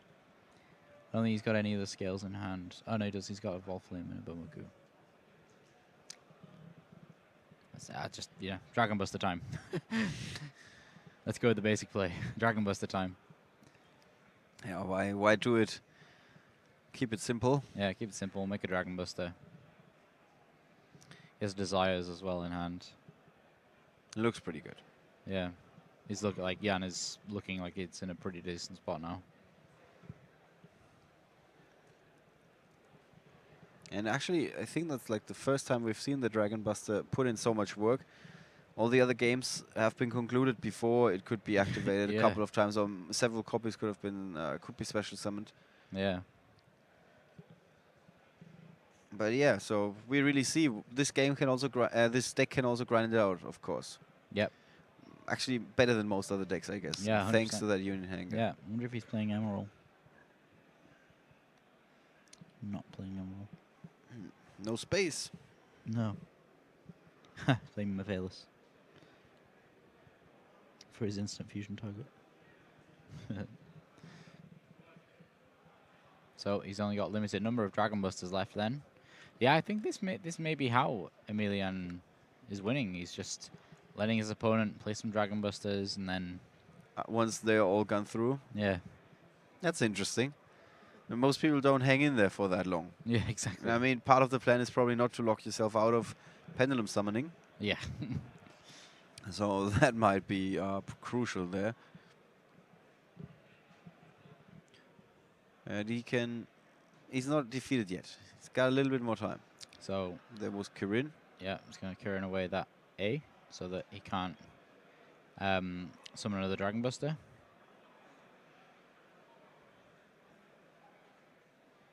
Okay, counting out the 10. There you go. And draw 2. Is it worth it, Ollie? Most of the time it is. There are very few exceptions when it isn't. For example, when you're drawing 2 copies of Pot of Desires. Yes, that's one. It's very hard to argue with, prime right? example, yes. Jan Hausmann is playing 40 cards and 3 copies of Pot of Desires, by the way. This was one of the topics this weekend. How many copies do you play, depending on your deck size? And quite a few times we heard the opinion that if you're playing 40 cards, you should only be playing a maximum of 2. Yeah. Anything more than 43 is okay. I think 41, yeah, still questionable. But like when you're playing a 50-card deck, 3 is so fine to be able to play. Yeah, I mean, even here, Jan can still overlay these 2 monsters into Tsukiyomi and start producing a lot of damage here. Now that Kieran's gone, he's freely open to start causing some serious damage. Yes. Is it going to be enough damage? He has another Union Hanger as well, actually. You can activate that over the top to go search another. Is he going to be able to he can just assemble a gigantic field that will... Yeah, in fact, yes, he can. If he puts Tsukiyomi in attack mode, that's game, is it not? I think it is. He can double Dragon Buster. Yeah. Overlay into Tsukiyomi, put Tsukiyomi in attack mode, discard all of his cards, put that mix AA, BB, CC, then the other 2 Dragon Busters. What's the attack points of Tsukiyomi?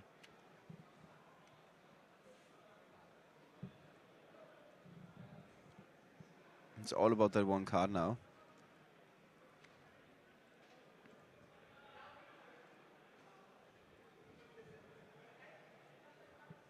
That's definitely one possible way to victory. Yeah, 1800 attack points. I think he's got 7-8 here.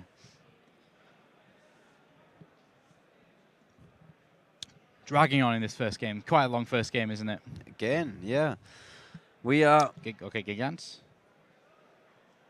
18 minutes in that first game, according to my clock. I guess we couldn't do the play that I said. Is he not playing Tsukiyomi? That'd be crazy. No, he is. Maybe he didn't see it. Maybe. I think that's a play. I don't know. Chat might be able to tell me that I'm completely wrong. I thought he had them all in double copies of each, at least. Oh, I guess it depends on what he banished desires. Oh yeah, there's a chance that he simply cannot summon 2 more ABCs because he's not having all the materials that he needs. Yeah. That's a good point. But in any case, he won't mind grinding it out. We just saw Emilian not really drawing into anything here. Yeah. Well, he's probably going to be able to finish his scale next turn. Mm-hmm. But is it going to be too little too late? It's never too late for a Pendulum deck to come back. Never too late. You can Pendulum summon all your guys back. Yeah, the Metal Force artwork looks really cool. These big, heavy machines. Even though they're psychic monsters. Kind of look like big, heavy machines. Quite interesting.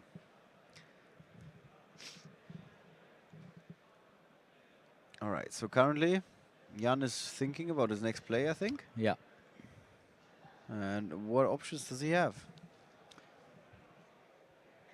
Yeah, I wish I could see what was in his graveyard.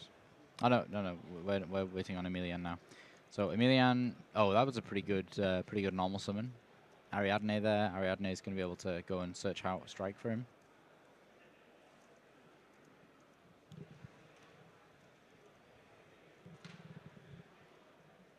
He's going to be able to use Luster to destroy his Silvered, which unlocks his Pendulum Scales. Yeah, that's definitely crucial here. And he's got a Volflame in hand, which he can use as his big Pendulum Scale. Mm-hmm. And as we said before, the Solemn Warning is gone. There is no Solemn Strike face down, although there is a bottomless trap hole waiting right now. Oh dear. That's some interesting tech. Oh dear. Yeah. I think allow that. Oh, this is tough because we have perfect information. I think he allows that. Nope. Oh no. He's going for the bottomless. Okay, so that means that he can complete his scales and then go crazy. Yeah, but like you said, since we got perfect information, Yeah. hard to blame the player for that. No, exactly. Yeah. I guess if he he's thinking to himself, oh, get in there. I'm going to get to use this Gigant X next turn now. Woo, this is good for me. Yeah. But little does he know that his opponent does actually have a complete scale. And suddenly Emilien is also moving much faster again. Yeah. You can tell Silvered, he's pop feeling it. Yeah, get the fusion again. He's got this here now. Get the fusion again. He can banish the other counter, go and search for another, to get the other Volflame from there. Yeah, and then dump all the cards on the field because he's now got a very big Pendulum Scale. It's between 2 and 8, I think, or 1 and 8. Either way, 2 and 8, 1 and 8. He can Pendulum summon all of his monsters back, start going into things like Ignister. So, yeah, he's going to be able to clear up here. Still, nothing that's going to be... Whoa, There's he's a got rescue rabbit rabbit as well. That's what he must have drawn that from the fusion. He must have drawn that when he got fusion back. Oh, wow. That's so big. Pendle Such summon. a big field, yeah. Oof. Let's call it a day. Bottomless trap hole would have been much better now. Yeah. I'm just calling it. Yeah. Oh, dear. Yeah, imagine that getting bottomless. Yeah. Imagine that Pendulum Summon getting bottomless. Yeah, that would have been absolutely savage. Absolutely savage. Emilien would have been like, whoa, okay, first of all, I didn't see that coming. And second of all, this game is absolutely over. Yeah. Interesting choice by Jan to go for it earlier. It didn't look like a terrible choice. Like you said, if he expects that something else is going to follow it up, it might have been better to just save the bottomless trap hole.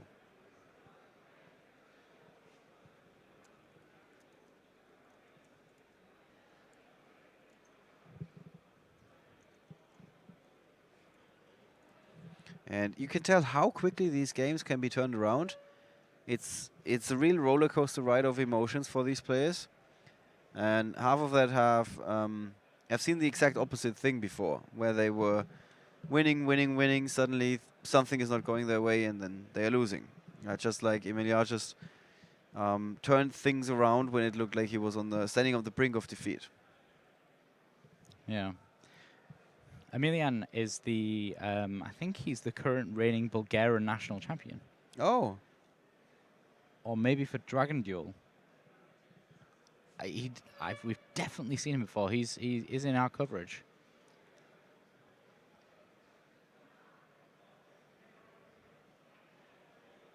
What coverage was this? Don't know the event? No. I think it was the Dulles Q. Yeah, looks like the European Championship, since it's an article about how the national champions are doing. Mm-hmm. We don't tend to have those at the YCS. No. Or at the national championships either. Although it could be interesting at the national champions to look at the past national champions. All right, which side deck cards are going to be introduced between games here? Okay. That's Alley of Justice. Cycle Reader. Cycle Reader. Yeah. Or Quarantine. I'm not quite sure. It's really hard to read. It's, yeah. Okay. I'm So just going to try and find out.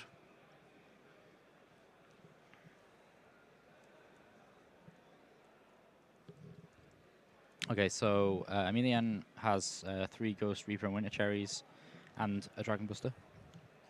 Definitely going to go in. We saw how that worked against Jake Quincy.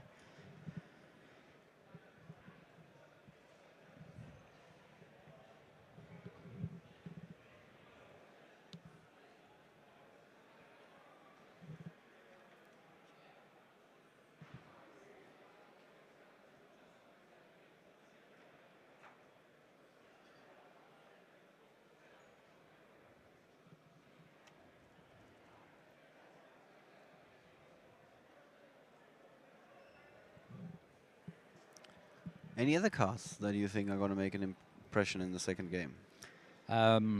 Probably Jargon as well. Emilian's going to put Jargon in. It's always nice to summon all your guys and have Jargon system down as well. Mm-hmm. He's going for Swords of Concealing Light rather than Book of Eclipse. Also interesting. Mm-hmm. Is it Flying Sea? Yeah. Might see Flying Sea.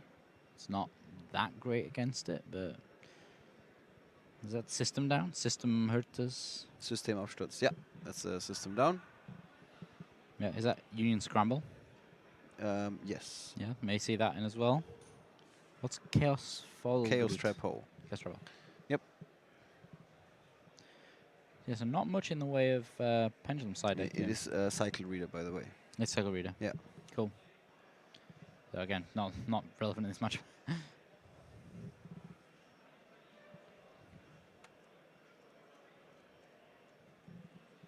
And when you know what it is, you can kind of guess it when you try and make out this handwriting again.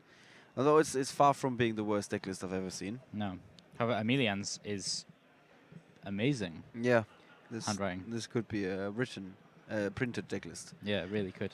Very clear. All right, second game. Jan is kicking things off. He's got a Photon Thrasher. He's also got a Silver Gadget. But nothing else that he can summon. No. Probably going to dump his whole hand for a Bujinte Tsukiyomi. So I was going to rotor into a Thrasher first just to thin his deck out a little more. He really, really would like a Union Hanger.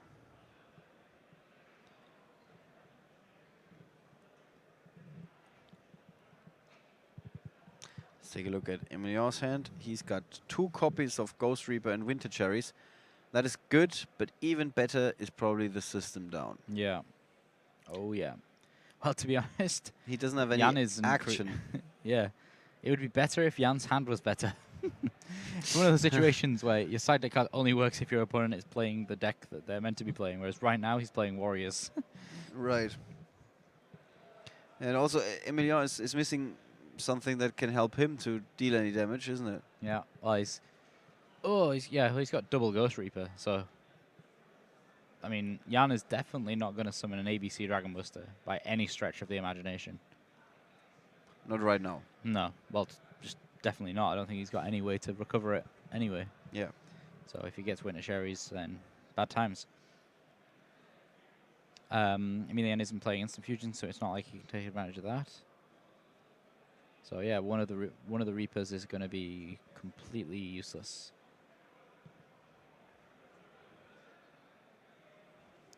Mostly useless anyway.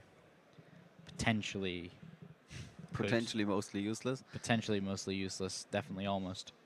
So here's the Instant Fusion. Yep. And it's Norden. Very funny that both of these players just allow the opponent to kick things off. Yeah.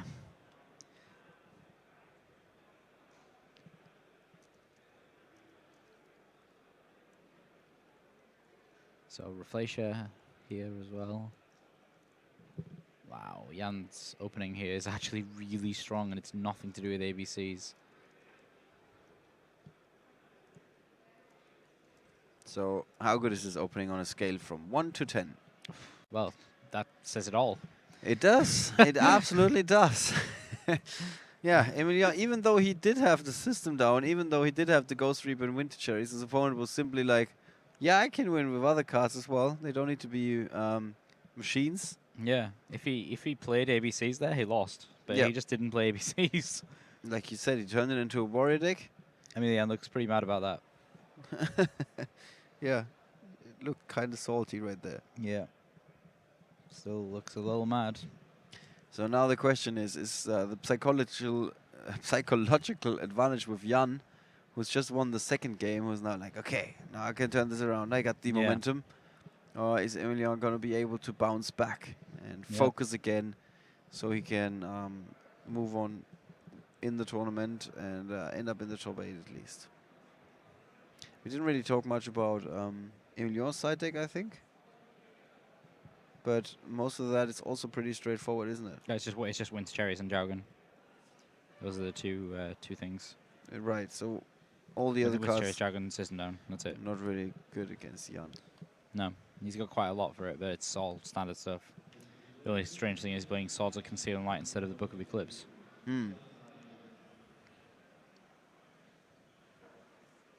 There's 9 minutes left in the round, as of about 5 seconds ago. That's why I think Emilian decided to scoop it up. He asked for time and then immediately scooped. Yeah. Meanwhile, the main event, or the other main event competitors that are still remaining, I think time has been called for them. Yeah. So we're a little bit behind the rest of the field. Yeah.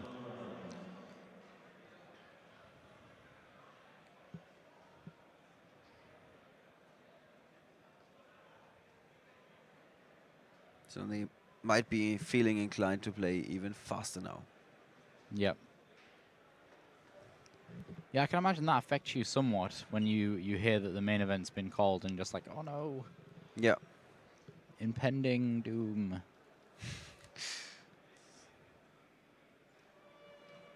Yeah, time can play a crucial role because of the end of match procedure. Yeah, especially the end of match procedure going in single elimination. Yeah. So a whole different ball game. So who do you think is going to be the favorite going into the last game? Emilion because he goes first? I think it has to be Emilian just because of what we saw during the last game with Winter Cherries. Like if Emilian manages to get Winter Cherries in his opening hand and he does draw quite a bit from using that Metal Foes Fusion over and over again, then yeah, he can just outright stop his opponent from playing the game. Yeah, and Jan doesn't have any fancy techs like Jay Quincy has. No. No Light Ray Sorcerer or something like that that No. suddenly becomes active. Yeah.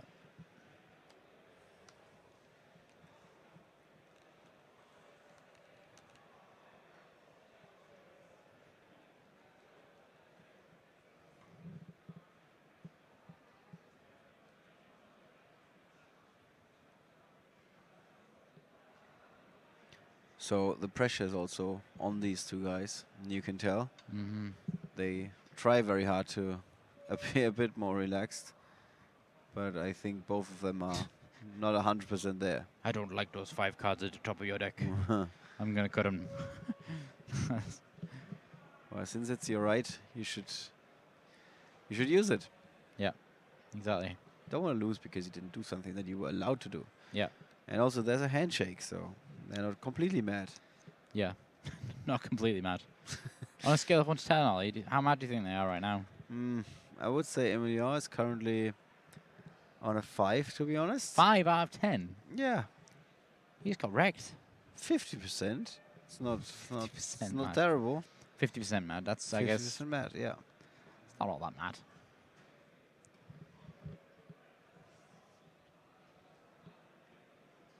All right, Let's so have a look at here's this opening hand here. Yeah, here is the opening. This is his hand. Metal Force Stelen, Metal Force Combination, Solemn Strike, Luster Pendulum, the Draco Slayer, Kirin.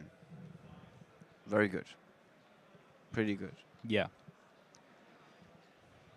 And you can tell by the speed of him Yeah, going he's through pretty happy. those motions. Yeah, he's Bam, definitely maxi. not unhappy with that opening. Yep. But yeah, much more important is actually what Jan is holding on to. He does have a maxi.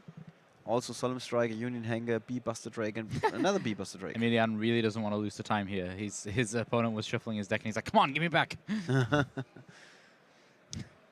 It's mine. Give it to me.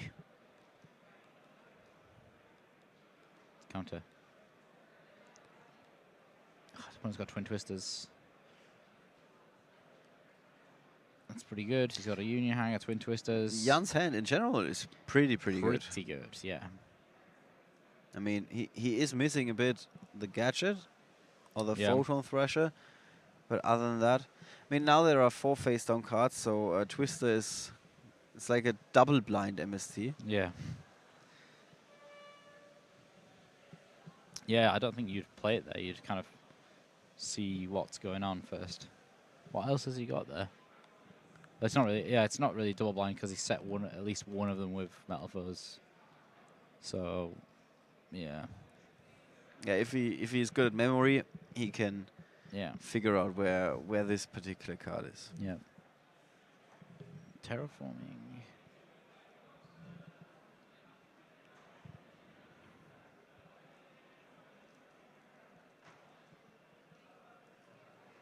Starting with the Assault Core.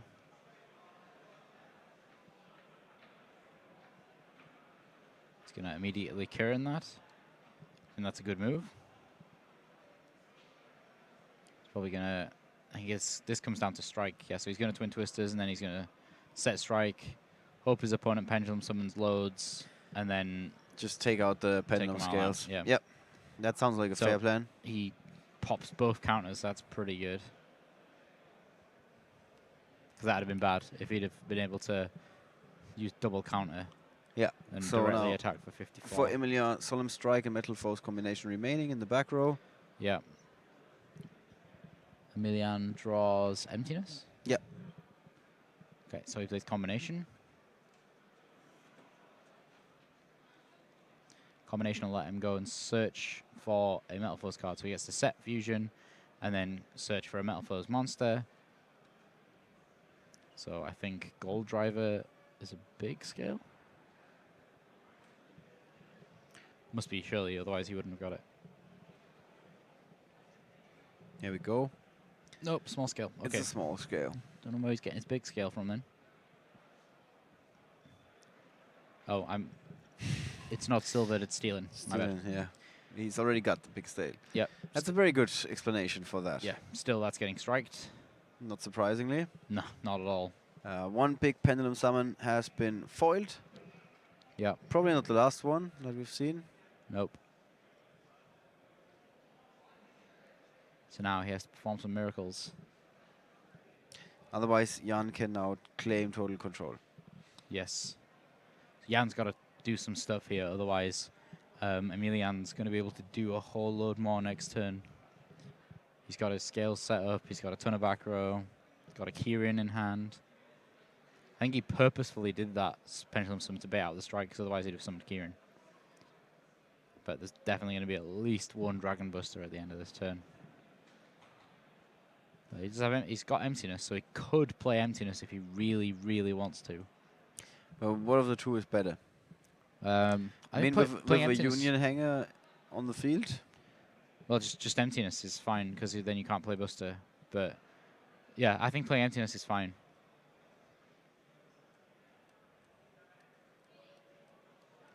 I think, yeah, playing Emptiness is fine here, because, yeah, definitely Emptiness this.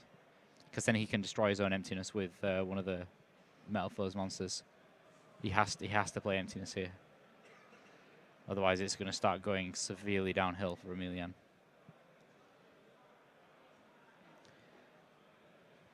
Okay, I just saw the thumbs up.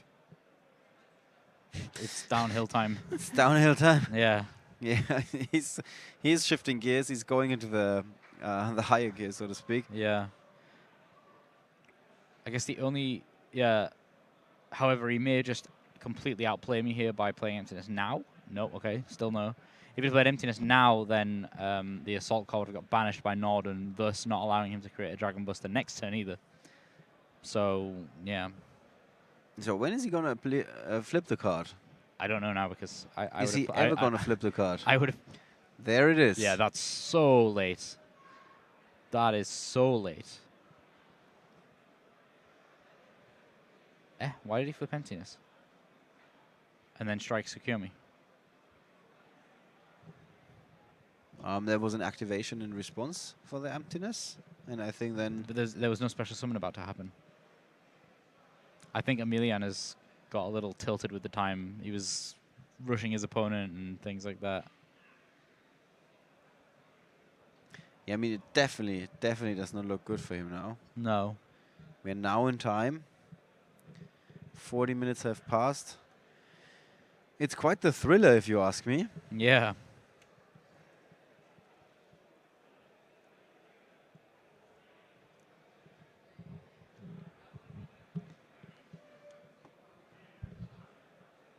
I think that's kind of it now. I think Jan wins. It certainly looks very promising for him, and yes, that is it. We have we have the first player in the top 16, at least, top 8, at least from what we know. It's Jan Hausmann from Germany with his ABC deck. Yeah, so do you think we're going to have enough time to interview him, just because we went over quite a bit anyway? And we're going to quickly recap the match if we can, and then after that we're going to take a quick look at the time. All right, guys, let's move on with the post-game analysis. That was quite the thriller. It took more than 40 minutes for these two to fight it out. And we have seen ABC going up against metal foes, and in the end, ABC prevailed. Yeah. So that's, must have been the theme of the weekend, since we've got half of them in the top I was 16. actually surprised when we looked at the stats prior to the round that we only had 8 out of 14 ABC decks making it to the next round. Yeah. I thought that they were even more successful, to be honest, because in the quick... when we were writing down what won the round before in our printouts, I had a feeling that most of the time I was always writing down ABC. Like the Dark Synchro deck that we had in the top 32, for example, got kicked out against ABC. And this was true for a couple of creative decks. Most of them, at least at this point, like Matt Woodgate, for example, played against Callum Hinchcliffe, who was playing Mermail, and also ABC prevailed, and so on. I've seen this example a couple of times, so at some point the feeling settles in that ABC is kicking the other decks out of the field, which wasn't completely correct. It didn't. It wasn't correct in all instances, but in quite a few instances. Yeah. All right. This went down as expected to some degree. There were some tricky plays, some tricky moves where we weren't quite sure where it would go from here. Yeah, I think Emilian really struggled that second game. His opening hand was really poor. Yeah, and that.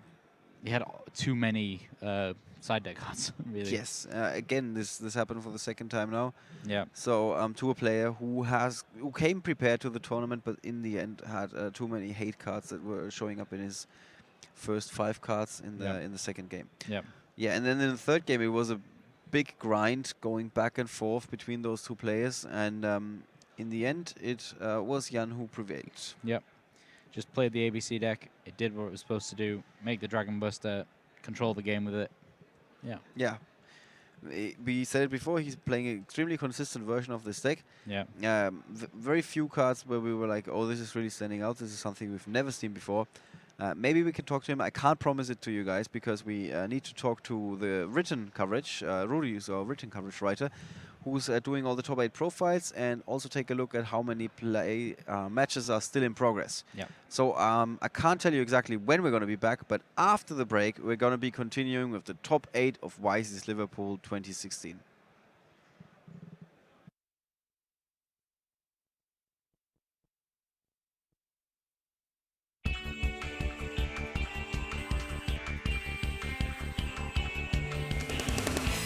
Disappeared out of here. It was time to pay my dues. Never guessed that you'd be dressed in my clothes and in my shoes. You couldn't wait to move right in.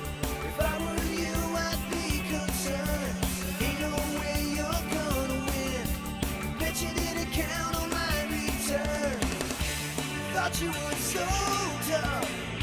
You had it all under control. Now enough is enough. Gonna take back what you stole. Give it up, 'cause now I'm back.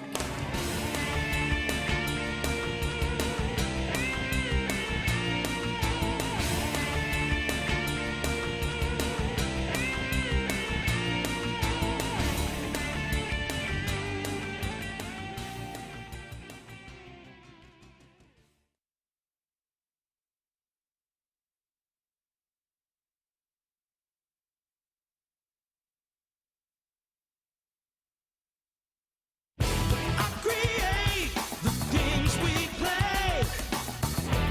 Every detail is mine to say. When you have luck, you might have skill. But when you lose, you say that I have the will. 'Cause I am ahead of the game. And nothing will be the same.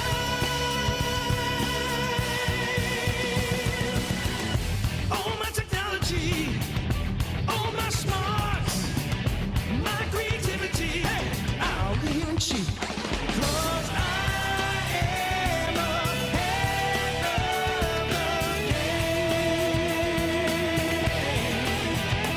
And nothing will be the same.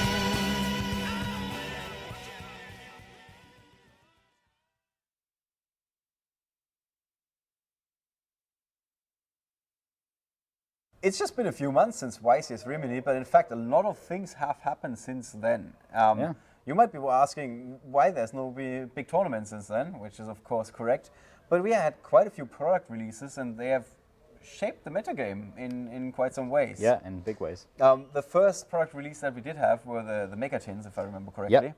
Those came out like shortly after Rimini. Yeah, it was just after Rimini that we had those mega tins. So the kind of restyled original tins of Yugi and Kaiba with their original god cards on it as well, Right. from the first season of the anime. And those tins came with a bunch of great reprints for everyone. So specifically Solemn Strike and Cyber Dragon Infinity as Yes. well.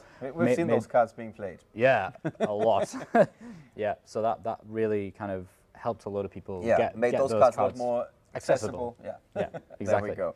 Yeah. So traditionally, the Megatins were like one of these products that are being released shortly before Christmas, or like 1-2 months leading up to Christmas. Yeah. They seem to be so popular that you can release them in the middle of the summer, and they're still going to be sold out very soon. Yeah, they were really popular actually this year. Right. Really, really popular. Speaking of Yugi and Kaiba, we of course got their brand new structure decks. Yes, yeah. So that was kind of redone from their original their Battle City decks. So during Battle City, we had Kaiba using. Did he use it? Anyway, yeah. Yugi definitely used his Magna Warriors. I can't remember if Kaiba used his Union deck, but yeah, those are completely reimagined now. We got, rather than XYZ, we got ABC. Yeah, we're gonna go through the entire alphabet. Yeah, eventually. Yeah, in like 2050, when we're doing this all in virtual reality, and you're all here sat on the couch with us. KLM monsters. Yeah, yeah, but I don't know if the airline will be happy with it. Yeah, I don't think so. Yeah. Yeah. So yeah, I think the Yugi structure deck not as popular as the Kaiba one. People are loving the ABCs. Although when I translated the cards, I was like, these Magna Warriors seem to be really good, like a better version of Gadgets, basically. Yeah. But now people keep saying that the ABC is like the better version of Gadgets. Yeah, well, so people are using the new gadgets actually from the movie pack, the gold and silver gadgets, and yeah, I mean, in the OCG they got an extra gadget, an extra Magna Warrior to help out with that structure deck. So we might see that in the TCG soon. All right. Then we had even more products since then? Yeah, so Legendary Dex 2 is one of the most recent ones. Yeah, so that brought us, basically it was meant to be a product based around what would have happened at Duelist Kingdom if, for example, Yugi didn't lose his Exodia monsters by Weevil throwing them off the boat, things like that. And where was this published, this information? Yeah, or is this just internal information? No, it's on the it's on on the the box. box, basically. Yeah, it's on the box. Right. Yeah, Most so people just get the box, they immediately rip Yeah, it open. Yeah, but there's like a story. There's always an interesting story. Yeah, so it's the the alternate universe. Yeah. What if? Yeah. What if this was Yugi's deck was like this? What if Kaiba had all of these other Who would have won Battle City monsters? Yeah. You mean no? It was Duelist Kingdom. Yeah, Duelist Kingdom. Yeah, I think Yugi would have done pretty well. Okay. Because they got the God cards in there as well. Right. I mean, so Slifer's pretty strong. It wouldn't have changed the result. No, exactly. Yugi always wins. Yugi always wins. Yeah, always. All right. Yeah, so it's kind of reimagined decks. So as you can tell, guys, lots of new products. But of course, we've also had some changes or new announcements regarding the organized play. Yeah. We are here at the YCS, so it of course makes sense to talk about the other YCS that have been announced already. Yeah. There's going to be one in Sydney again. Yes, YCS Sydney. Third time?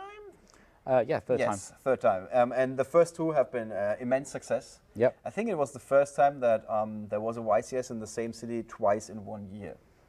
Yeah. Because the one was in January and the other was in December. Yeah. Because the first one was so very successful. Yep. So that's definitely exciting news. Not just for people who want to make the trip, but of course for all our Australian duelists. Yeah, so Australia is part of the territory that I look after, and we got a really cool guy down there called Kev, who everyone from Australia who's watching will know Kev. He runs all the organised play down there, and he does a great job with the YCS when it gets there. All right, and then of course we're going to return to Prague as well. My favorite city in the world, not just in Europe. I liked Prague. Really looking forward to this one, although I'm not 100% sure I'm going to be able to make it. That would be a shame if you didn't. Normally I don't really. There's nothing that can stop me from going to Prague. Yeah. Yes, but a second child is one of those reasons that might be enough to make an exception. Yeah, maybe. Yeah. All right, so that's one big organized play news, but that's of course in the future. Yeah. This very weekend there's a cool organized play event, the Sneak Peek. Yeah, so Invasion Vengeance. I'm trying to remember the name of the product. The English version. Anyway. Venom. Yeah, Invasion Venom. So we have the sneak peek this weekend. Right. So I think we're running a few sneak peeks at the YCS as well, just in case you don't get to go to your local sneak peek. Right. This weekend. And of course, if you're staying at home, I heard some locals are going to do like a special feature. They're going to have the sneak peek and have some monitors where they're going to be running the Twitch stream. That's pretty cool, to be honest. That's something that I would definitely be interested in if I weren't here this weekend. Yeah, stuff like that's really cool when you get a store owner that's willing to go the extra mile. Yeah. For a particular card game. And then in the near future, we got the LLDS Stage 2 finals. finals. So all you guys at home should be participating in your LLDS Stage 1s with the Magician's Navigation playmat. Everyone's after that playmat at the moment. It's really, really cool. Right. I love it. And It's a really then cool we have those finals, which is like another national championship. The territories are sometimes a little bit different, but it's just another cool tournament. Yeah, another big event where you have to qualify for. Those are kind of rare these days. Yeah. So the LLDS Stage 2 with the Hidden City playmat. Right. And the pricing being a little stronger than last year, with the prize cards there as well. Right. And then the last thing that is worth mentioning, Adi told me this, is we're going to have new regional playmats starting November the 7th, if I'm not mistaken. 5th. Yeah, so it's the weekend of the new set release. So Invasion Vengeance will be released on November the 3rd. I think it's the European release date. And then at the weekend, that's when the new regional season starts. All right. So the last regional season will have been for the Dark Illusion. So, really cool chance to get your hands on brand new playmats. Yeah, exactly. And of course qualify for next year's European Championship. Yeah, and speaking of playmats, we got one more really exciting playmat to talk about, which is the Ordeal of the Traveler playmat. Yes, for the third year in a row, it's gonna return. It's gonna come back. Also next year, you can win an extra playmat if you travel to all of the YCS. Yeah, so it's got 2 of the Dark Lord monsters on it from the upcoming set, Destiny Soldiers. Yeah, so we'll be able to get a hold of those in YCS Bochum. Right, in December, of course. Yeah, in December. All right, guys, that's it. As you can tell, a lot has happened. At first, it might be, this is like a 1 minute thing, but no, there's a lot has been going on since YCS Germany. Yeah. And of course, this weekend is going to be super exciting as well. Yeah. There's a very good chance that we're going to see a UK champion. After all, there are lots of people from the UK in the venue. Yeah. Who's your favorite this weekend? Ooh, that's a difficult one. I think we just had Jared Stone on the reigning national champion, showing us his Light Swan deck. And I remember when he showed up to the UK National Championships, he walked in the room with such confidence, saying, "My build's so much. Everyone else is playing my old build of Monarchs, the Sulcan Monarch deck. I'm just going to play this new build that I've made that's going to beat my old build." And yeah, so even at this event, he's turned up, he showed us his deck, and he said, "Yeah, I'm going to win because this deck's going to win." Well, we're going to see if the national champion can do it again on home soil, of course. Yeah, exactly. All right, guys, that's it. We're going to be right back with another feature match or another interesting interview for you guys. Don't go anywhere. There's going to be more of Yu-Gi-Oh! To come.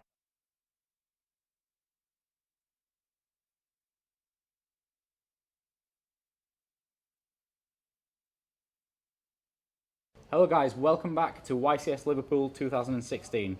Still here in sunny England, and I'm here with Justin and Jason Little. These guys have been playing for 10 years now, and I just thought I'd get them up here to talk a little bit about their Yu-Gi-Oh! Life and how it's impacted their life, and yeah, all those kinds of things. So, nice to have you guys here. Yep, nice to see you. Yeah, so tell us a little bit about how it all started. So, it all started with this guy 10 years ago, little 5-year-old, wanders in the house with these weird cards, saying, "Dad, how cool is this?" No idea.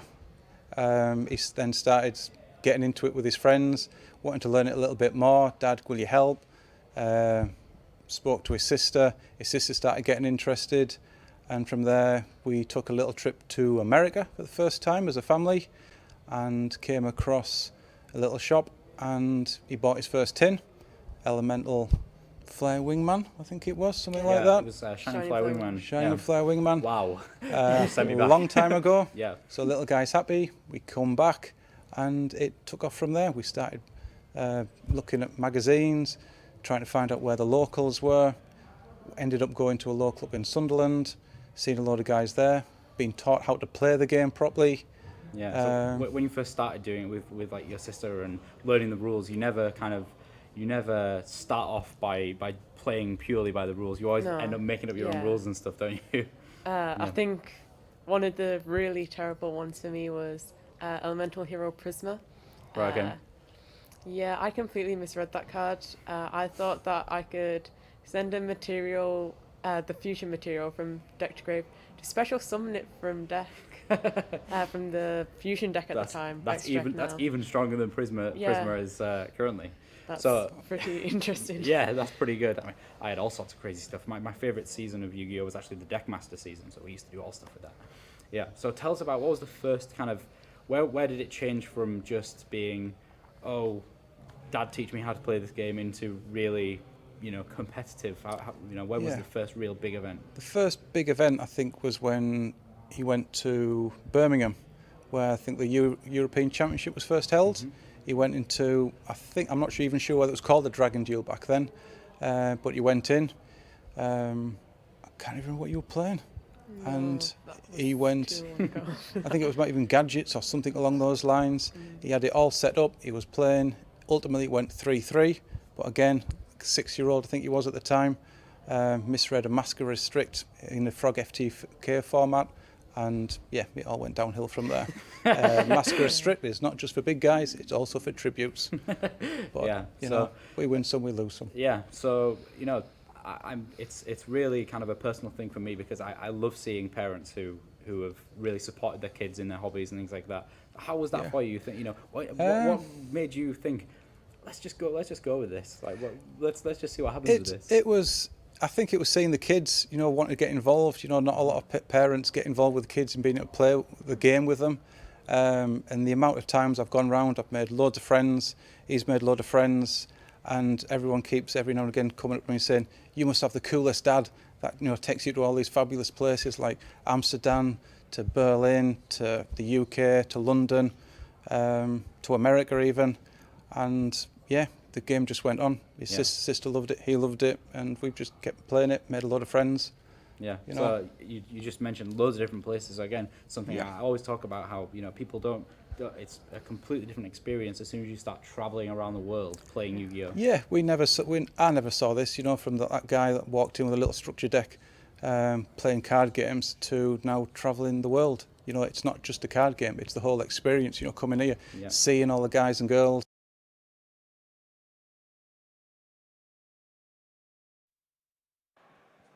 Welcome back to the coverage of YCS Rimini 2016.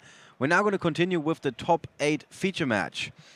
We picked a player that we featured before, which is something that we only do in special circumstances. Yep. And I would say this is one of those cases. If you guys want to take a look at our top 16 bracket, if we can bring that up. Let's see. There we have it.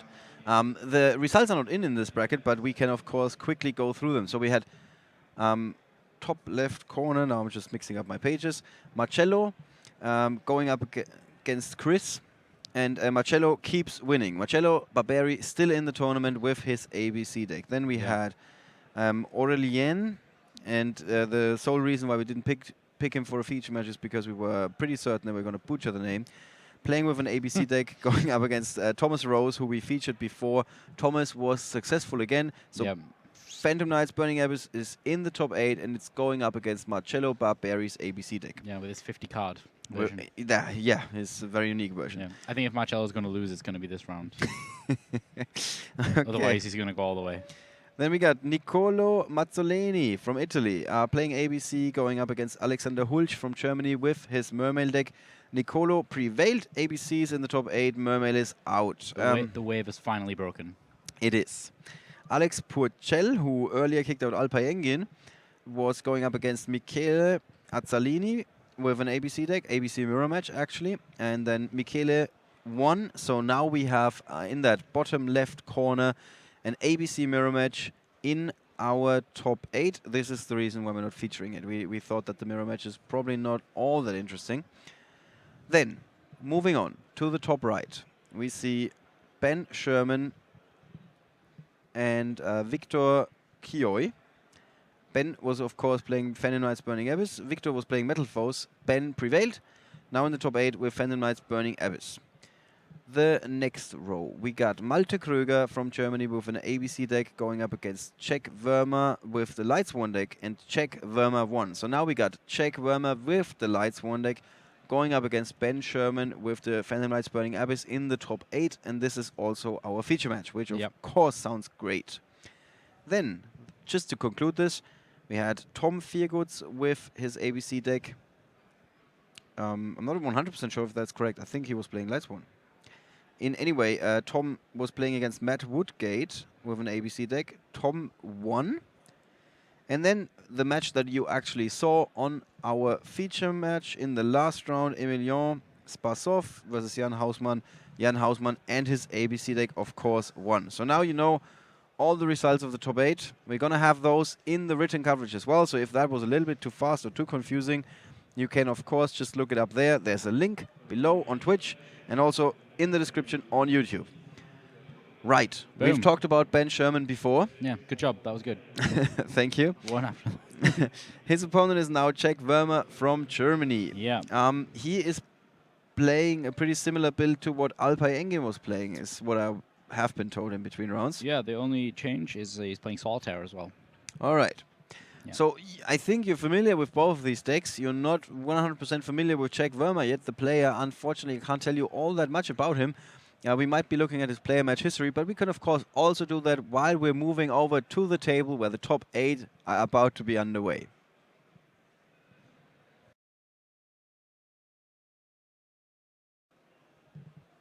So here we see Ben again with his beanie hat. Yeah.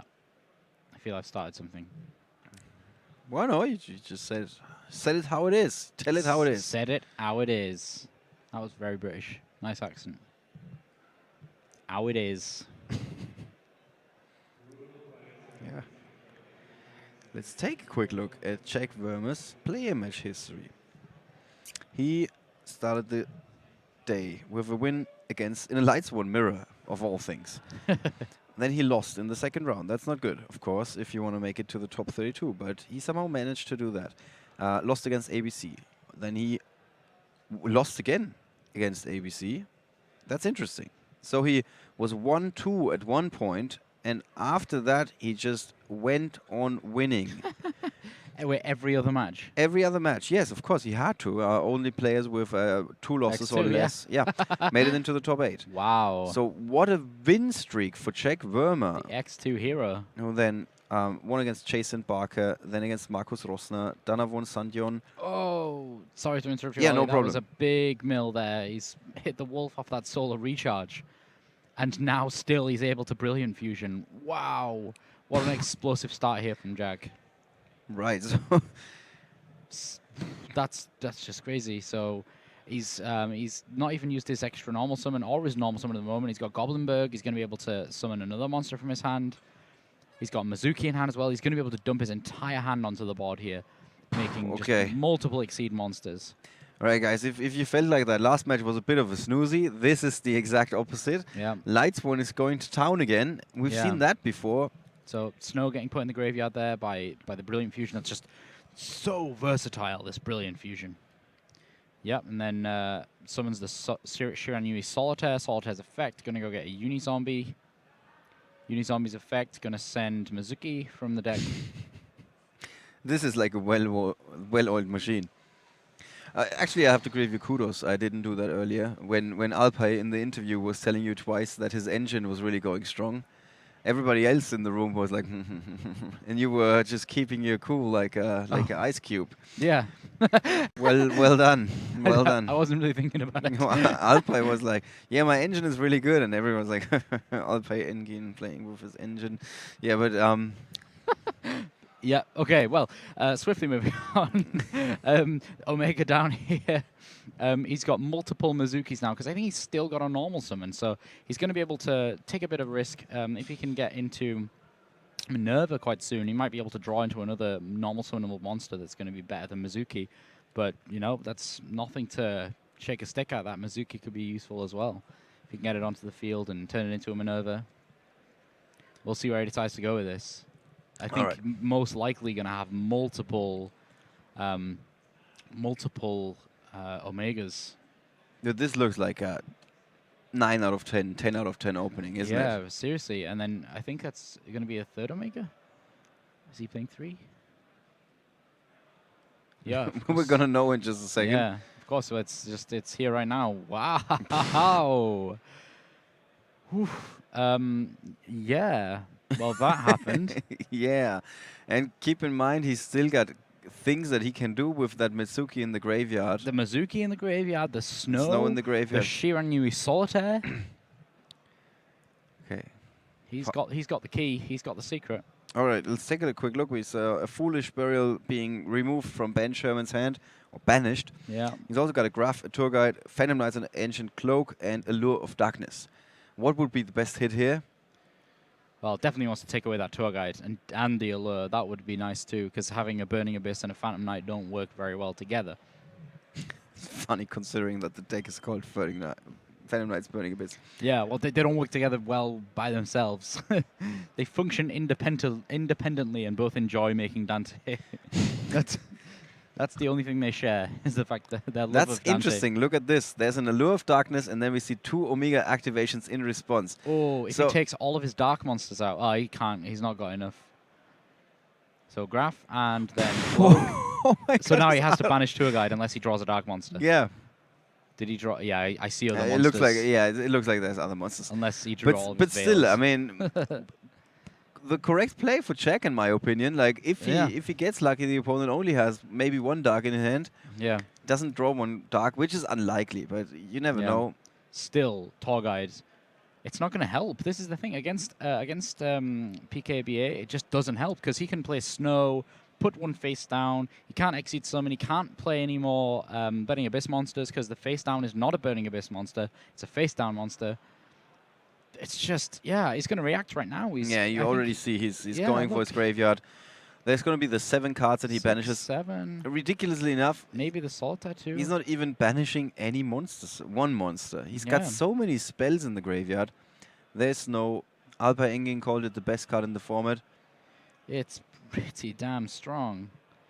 He's just going to put 1 down, and that's going to be the end of Ben Sherman's turn. He can't play any more cards. Ben does have a Max C, however. Yeah, that's exactly what I was about to say. The only redeeming factor here.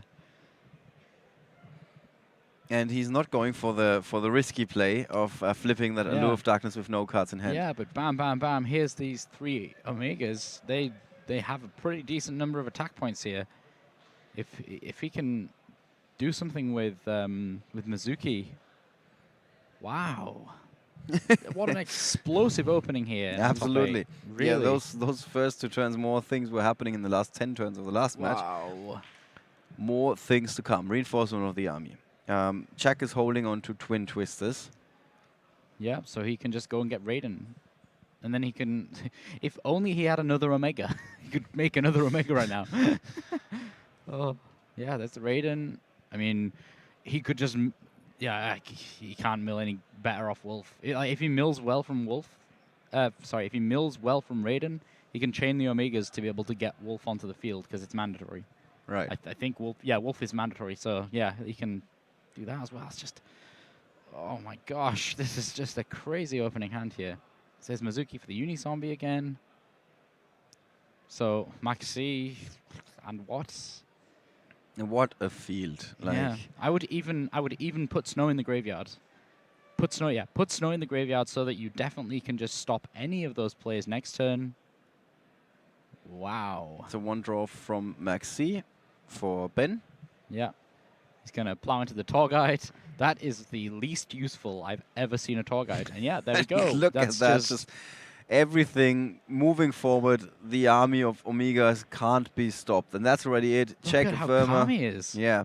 1-0 versus Ben Sherman. I mean, this guy's got nerves of steel. If you're 2-2 in the tournament and you end up in the top 8, you basically on the bubble the entire first day and the second day. If you fought through that, there's nothing that's going to scare you at this point. Yeah. Wow. That's just a crazy thing here. Wow. I'm a little bit just shocked about that. And the thing is, Jack Verma, he's playing 3 Ghost Reapers. His deck's only going to get better now. Wow. I don't think he minds this matchup, to be honest. No, clearly not. At least from the limited information that we have so far, he's probably not going to mind it too much. And what an absolute display of what this Lightsworn zombie mixed deck, mishmash deck can do. What an odd combination of cards. Although the zombies, of course, dark monsters, Lightsworn, all of them light monsters, obviously. Yeah. And they seem to work well together. Yeah. Well, I remember a few years ago when we had a deck called French Twilight that worked pretty damn well with light and dark monsters. That was a few years ago, yeah. That's when was that? That was around maybe 2010, something maybe like 2009 even. Yeah, I don't think it was 2011. No, it was definitely earlier. Yeah.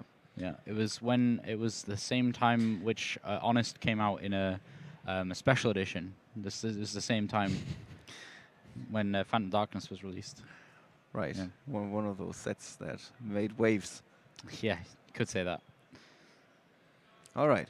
So the side decking seemed to go over in just a flash. Yeah. Both of these know exactly what they need to move side into. Yeah, understatement. Definitely. These guys just absolutely know what's going on now. They've played every single one of these decks this tournament. I mean, Ben certainly wouldn't mind if he had the same opening he had the last time he was in the feature match with a Vanity's Fiend on his first turn. No, that would help a whole lot. Just stops that Lightsworn deck dead in its traps. That's what I'm trying to say. Struggle is real.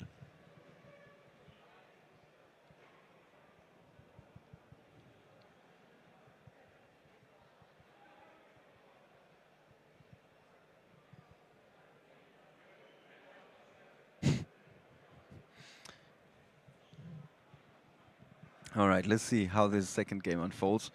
Okay, multiple Fafas in Ben's opening hand. Not necessarily what you want.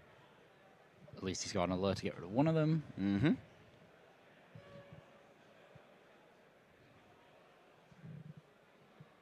Yeah, we got the entire hand of Chuck already. He's got nothing that can stop his opponent from doing anything. No Ghost Reaper, no Maxi, no nothing like that. All right, let's look at what Ben's gonna do here. I'm gonna start with Pot of Desires. That's a good start. Yeah, it's always nice.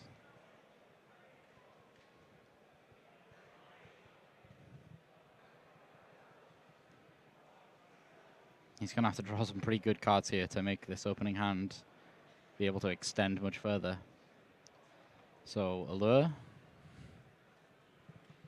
Probably going to banish one of the Farfars. Don't need two of those. What a first game. Let's see if that second game is going to be anything like it. Yeah. That's a full hand. Ben has never been holding that many cards in the first game, so that's a good start. Oh, Mask changed too. So yeah, that's going to be pretty good against Lightless One. He's been talking a lot about that card, how good it is. Yep.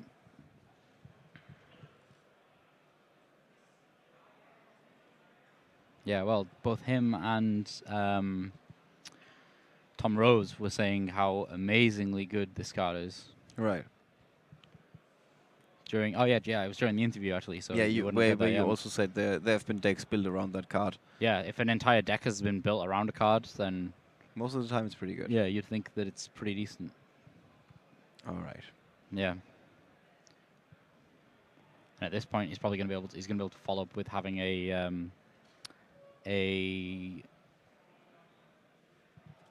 name escapes me, Fogblade as well.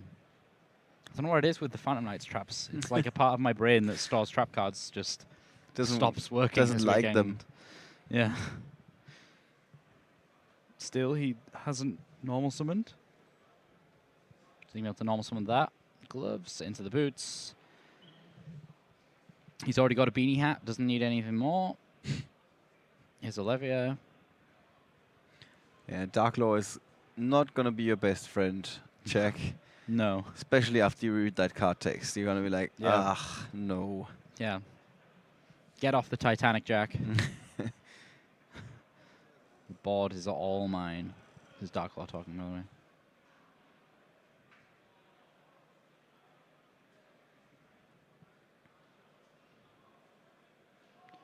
Wow, this opening actually ended up real good. Yeah, both of these players seem to have excellent openings in their games. Yeah. This is actually better than the opening that Ben seemed to have in the feature match we had before. Yeah. Where he was just got Darklaw this time. Yeah. Where Vanity's Fiend had to carry all the weight. Yeah. I mean, he did say you don't mind if you lose 2 cards to it because it is that good. Yeah. So here we see a Beatrice. And that's it. That's it. Thank you. Thank you very much. Okay, so Foolish. He's going to Foolish the Shiran Yui and pop Darklaw. That is genius. Absolute genius. He's that is so good.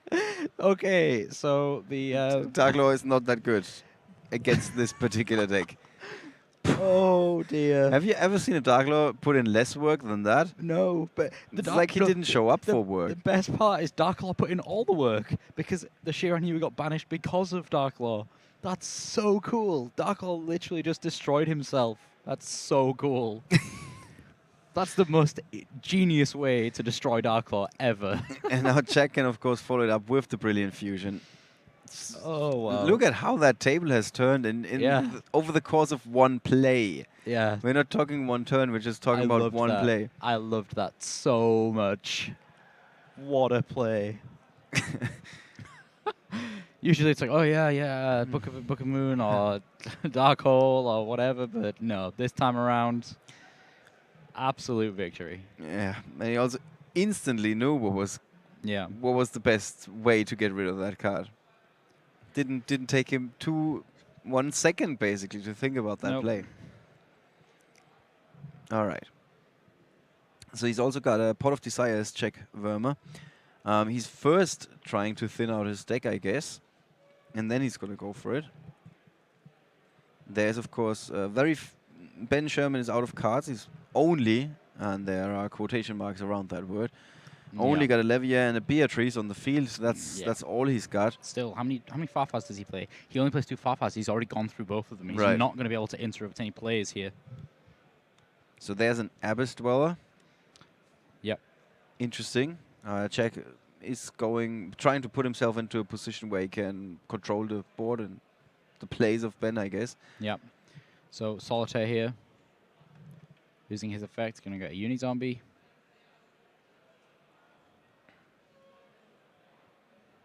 Yeah, and he's doing all of these searches, like we said, before he activates the Pot of Desires. Yep, I've just informed the judges of something they're just checking up on right now.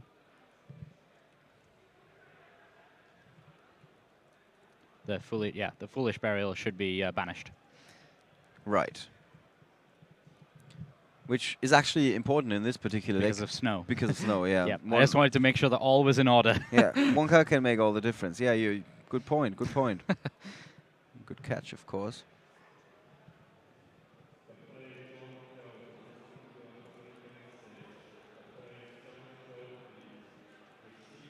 So, there's the Pot of Desires.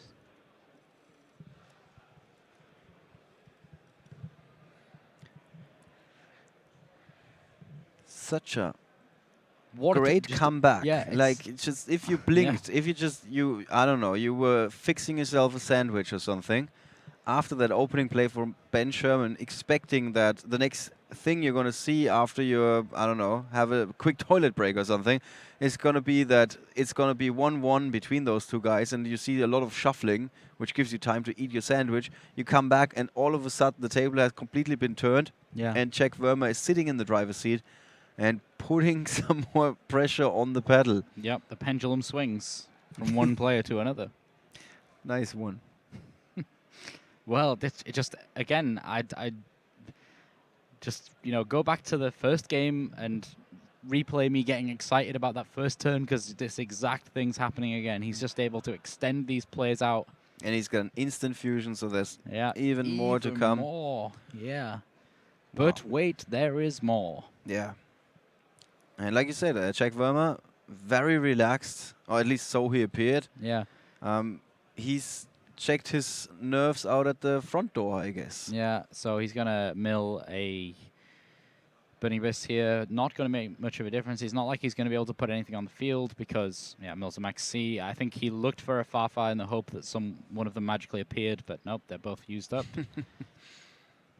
Putting Beatrice back in its rightful place. Yeah, none of the Burning Abyss effects are going to really go off here because there's nothing to target, and you can't play anything alongside Levier. Again, this Uni-Zombie is coming back. It's causing so many problems. There's also an extremely big writing on the wall when you look at the life points of Ben Sherman. These are not his current life points, of course. Yeah. But they might as well be his life points in just a second if Jack Verma keeps on going like this. Yeah, wow, absolutely. Just extending his plays here.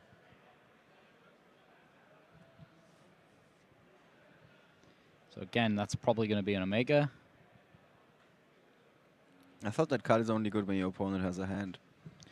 But it's gonna be yeah, you're right, but it's gonna be even better this time around because he's gonna gonna draw the draw card, and then he's gonna lose the card straight away. Actually, no, it doesn't quite work like that. The way that Yu-Gi-Oh works, when you enter your main phase, you get to play first. Yeah, you got priority. Yeah, you got only when you say I want to advance to the battle phase without doing anything, which is not the recommended play. Yeah. Then Omega could do something. Oh, just now. Now is fine. Winning now is fine as well. He just attacks with everything. Oh wait, what? How's? Ah, sorry. Yeah, he destroyed. Still, I think that's everything. That is, yeah. It looks certainly like it's gonna be enough. Oh, the clown gets back. Clown come back. He can summon Snow. Snow doesn't set anything. Overlay into something like, I don't know. Something with attack points. Yeah, something with attack points, basically.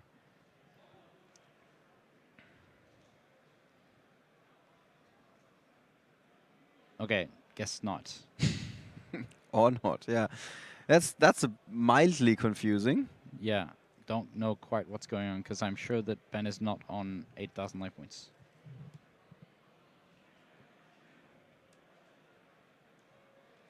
Okay, so we're a little confused. Anyway. In any case, that monster that is set there is a Speedroid Terratop.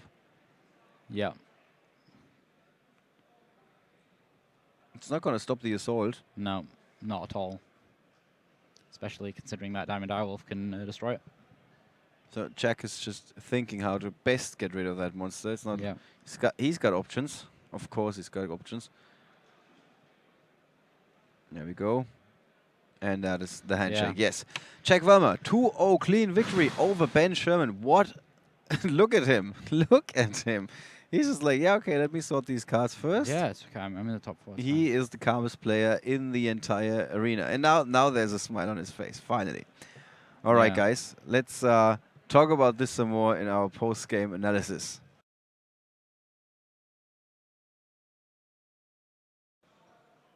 Yeah, welcome back. If you just tune in, we saw the stream count going up, as is always the case on the Sunday when people are tuning in to see who's going to end up winning this tournament. We might as well just see one of the clear favorites, Jack Verma, because we looked at his player match history. At one point, he was 2-2. Other players drop at that point. Yeah. When after 4 rounds, they only have 2 victories. Yeah. He just kept going and going. He did. He's now in the top 4 in the semifinals of YCS Liverpool 2016. Yeah. Just a bit kind of shocked. That was like really 2 super strong openings. Even though his opponent had Dark Law, I cannot get over how amazing that was. He played Foolish Burial on Shiranui, Seedenmeister, whatever that is, Swordsmith or something. Whatever the blacksmith one. Seelen Soulmaster. Soulmaster would be the literal translation. Yeah, the one that allows you to destroy a face-up card and just destroy Dark Law using its own effect, basically, because it got banished straight away. It's really clever.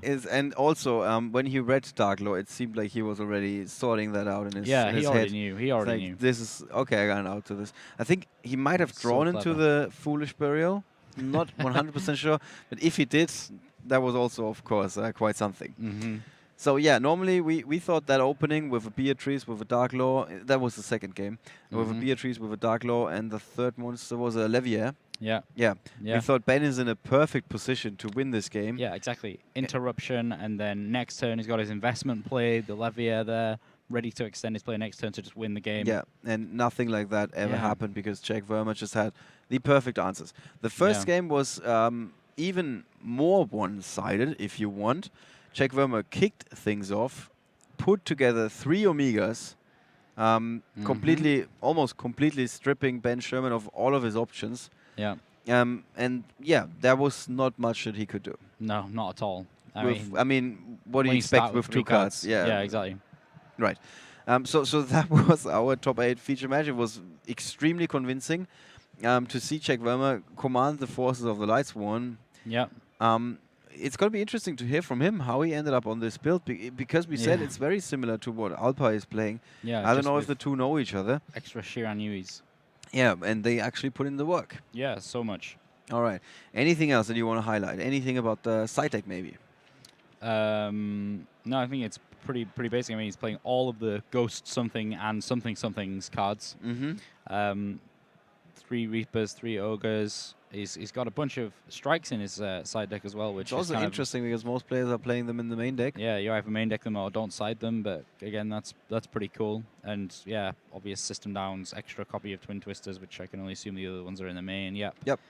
And then the other cards are just Dante and ABC Dragon Buster, just so he can use them together with the Ghost Reaper. Yeah. All right. So actually, very often he might not be siding that many cards when you think about it. No, all of it's quite specific. But it seems like the main deck is putting in, is unleashing all the combos all by itself. Yeah, exactly. All right, guys. We're going to be right back after the break. We're going to be talking to Jack Verma about his success at YCS Liverpool.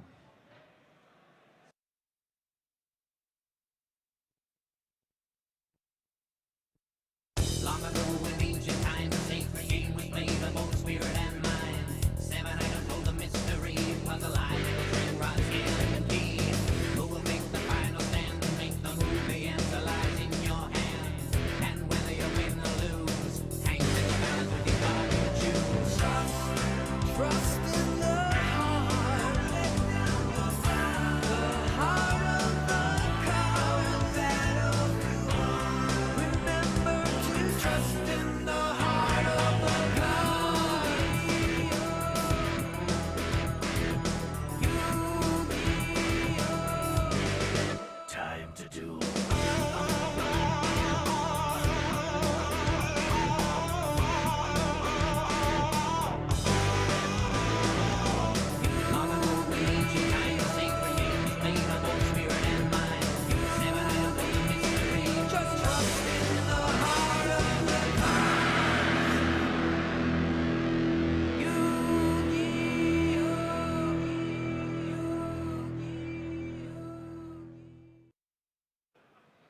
And we're back with the man of the hour, Czech Verma. Congrats.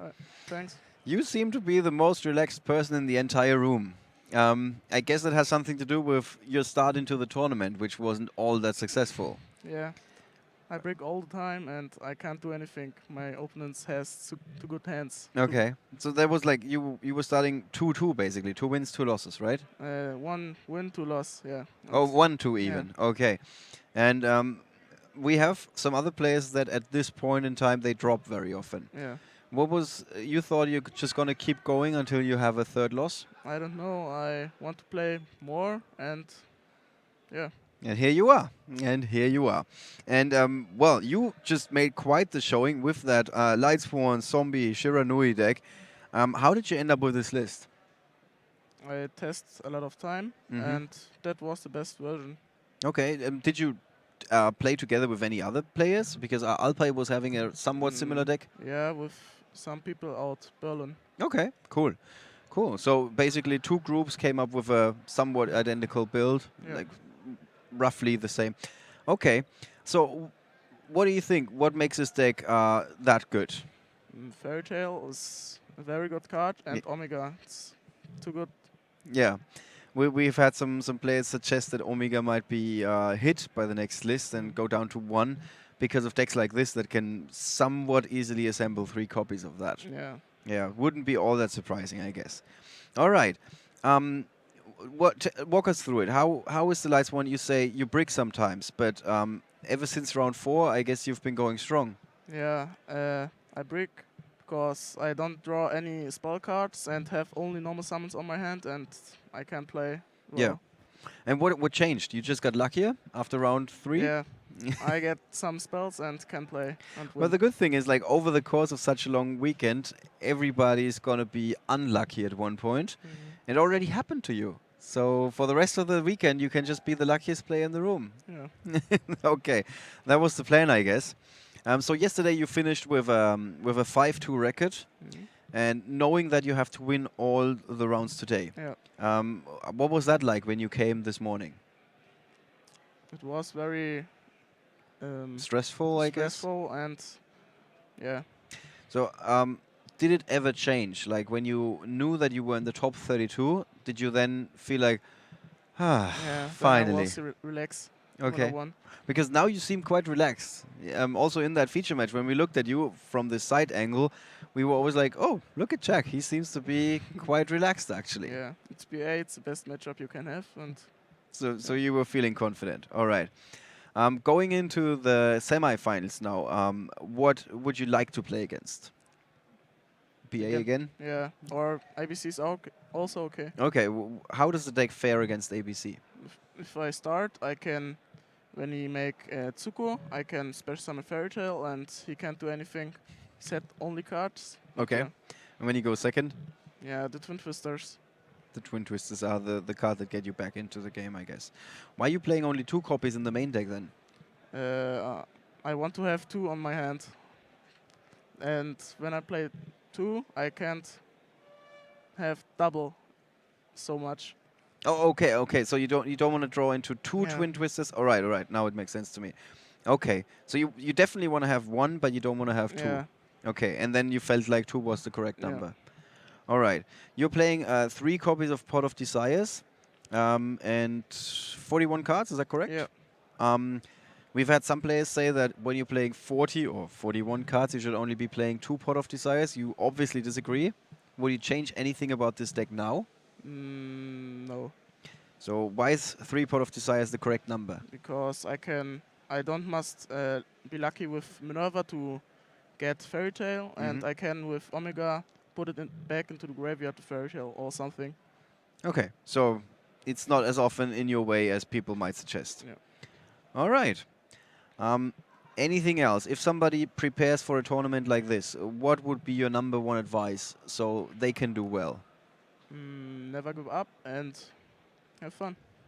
All right, never give up. Yeah, you've definitely followed that advice. That's really good. You also seem to have fun. I like that.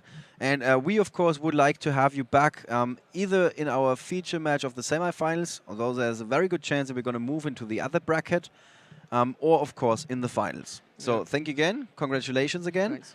And we might see Czech later. You guys don't go anywhere. After the break, we're going to return with the semifinals of YCS Liverpool 2016.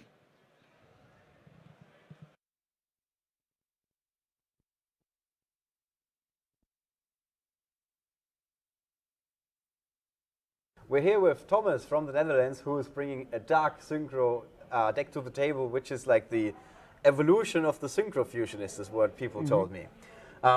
First of all, welcome. Hi, thank you. It's nice to have you here. One of our judges, Thomas, also from the Netherlands, told me we definitely have to feature this deck. You told me you have like infinite hours of playtesting with this deck. Do you have like a rough estimate of how many? Like 250 hours. 250 hours.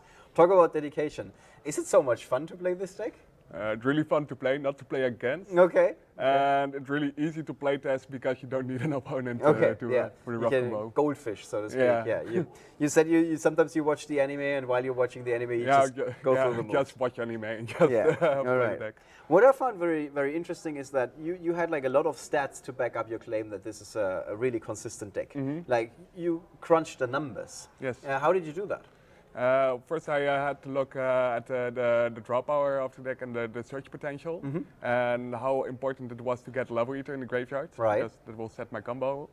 I played 3 Armageddon Knights, 3 Dark Graphers, 1 Reinforcement of the Army, 3 Allure of Darkness, 1 Upstart, and 3 Left Arm Offering that can search for reinforcements of the army, Foolish Burial. Right.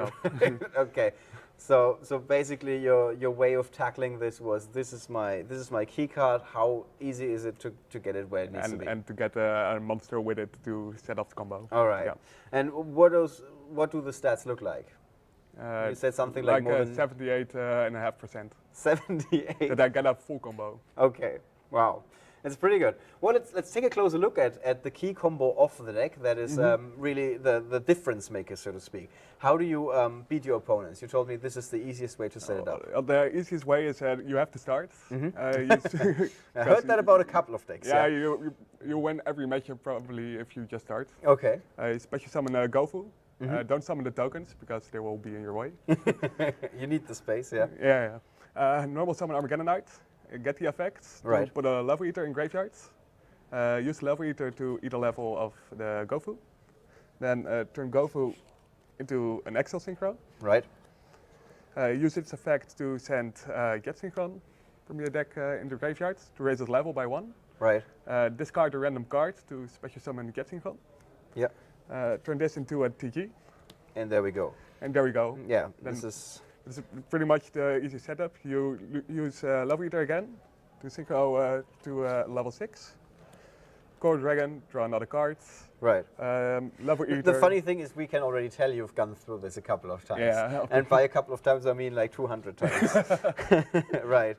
So is there a big element of surprise with this deck, or is everybody prepared for this? It's pretty much under the radar. There's still there are a couple of top places with the deck, but most decks I saw were really clunky. Yeah. And I tried. So people think it's not as consistent as you claim it is. Yeah. Exactly. Right.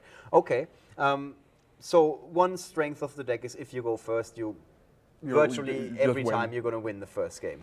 Right. Is there something that eats this deck if we get Level Eater so we can... DD Crow, but I also have answers to that, like Burial from the Different Dimension. Right. I also use in my combo to get the 4 Omega. Yeah, you mentioned Jared Stone was here. We did a deck feature with him, and he had a talk with you about the deck. He was a bit surprised about that Burial, right?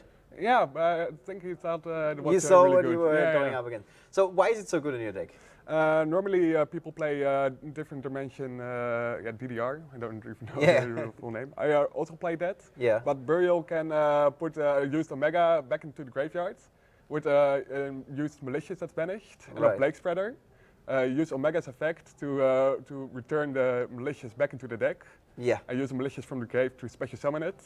Put a card from your hand on top of your deck, special summon the Plague Spreader, you return back. It's funny because Omega. It just goes on and on, yeah, but yes, and you just can combo again, basically. Yes, and you can, another fact is that you can, if you put 2 Omegas back and you don't need the Plague Spreader, you can just also return the Burial so you can make more synchros. Well, that sounds like quite a lot of things you can do. All right, so one possible weakness could be a DD Crow. Is there anything else that is really wrecking your...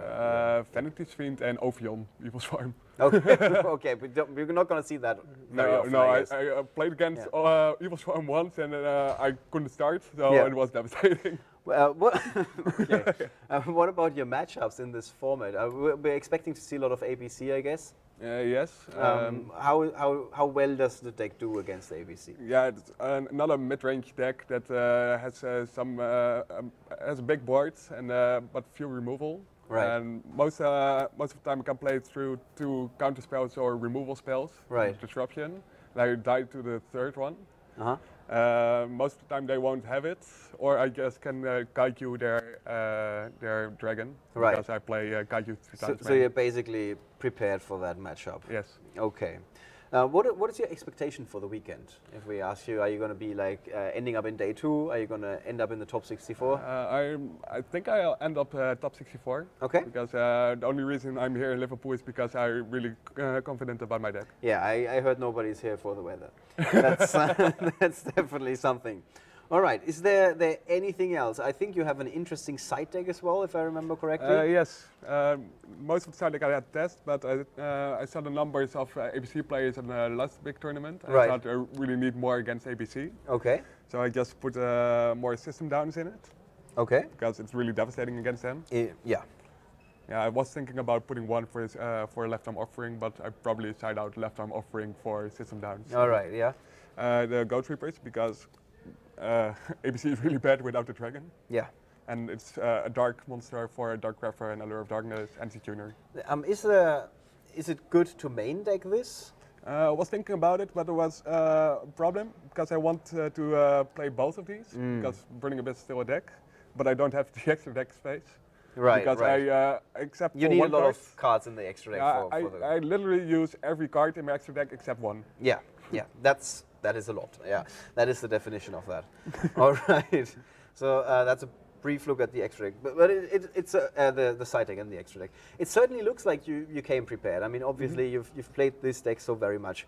I'm going to be curious to see this. Lots of people told me this is fun seeing it once. Yes. The second time it loses a lot of the magic, basically. Yeah, only if the second time it's really fun if the opponent's playing a maxi. Okay.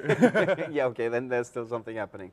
All right. Well, thank you so much, Thomas. Thank you for running us through the deck and explaining everything. I hope you guys are excited, or you might be giving this a try. I mean, definitely there's something going into this deck, and if you came prepared, if you put in the hours, so to speak, then you're going to have a lot of success with this deck.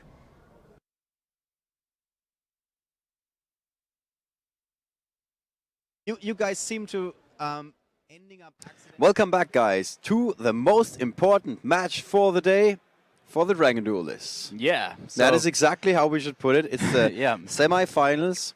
It's not the finals, but it's so important because the 2 finalists, of course, fly to Worlds. Yep. So I just ran out towards the end of last round and thought, you know what, there's going to be a pretty important match coming up pretty soon for the Dragon Duelists. Good thinking. And I decided, why not pick the match that mimics the North American World Championship qualifier finals? Right.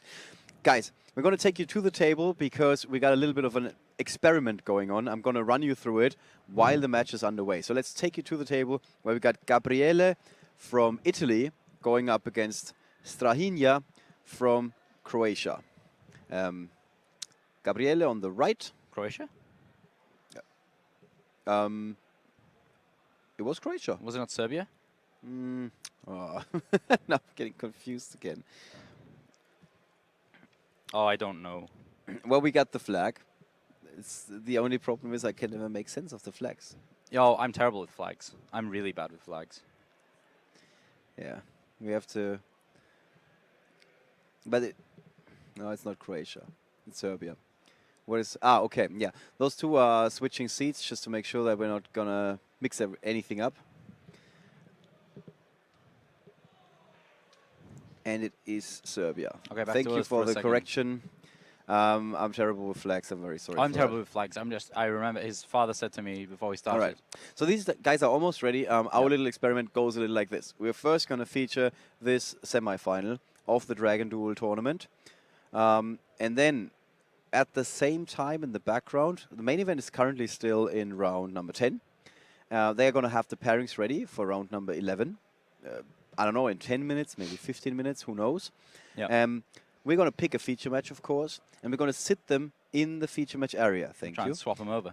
And yes, and then if the Dragon Duel semi-finals have concluded, we are going to just swap them over, like you just said. 1, 2. And then suddenly we're going to be back with round 11 without any time in between, which is our little experiment. Let's take it to the table, guys. Like I said, the judge is just explaining, doing some more explaining how the players are supposed to be playing. And I think with that we can get started. Yeah, both these guys were quite excited when... so tell us a little bit about came this on little in. fairy tale story that you said this was this was also the finals of the North American Continentals. Yeah, so this exact matchup, or almost the exact matchup. It's Burning Abyss, Phantom Knights versus Domain Monarchs. So as from what we saw from the North American WSQ, Domain Monarchs won in the end. Okay. So let's see where it goes here. Is there something that you can do and prepare your deck to, like, basically change the way that this game or match turns out? For the Burning Abyss player, definitely he needs to be playing the Twin Twisters in the main deck, which he is. He is main decking three copies. That's quite the investment.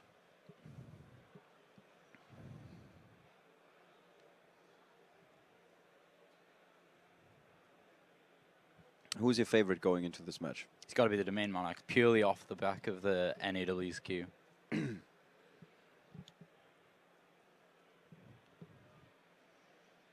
Okay, so Gabriel's deck is indeed not Dragon Duel semi-finals. He is playing... he is playing... I'm just having an apology from Stefan here. It's fine. We'll get it sorted for you.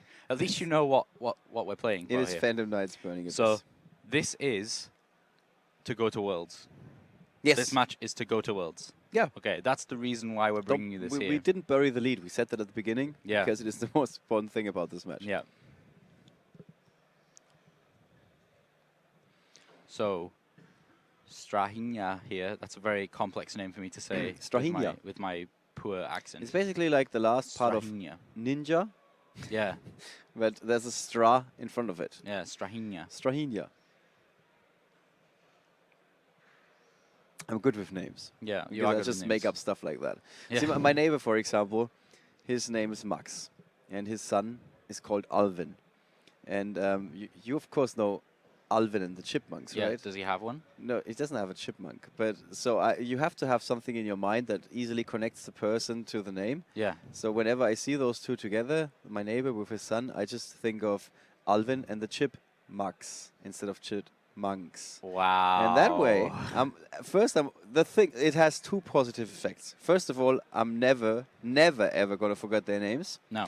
And second, I always have a smile on my face when I see them. Yeah, that's true. So it's a win-win, really. Yeah. And they are happy that I don't forget the names. Yeah. Okay, so just a note here, we've obviously lost our interface. This is just as we're fixing it up. But you can see what's going on here. Very standard Burning Abyss play coming out here. Seems like the Monarch player didn't open too well.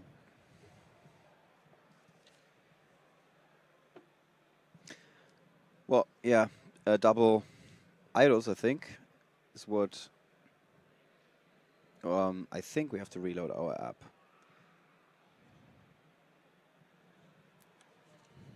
There we go. We're going to have that up for you shortly, the card names on the side. Or we might not. They're just reloading the whole interface. Okay, right. There we go. Let's just bring that up on the right-hand side in just a second. Yep, so here's the Dante. Very standard. I didn't see what he milled, but there's a Terror Top and stuff. Here we go. Yeah. Fixed. Didn't miss anything, guys. No. So direct attack from Dante going in there. That succeeded. Strahinja here. Wow, 3 to the back row. Pretty good start. Yeah. 2 fork blades. Yep. So obviously in Domain Monarchs you want to be going first, and unfortunately he's gone second here.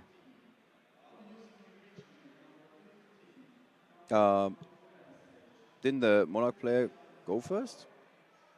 Oh, sorry. Yeah. Okay. He Yeah. just He said must a have. card. He He just just said didn't. the Twin Twisters, and that was it. Ah. Okay. Which he plays, by yeah, the way, yeah. just now. His What hand are his wasn't too good. hits? That was two. It's Phantom funnily Knight. enough, he didn't hit his opponent's Twin Twisters, but he did hit both of the Fog Blades, Yeah. if I'm not mistaken.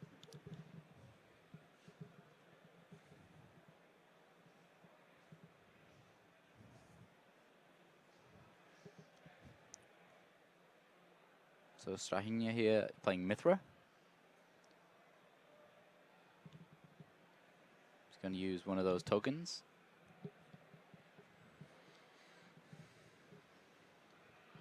So when Mithra summoned, you give your opponent a token, which is actually pretty good against Burning Abyss, because the token's not a Burning Abyss most time. Yeah. Oh, but we haven't seen that before, did we? No, Mithra, no. Mithral, I think his name is. I think Mithral. we haven't seen that move the entire weekend. Nope.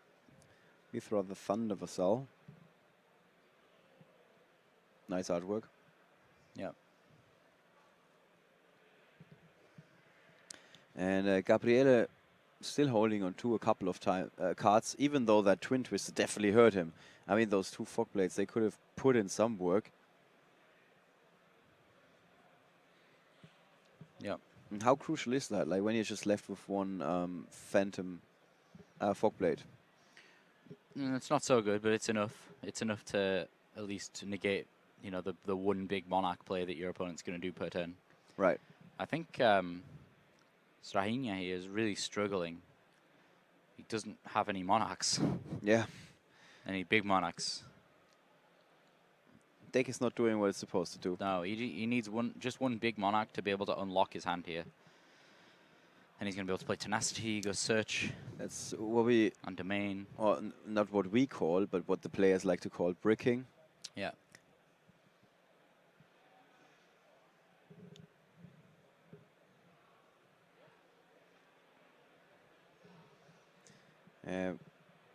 I'm not quite sure what the question, can we look at the Dragon Duel history, is supposed to No, imply? we don't have any stats tool for the Dragon Duels. Right. No, we don't have that. Sorry, guys. We are making do with what we have, which is quite honestly not much. We got 2 deck lists, 2 players, 2 decks. That's and a lot of parents.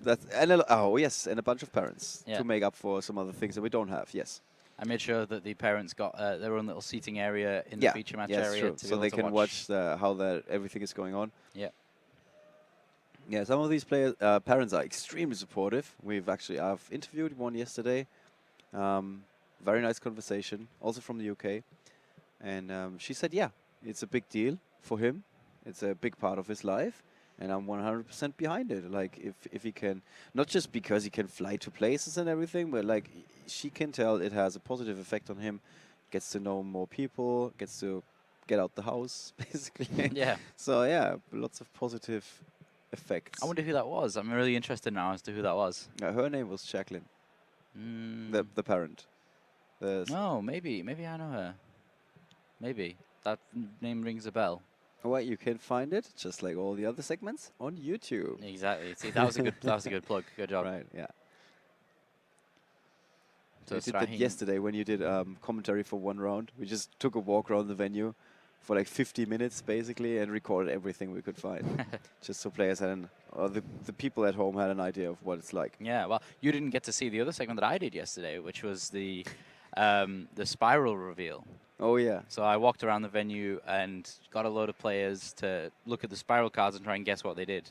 See, it sounds really weird when I say that, but I think I'm the least excited person about these cards because that's the important part. I translated them 1 month ago.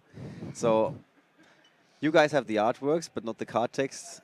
I actually have both, but most of the time I'm just looking at the card text so I can translate it. Yeah. So I was like, oh yeah, that card, yeah. Isn't that an old card? Because I looked at it 1 month ago.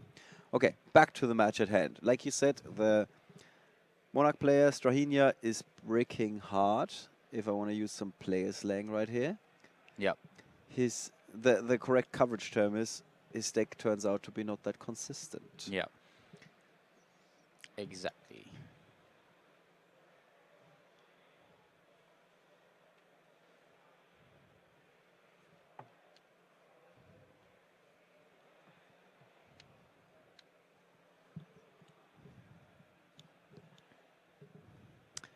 Yeah.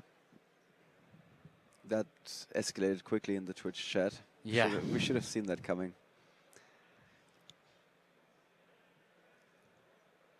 Yeah, but Gabriele from Italy going to town, if I can borrow one phrase from your little playbook. Yeah, it really is. Is that already the victory? Might be, right? Yeah, I think so. It looks like it. Yeah, it certainly looks like it. Maybe not. Is there anything that keeps him from attacking further? No, I don't think so. He's not got Prime Monarch or anything.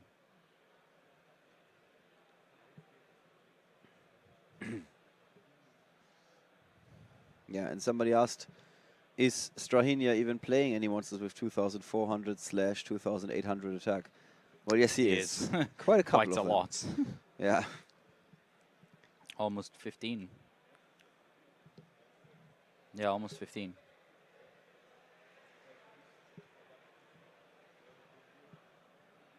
Right. And when do you shuffle up? I mean, of course you don't want to lose. I get that. I really get that. You want to go to Worlds. You want to be in the finals and so on and so on and so on. But if there's nothing else that you're going to see, if you know, okay, this is it, when are you just going to shuffle up? Yeah. I think with it being such, of all the games that we say to ourselves, oh, it's not the time to shuffle up right away. It's this game. This Sometimes is the you one want for to the see, World yeah, Championship. sometimes your opponent is going to show you another card that he plays. Or sometimes they reveal their back row cards, like, oh, look at what else I got. And you're like, oh, okay, you're playing this card. Like a Rivalry of the Warlords or something like that. Yeah. But that's not what happened here. That was a pretty clear, convincing victory by Gabriele. Oh, wow. On I the just left-hand saw side. Strahinja's in Strahinja's deck. That's amazing. He's playing a one copy of Jinzo. He also plays Royal Decree. Yeah. I just saw that. And our favorite Battle Fader. Yeah, Battle Fader. The MVP. If you want to become a legend on the stream, like Jake Quincy, make sure you got a Battle Fader ready for the third game when we're going to time, and there's nothing you can do to protect your life points except for a Battle Fader, and your opponent does not see it coming. Yeah. That is going to make for some memories. Yeah, he definitely got it. Upstart Goblin goes out. Not that surprising. No. It's a very good card to side out. Yep. It's like a choker card. Yeah, always comes out. And how nervous would you be if you were playing there? Oh, I couldn't be able to contain myself. What was it like when you were 12 years old playing Yu-Gi-Oh? Pretty scary. I mean, I used to... See, the thing is, I set this up as a joke question. I didn't think you would say, oh, I wasn't 12 years old when I started Yu-Gi-Oh! But of course you were. Yeah, I were. You're still young, yeah. Yeah. That's just crazy. I started playing when I was... no, I don't even want to say. I was way too old. Let's just put it that way. Okay, well, I started playing when I was... how old? It was 14 years ago. Around 10 years old when I started playing.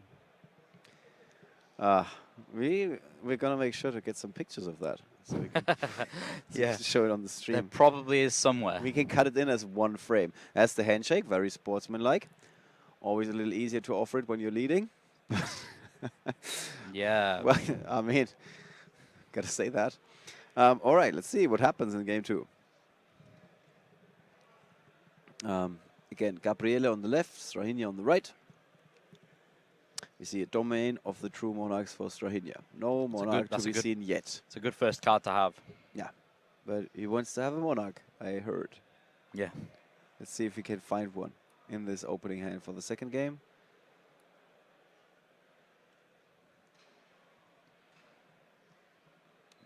Yeah, quite, kinda. Matches his fiend, almost counts as a monarch.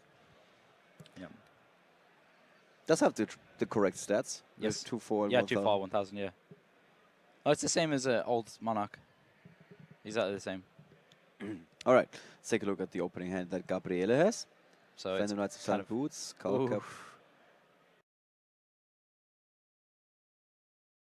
There's not a lot of spells. Welcome back to the coverage of YCS Liverpool, where we're now going to continue with our semi-finals. It's just 2 more matches. Yep, almost there. We have seen one of the favorites in our last feature match. There was, of course, Jack Verma from Germany, who was 1-2 yesterday morning after round 3. He had 2 losses, 1 win, and he just said, okay, I'm just going to keep playing until I have that third magical loss.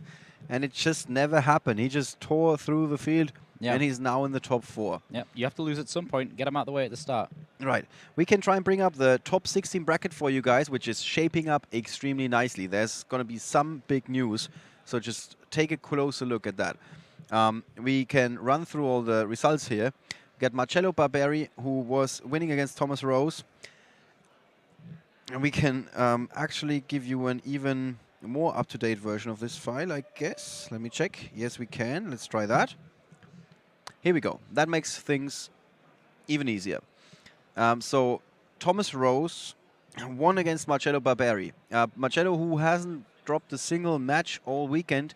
We had him in our feature match, round 1. He went undefeated in Swiss. We told him, what are you doing? You know that you're going to get kicked out in the first round of the top 32. He did not. He went on up until the top 8, but that's where he met his master in Thomas Rose with his Burning Abyss deck. I think it wasn't it Phantom Knights Burning Abyss? Yeah, he's playing that 50-card Phantom Knights Burning Abyss. Oh, yeah. It's that special deck. And we're actually going to see it again now in our feature match for the semifinals. His opponent is Niccolo Mazzoleni, obviously from Italy. Yeah. He's playing ABC, but not any kind of ABC. It's a special kind of ABC. Yeah, he's playing Artifact ABC. If a deck does not work, Shadows, you gotta just be bang artifacts in it. You gotta be kidding me. You for real, right? Every single time. If the deck does not work well enough, put some artifacts in it. All right. So Niccolo Mazzoleni is actually playing artifacts. This is not Luke being high on crack or something like that. No. He is really playing the deck. He just kicked out his countryman, who was Michele Azzalini, who was also playing ABC. So it seems like this tech that he's playing has been putting in some work for him this weekend. Yep, he's playing the full 3 Artifact Sanctums with 1 Vanity's Emptiness and then just 1 Falcher, which I can only assume is Moraltak? Probably. But very interesting translation. Or it could be Lancia. I don't know. We're going to figure that out, yeah. All right. If we look on the right side, we see Ben Sherman, former UK, not reigning, former yes. UK national champion, going up against Czech Verma. That was, of course, our feature match the round before. Czech won with his Lightsworn deck. And then in the lower right, we got Tom Vierguts, who was going up against Jan Hausmann. That was Tom with Lightsworn. I mixed it up earlier. I'm sorry for that. He's not playing ABC. Tom Vierguts is playing Lightsworn. And he beat Jan Hausmann and his ABC deck. Now, if you've been paying close attention, that means we only got 1 ABC player in our semifinals. Yeah. Not just that, it's also the weirdest version of ABC we've come across yet. That's a very different story from when we look at the deck breakdown after round 1, where ABC was, of course, the most popular deck of the weekend, roughly 30%, a little less than 30%. After day 1, I'm just going to run through these quickly. After day 1, ABC, of course, still strongest deck in the field, going up in relative numbers. Almost 50% of the field now running ABC. Top 32, ABC, very, very close to 50%, 15 decks. But as you can see, this is a field that is stacked against ABC. That entire top 32 was either ABC or anti-ABC, so to speak. Yep. And even if the main deck wasn't perfectly built to combat ABC, the side decks were. Yep, I found which artifact it was. Of course, it is Artifact Scythe. Of course, yeah. Yeah, that makes so much sense now. Okay. Let's quickly look at the top 8. Still 4 ABCs there, but those Lightsworn decks both won their respective matches. Burning Abyss, one of those won as well. And then we had this special ABC deck that is now the only ABC deck left in the field. Yep, ABC so Artifact. Yeah. All right. So much for the stats. In terms, actually not so much for the stats. I take that back because, of course, I want to talk about the country breakdown. Maybe a little bit less about what happened initially. UK number 1, of course. And then we had quite a few German tourists coming here. Want to see Liverpool play. And then after day 1, lots of Still, of course, United Kingdom in number 1, but very good conversion rates from both Germany and Italy. They were able to send half their representatives into day 2. Then, top 32. 14 players from the UK, Germany and Italy. Again, good conversion rates. Netherlands, Bulgaria, that was the most successful showing of players from Bulgaria as far as I can remember. Yeah. And 1 French duelist, and now in the top, well, let's look at the top 8 quickly, I guess. 3 Germans, 3 Italians. Talk about a conversion rate. 2 United Kingdom players. And now top 4 is 2 Germans, 1 UK player, 1 Italy player. Okay, this is it for stats. Yes. What else do we need to talk about before we move over to the match? The correct answer is nothing. Let's move get our game on. with the semi-finals of YCS Liverpool 2016.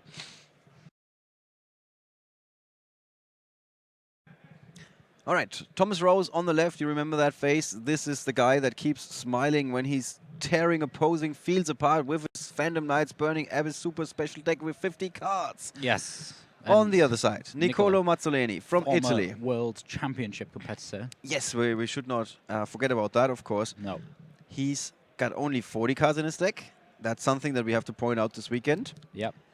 So yeah, Niccolò's actually I follow Niccolò on Facebook. We spoke quite a lot during the World Championships, so I keep up to date with his affairs. And yeah, he absolutely loves singing. He's actually a really good singer. Okay.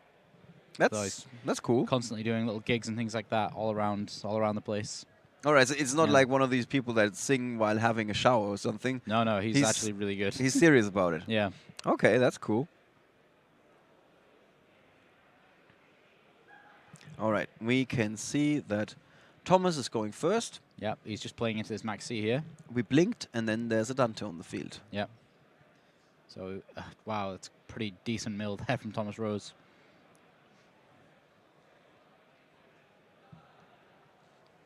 So his hand is not bad, although it's a bit monster heavy, I would say. Yeah. He does play some traps, but not that many. He's got 2 Fork Blades, 1 Phantom Knight Sword. That's it. No strikes to be found here in this particular deck. And it's interesting when you think about how many iterations this Burning Abyss deck has gone through. Yeah, there was a time when you were playing 15 trap cards in Burning Abyss. Now we're down to 3, and those are all Phantom Knights trap cards. Those were the days. And playing Fire Lake. Yeah. And also he's playing 50 cards. It's not like he didn't have the room. No. Actually, in an interview after the match we had with him earlier, was very interesting. He said, yeah, I built the best version of Phantom Knights Burning Abyss. There was 40 cards. And then I added 10 cards that are all good against ABC. And we've seen that in action as well, with his Ghost Reaper and Winter Cherries. Stealing the ABC monster from the Dragon Buster, of course, from Jake Quincy in the feature match that we had in the top 32. Okay, so Niccolò has plenty of cards here. Yes. Let's see what he can do with them. And there's going to be more. Yep, so he's got... Thanks to that Max C He's drop. opened both sites. That's hardly good. Yeah, but on the other hand, it should increase the chances of him drawing something that is really useful now. Can we make out what he's losing? 3 trap cards. God Gadget, 2 Artifact Sanctums, I think. Yeah, I think it was 3 trap cards. He's only playing 4. So probably only has 1 more Sanctum. Yeah.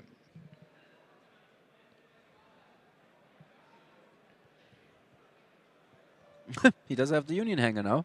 Yeah. And that makes all the difference. Yeah, however, he's going to struggle to get ABC Dragon Buster out because of Chaos Hunter. Which is going to cause him some real issues very soon. So yeah, it's most likely going to play Union Hanger. Yep, there's Chaos Hunter.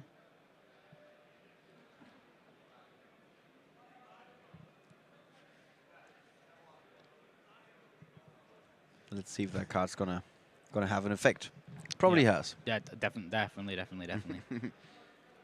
So I've just had some. I always get a bit of information every now and again from our judges. Thomas seems quite light-hearted, joking around. Well, so that just seems to be quite calm. Yeah, I mean, he's already had a feature match, and he won it in spectacular fashion. Yeah. Yeah, he just managed to take out one of the strongest Italian players in the whole of Italy in Marcello Barberi.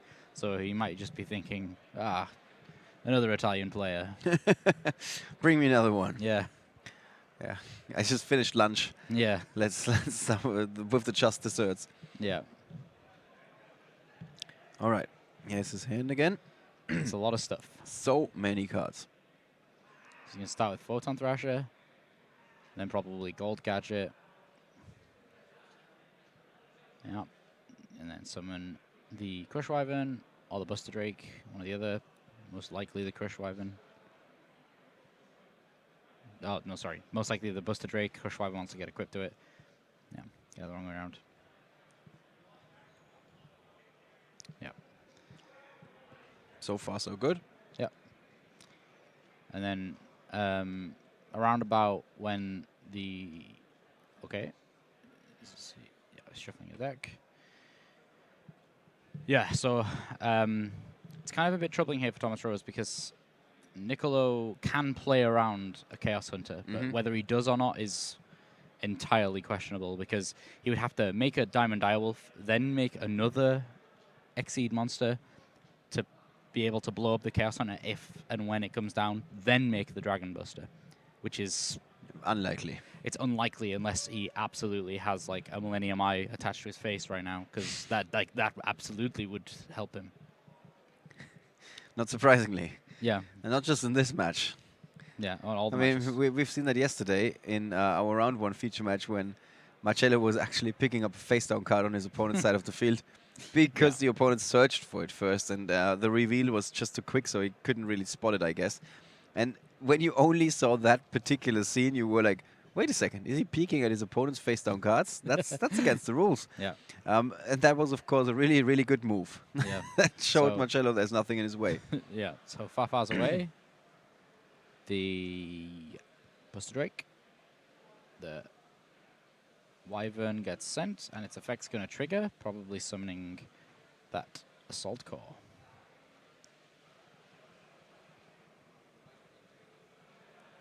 Yeah, first we need to deal with the issue of shuffling some more. Yeah. Of course. Yep. Funnily enough, if you'd have attached a Assault Core from his deck instead, then that Fafa wouldn't have been able to target that. I think at this point, he needs to really dig deep to find the other B Buster Drakes from his deck to be able to make a Buster Dragon. The other question is maybe it was banished with those 20 cards from the Port of... Possibly. Port of Desires, yeah. Hard to know. Okay, yeah, he's thinking about Utopia Lightning to stop the Dante's effect. That's a great move. Great move. We don't know where... Oh, actually, we might know where Niccolo is from exactly. I mean, not just Italy. For somebody gives me that generic answer. Although the Italian players very often they just playtest together. I don't know if they meet or something, what they do. Or they just have enough events where they can try out what deck is the best. Yeah.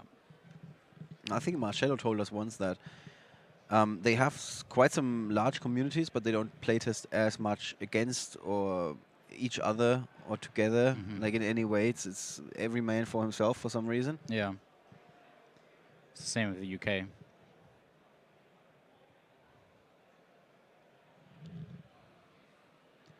And on the written coverage, there's also the deck breakdowns and country breakdowns, as well as, of course, the top 8 profiles. So you can check those out if you want. You can find out more about your favorite player in the top 8.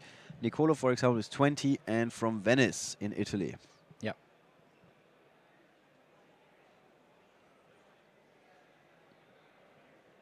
He didn't really expect to be here, like, do that good. Yeah, he said that he just came at the last minute. Yeah. And then... But he still thinks they came up with a fancy build. We can definitely sign that. And now everything is possible. That is absolutely true. Yeah. So he's going to play the Chaos Hunter for the Castell. Alec is going to use its effect. Wow. Okay, that's big. Alex used its effect on Castell, which means Castell is going to have no value here. we haven't seen that many times before. No, Chaos Hunter is quite a unique card to play. But again, Thomas Rose said he's just going to pick the 10 best cards that he's going to beat ABC with, and this is one of them. Yeah, it can be argued. Yeah. It can't be argued in this situation. I mean, he can still detach if he wants, but I don't think that's going to be all that useful. Probably he's not going to go for it. Nope. So he sets all of those scythes and such. So he's I mean, if somebody doesn't know that he's playing these artifacts, and given that everybody's shooting Twin Twisters left and right, they might have put in some. They've been very valuable this weekend, I would guess. Yeah, I think so. That's what he said to me. He said that even in one of the, I think it was his top, it was the match where he beat Ben Sherman. It was during Swiss. Just last round, yeah. Was it last round? Yeah, he said that he won the match by him Twin Twistering 2 Sanctums, and then, obviously he gets to pop 2 with the Sanctums and the Summons as well. Real good. Real good. We'll see. I think Nicolo's kind of hoping that his opponent Twin Twisters here, otherwise he's going to have to Twin Twister as his own card, which would be not ideal. Although the question is always, does the opponent know what he's playing? Yeah, but he doesn't have any Twin Twisters at the moment, so Thomas Rose might have to blindly play into them and then kind of fortunately be able to... Okay, so he's going to have an allure, so he's going to be able to go and dig for those Twin Twisters at least.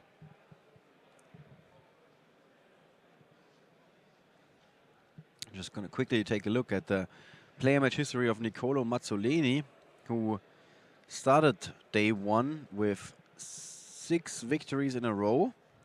Before he took the first loss, that was against Viktor Kioi with his Metal Foes deck, another Bulgarian player that ended up in our top 32. Not that surprising, after he was also 6-0. And actually, Nicolo Mazzolini played Ben Sherman in Swiss, and and Thomas Rose played Ben Sherman in the tops, I think. So they played against many of the same players, or not many, at least one. But he went into the top 32 with just this one loss. Yeah. Yeah, and then he beat Alexander Senf in his Mermail deck, Alexander Hulch in his Mermail deck, and then Michele Azzalini with his ABC deck, and now Thomas Rose with his take on PK, Phantom Knights, Burning Abyss, and some other cards. And some other cards. Yes. That is the deck, yeah. It's like a very pretty hate machine. Yeah. So it goes and gets the Assault Core. This is going to be fairly easy to... I kind of forgot almost about the Union Hanger, because... it's going to be fairly easy for Nicolo to make a comeback here, unless Thomas has got a real bit of playing to do in the main phase 2. I think if he gets Scythe out and locks him down, then that's going to be pretty good for him. I mean, it's obviously nicer if he gets... If he does get Twin Twisted, it probably wouldn't be nice because he'd go for the Union Hanger, but yeah, we'll see what happens. Yeah. Obviously, he still has the Beatrice, so yeah, I think at this point he's going to Twin Twisters. This is where Thomas Rose is just like, what's going on? And now the spicy techs come on out. So, 2 scythes here. Does he play any ranked 5s? He plays Constella Pleiades. Okay, I have to take a moment to say it then, because I always call it Pleiades. I just made a funny name for it that almost sounds like Pleiades and just go with that. It's close enough, yeah. Yeah. So, yeah, he does play that.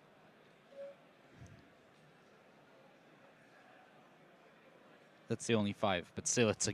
If you're going to have a 5, that's a great one to play. That's one of them that you want to have. Yeah, exactly. So he's used his normal summon. He's definitely got places to go here.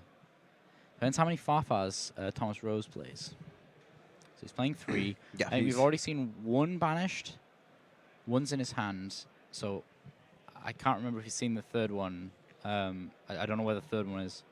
But that's going to cause issues. Here we see the hand of Nicolo Mazzolini. Yeah. Another Crush Wyvern and an Assault Core. It's interesting. It's such a Mexican standoff of monsters here. That's Silver Gadget, though.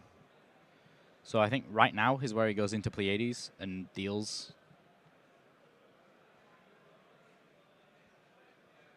Yeah, the Artifact Scythe is just going to be like looked at like, what is this card?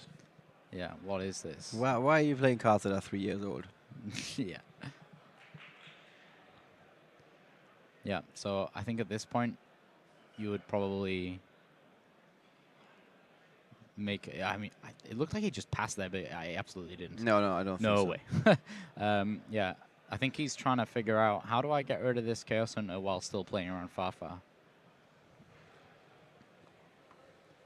So we don't know which 10 cards he banished with Pot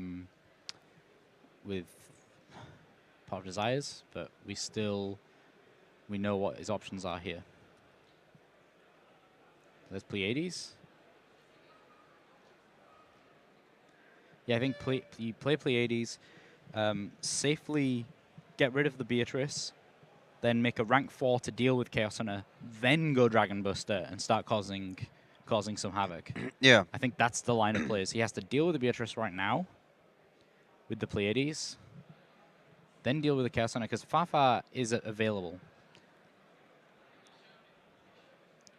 So even, ideal scenario, he plays Pleiades on Beatrice. Beatrice, Farfar is the gold gadget.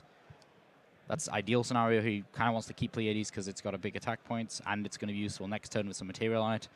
Then, either way, he's going to summon a silver gadget and summon one of his Union monsters, equip something with Union Hanger, make an Exceed play, potentially make another Exceed play because he's got a Crush Wyvern there, and he's got another monster in hand. It all depends on what he banished from Desires, so he could have 1 to 2 more rank 4 plays, which will easily deal with the Chaos Hunter. And then at that point, Dragon Buster, Dragon Buster, Dragon Buster. And that's going to be a way to victory. Yeah, definitely. Question is he going to identify that way? Most of the time, I think these guys know about those plays. Yeah, it absolutely depends on what Thomas Rose banishes with Farfar here. Optimally, it would be Pleiades, because Pleiades is going to cause him a real headache next turn if he doesn't get rid of it now. Like a real big headache. Yeah.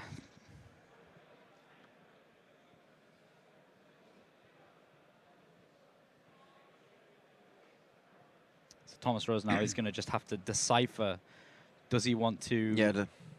Can he figure out what's going on here? Actually, no.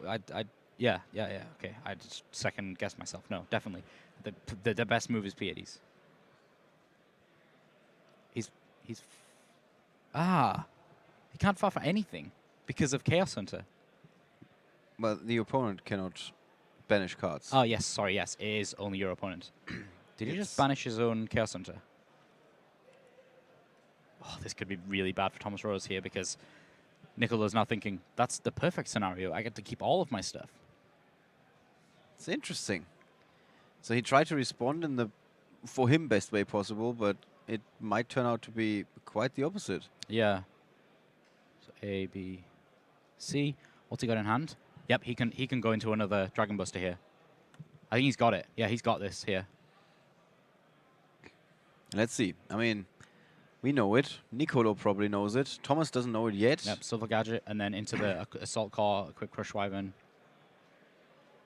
Okay, yeah, don't think it really matters which way around you do this. Yeah, equip the Crush Wyvern. He has to overlay one of the gadgets with the Assault Core. Crush Wyvern summon the B that's in his hand. Oh, no. He's not gone for B. Strange. Maybe he's already got a B. Yeah. No, I mean, he's got no more left in his deck. That's possible, yeah. After that. I think either way, he still wins, right? He just makes Castell... Yeah, I mean, he should. Like, he's got free reign. He's got 2 heavy hitters on the field already. No, he's not done it. Oh, yeah, Utopia the Lightning. See, look, we've only just got Utopia the Lightning in Europe, and I keep forgetting about it. So, yeah, this guy goes up to, like, 5,000 attack points. That's just going to ram into the Fiendish Rhino Warrior so that he can't do anything with it. And then he's going to banish. Yep, or banish that. That does it as well. Yeah, attack into that. That's going to do 4,000 damage. Many and options. Then just bang. Yeah. So many ways to Sunday there. It all depended on what he banished from Pot of Desires as to what he could do. Yeah, so it's hard for me to say, really. But still, yeah. Yeah, that's... Excellent execution. He saw the opening Nicolo Mazzolini and then uses Utopia the Lightning card that hasn't been released for that long in Europe. Yep. But, of course, he's got his hands on it. What won in the game? Artifact Scythe. True, yeah, absolutely. This must have happened multiple times over the course of this weekend where his opponent's just gone, what?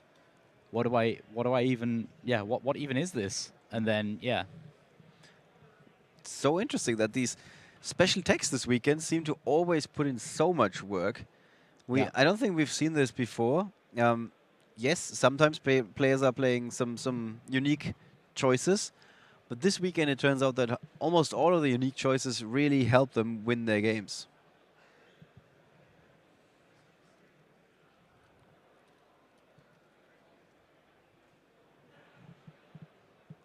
So which cards are we going to be seeing introduced from the side decks here? Okay, so Nicolo is not playing any other artifact monsters. He's probably going to put in the Gamma Seals.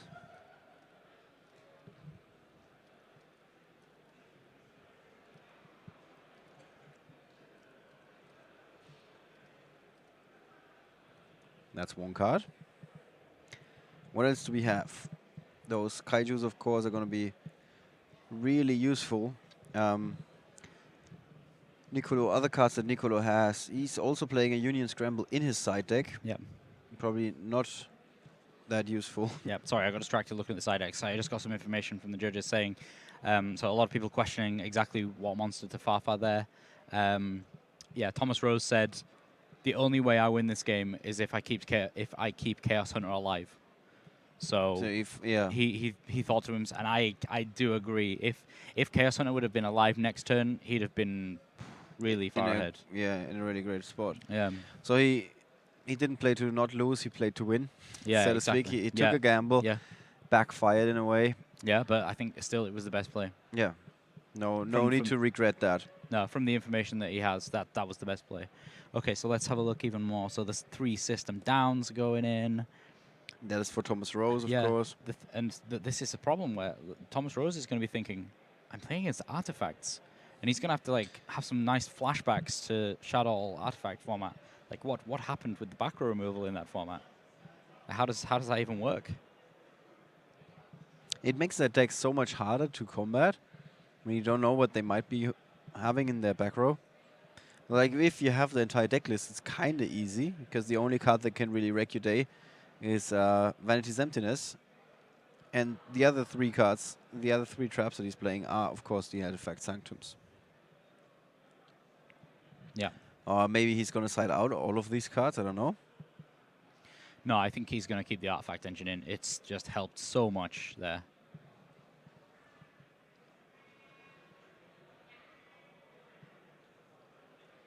Andrea and Daniel are returning to the table after Daniel finishes his little chat with you. Yeah. Such a flexible judge. Yeah. He's still typing away on and now we're starting devices. The second game. Yeah, so let's see what we got here. I can only assume that Thomas Rose is going to start, so let's have a look at his opening hand.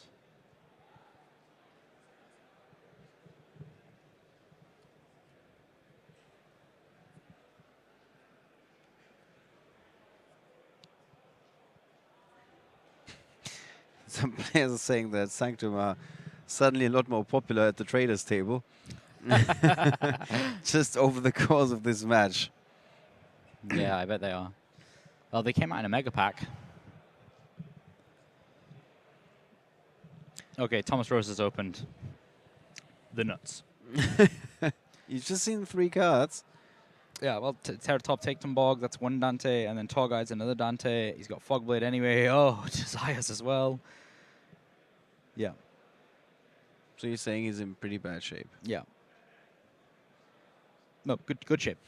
Thomas. I know. Yeah. It's just Stop trolling me, Ollie. I was too late trying to see whether you're paying attention to what I'm saying. It's too late in the day. I always listen to you, Ollie. His opponent, Nicolo, has 2 copies of Terraforming, Vanity's Emptiness, Sea Crush Wyvern, and Photon Thrasher.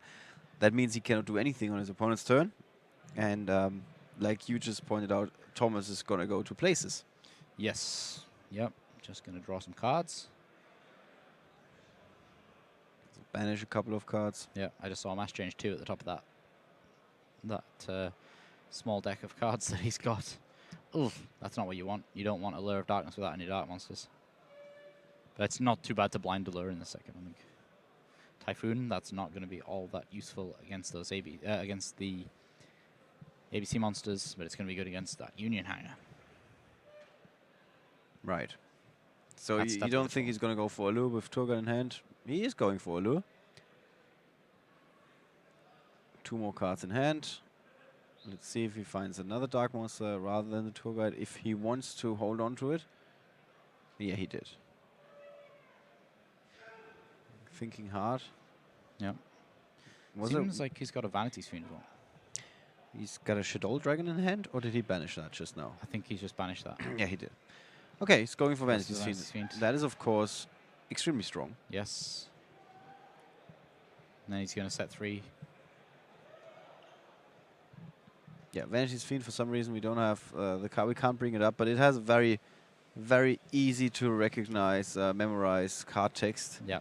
Neither player can special summon monsters. Yes. Vanity's Fiend, just like Vanity's Emptiness, just on legs. Yeah.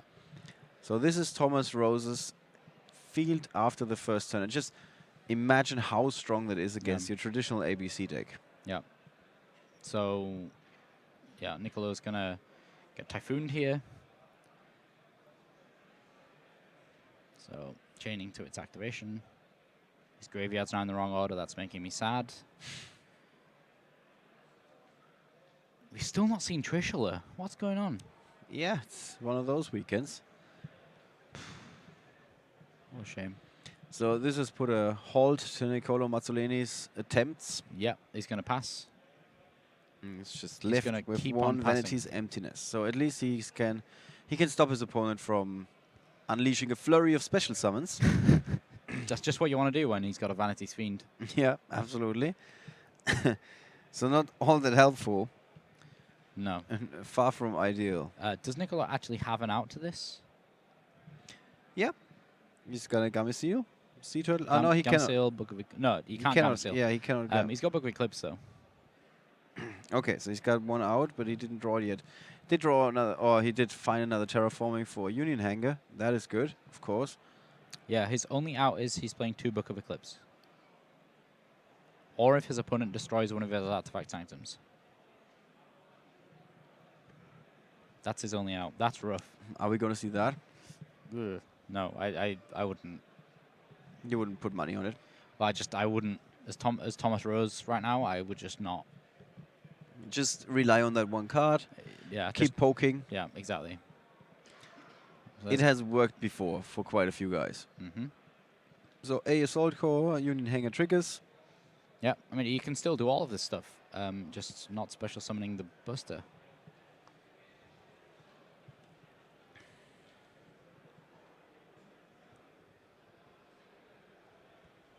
So, yeah, it's going to attack the face down. It's probably the Scam. Yeah, it takes 100. I think Nick... Oh, why did he not take 100? Isn't Scam's defense 2,000?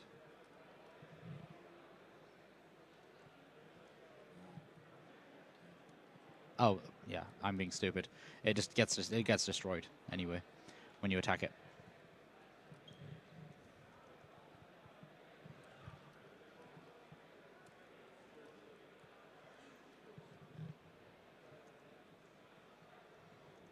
Is this already over? I think so. You do or you don't? Yes, I do.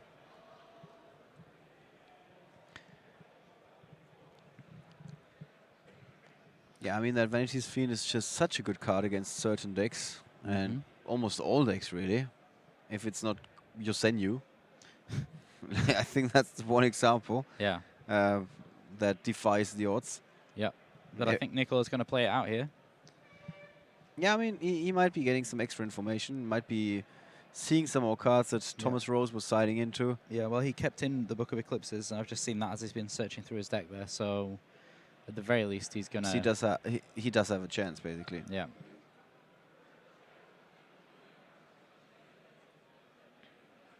Yeah, and you can tell every card he draws, he's like... please be Book of Eclipse. Yeah, can you please be... Yeah. It's throwing me back to Necros format. But even if he gets rid of the field, Thomas has so many more cards all waiting to make an impression on the field. Yeah. It's not like he's going to be out of options. So if Nicolo fights through this Vanity's Fiend he still has to. But if he does manage to get through this Vanity's Fiend, I don't know what the back rows are. Yeah, okay, they're still good stuff. But if he does, he can just like by the time he gets to this Book of Eclipse, he's going to be able to just triple Dragon Buster. Right. Because he's slowly but he's rolling through all of his. So he might be winning the game in this one turn then. Yeah, if possible, That's maybe. basically his only hope. Yeah, exactly. So he needs to do something about those back rows and then deal with. Yeah, I mean, this is a super slow roll game here. He's able to just keep that because his Union monsters are protecting each other. Yep. Whenever A gets destroyed, he gets back B. Whenever B gets destroyed, he goes searches an A from deck. And he's going to start searching for Crush Wyverns at this point. Yeah, he's hanging in there so far. And of course, he's also got 1 million cards in hand. So yeah, if he's ever going to be able to unload, he's going to unload big time. He uses the other effect of Cloak. Which I'm going to read to you in just a moment. Yeah, you can target one dark monster on the field and change this card to defense position. If you do, it gains 800 attack and defense till the end of your opponent's turn. So, Vanity's Fiend is currently on 3,200. That's bigger than a Buster Drake. Not that it really matters right now. Yeah, as long as the Vanity's Fiend is on the field, we're probably not going to see a Buster Drake. Yeah. Key thing about Assault Core is that it can search for itself back from the graveyard. So you can infinitely just do that. Right. So the Assault Core has been switched to defense position, giving Nicola Mazzolini some more protection, basically. He's not going to take any damage. That's good. Yeah, and I think he's going to struggle because obviously Thomas can't play any of his Burning Abyss monsters. He's got a Master Change too now. Yeah. The Phantom, he can't play that either. Phantom Knight's monsters all have quite low attack points. So none of them are going to be able to really get over that Assault Core. So he's basically under a Dark Door here. He's going to be attacking just once per turn. Which means, yeah, I mean, Phantom Knight's regulars have got the highest attack points.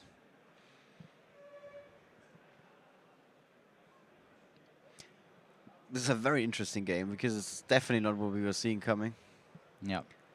But that Vanity's Fiend is just slowing things down so dramatically. When all the decks are all about special summons, a card that says no more special summons is of course a very big deal. Yeah.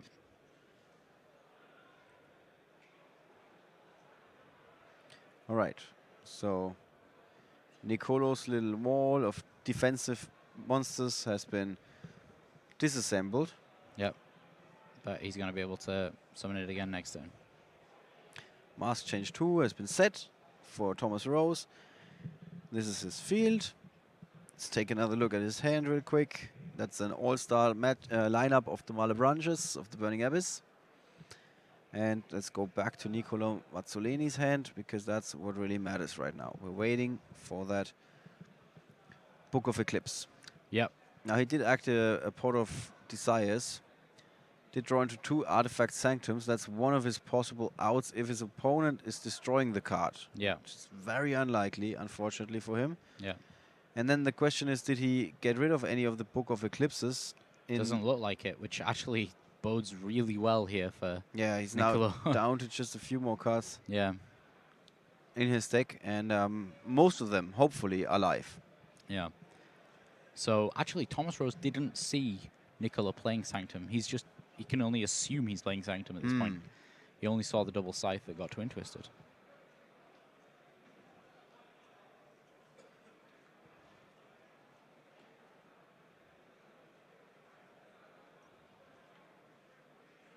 Yep, again, just small amounts of damage here. Yeah. Slowly but surely, Thomas Rose is taking down Niccolo's life points.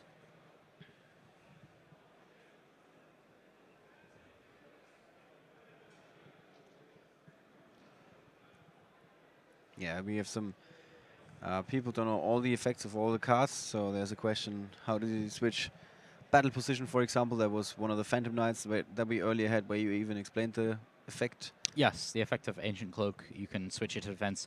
It's like Lila. You can switch it to defense to activate its effects, and you can target a dark monster, increase the stack points.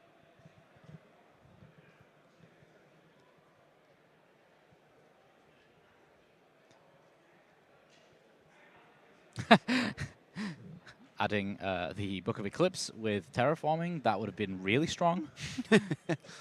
Obviously. I wonder how many cards he's got left in his deck right now. Can't be that many. No. 2, 3, 4, 5. There was like roughly 10 cards in his graveyard. He's banished. Did he activate 2 Pots of Desires? No. No, just 1. Just 1. Okay, so he's got 20 cards are gone. Just with the graveyard and with the banished pile. And then he's got like 4 more cards on the field, 6 more cards in hand. That's another 10. So he's down to roughly 10 cards in his deck. Yeah. Might be less. Yep, so the assault got destroyed, but he just literally set it immediately and added it back straight away. So he's actually adding a different assault call back. Just, yeah, it can't add itself, but he's obviously got another assault car in there that he's adding back. Right. Okay, Tour Guide. Yep, Tour Guide beat down. Right, that's a chunk out of Nicolo's life points. That's over half his life points. All right, so now he's standing on the brink of defeat. He needs something now. Thomas doesn't really have much else. I mean, he's got another mask change too. His face down cards are Typhoon that he doesn't want to activate, I guess. Yeah. Because why would he? Mask change 2, Phantom Knight's Forkblade, Phantom Knight's Sword. Yep, so he takes out the Tour Guide just because, yeah, he might as well. And a 5th face down for Nicolo Mazzolini. But now he can't play his Book of Eclipse. Unless he can activate one. I mean, he's got a Twin Twisters. So he definitely has a 1 card that he can easily activate. Yeah. What a thriller between these two. Yeah, just backwards and forwards. Well, it's not really backwards and forwards. It's more just, hey, you want to destroy my monster this turn? Yeah, sure. Yeah. Okay, so he has another monster. So now that's not big enough to destroy A, but he boosts it. Yeah, calls it a day. Doesn't have any more. All right.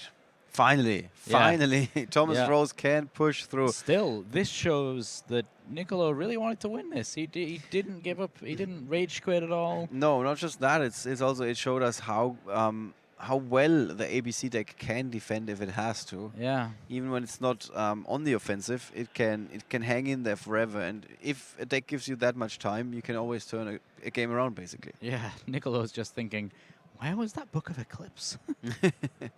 Yeah. All right, so we do see both players actually accessing their side deck again for a 2nd time. Yeah, they have cards for 1st and 2nd. In this match, yeah. So I think Nicolo's definitely going to be keeping in. Oh, he just took out a Twin Twisters. That's quite interesting. Maybe it was the 3rd copy, I don't know. Could be. Still, against... yeah, okay, he's put a bunch more traps back in. What other traps is he playing? Between Union Scramble, Anti-Spell, Zombie World. Which is not a trap. Which is not a trap. I just got a little bit excited about Zombie World, I'm not going to lie. And then Oasis of the Dragon Souls as well.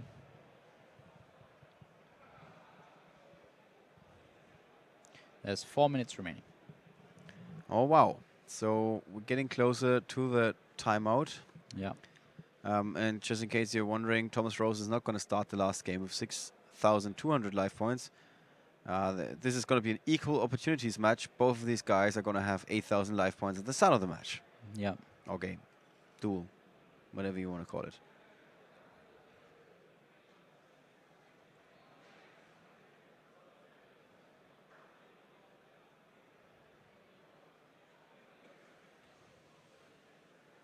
There's the handshake. And this is going to be it, the all-deciding game between Thomas Rose and Nicolo Mazzolini. Who is going to advance to the finals of YCS Liverpool 2016 and who has to call it a day? I mean, they did come very far, but now they might as well want to win this tournament. Yeah, might as well. Yeah. Worth a go. 2 Chaos Hunters for Thomas Rose. That's not necessarily good. Fiendish Rhino Warrior. That's a good one. Oh, well, there's the Book of Eclipse for Nicolo. And Thomas Rose also has a reinforcement of the army. Book of Eclipse will work for the Chaos Hunter as well. Oh, yes. And a system down. Ooh, that last card can make all the difference for Thomas Rose. That absolutely could This make a is huge his difference. starting hand. Although Nicola Mazzolini is, of course, going first. He's got the regular good opening of the ABC deck with a Union Hanger and then a monster. He's kind of missing the either Fallen Thrasher or the one of the gadgets. Yeah. He plays actually the gadgets as well. I think I haven't seen them yet. I think one time maybe. Yeah, once in that first match. All right. Not the best opening for Nicolo. Yep. And System Down isn't even great right now, to be honest. Yeah, you don't want to activate it right now. He's got 3 dead cards in his hand. Well, although we can expect System Down to become live. Yeah, and Chaos Center too, but right now it's kind of useless. Like, literally useless. If he played it, it would do absolutely nothing, because that Buster Drake's protecting the Wyvern.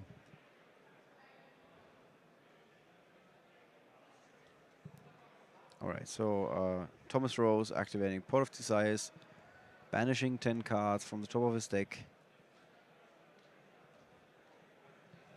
And he did draw into... Oh, smashing. Chaos That's Hunter. exactly what you like. And the Tour Guide. 3 Chaos Hunters in hand. Wow. The Tour Guide at least was a good draw. Yeah, the thing with Chaos Hunter, though, is you get to discard a card, so discarding the other Chaos Hunters aren't necessarily that bad. Yeah. That just means he has 1 dead card in hand. I mean, System Down plus 1 Chaos Hunter.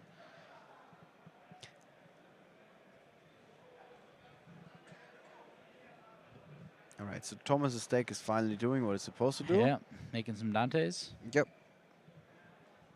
Starting to do Malebranche things. Yep.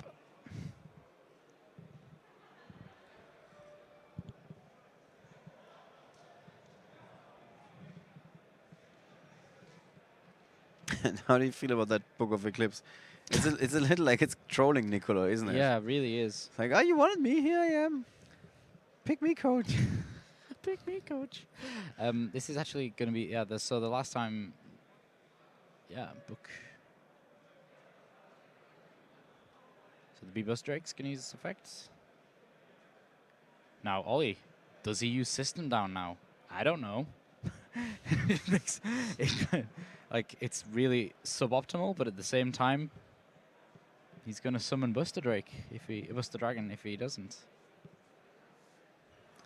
It's kind of painful choice, isn't it? Yeah, absolutely. Because, it just all depends on that Chaos Hunter as well, I guess. And it's another one of those matches where too many cards from the side deck turn out to be, to some degree at least, the demise of a player. Yeah, not necessarily. I think Thomas Rose, he was able to make a Dante. Just a Dante is enough. Yeah. If you have targets in the graveyard. What's this back row? This back row is a reinforcement of the army. Okay, nice bluff. Yeah, convince you. yeah, exactly. And you should know better. Yeah. 1. Thomas La Judge twice put it in the same place. Nicolo took it away. Nicolo's like, I don't want to have this. Please. I need my space. Yeah.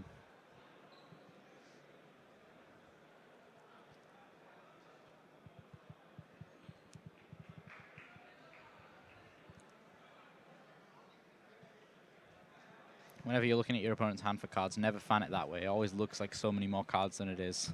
It's like, oh, that's scary. That's a lot of cards. Well, I guess he's familiar enough with the way this looks. Yeah. So now, instead of our easy-to-read note, we have a tiny, tiny dice in the middle of the field that says first extra turn. Yeah. I'm not sure if that's the best trade-off we've ever had. That's okay. Yeah. Still. 0, 1, 2, 3. So Nicola gets the last turn. Like, this absolutely is coming down to time here. They're both on 8,000 life points. Yeah. And that changes a lot of things, because you don't want to attack into defense position monster if you're not sure whether you can beat it in combat. So you don't want to take that damage, for example. That is one difference. Normally, everybody almost always attacks defense positions monsters. Yeah. And then other cards like a Solemn Strike turn out to be so much worse for you. Although both of these guys are not playing with any strikes. So not the best example, I guess. No, but still. That's why you need... This point, it's kind of really life point conserve time. Is he playing any bars actually? Because that would be... Yeah, okay, so Thomas Rose is in the better position here because he's playing bar. The reason that's good is because the burn damage. Yep, burn damage, yeah.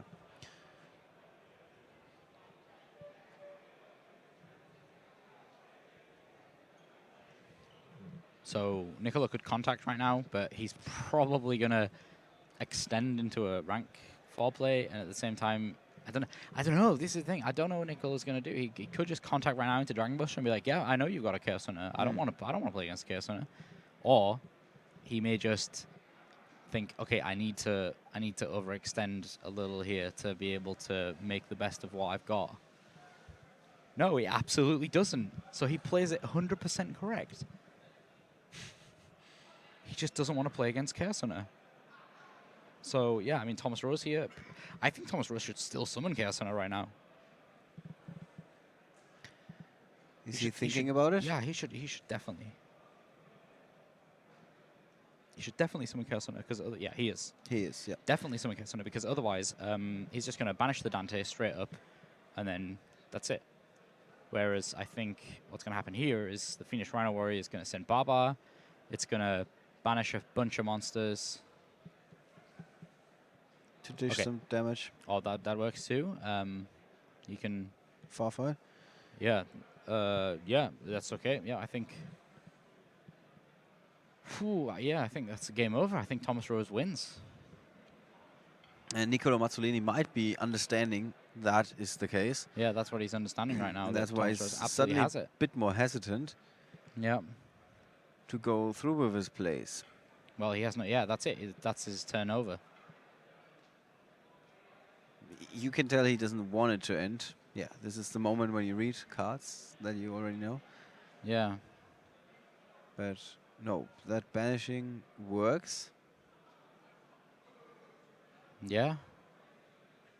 And then next turn, he's just going to be able... yeah, still. He's going to be able to mill with Dante, and then that's it. I don't know what's underneath. So that's in passing turn. So Nicola gets one more turn, I guess. Still, that last turn is just going to be him trying to fight through a sea of Burning Abyss monsters while under Chaos Hunter. So now we're in the third term of extra time. Yeah. That means after that, Nicola just gets one more turn, and that is going to be it. Yep. There's Maxi. Yep. What's the face down? It's a Crush Wyvern at the very least. That's good, because if it gets destroyed, he can summon another monster. But I think all of this is going to come down to Baba. Yeah, because neither player can ever attack through this wall of defense position monsters. Yeah. Or at least not attack and do enough damage. Yeah. Unless there's something we're missing. I don't know. CF, milling Seer off Dante. I think just milling anything off Dante at this point is going to feel a little bit bad for Niccolo.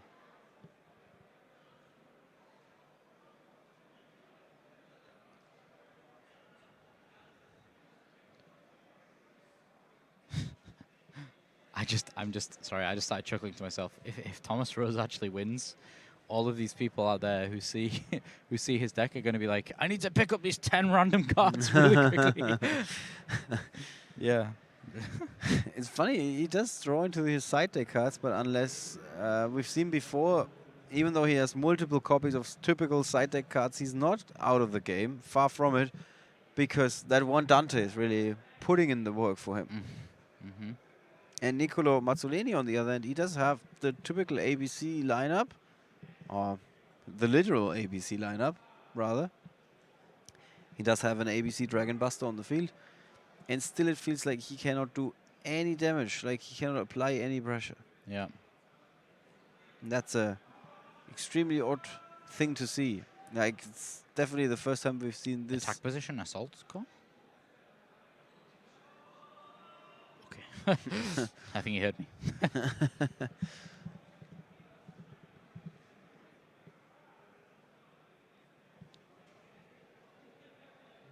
Yeah, he gets Union Hanger.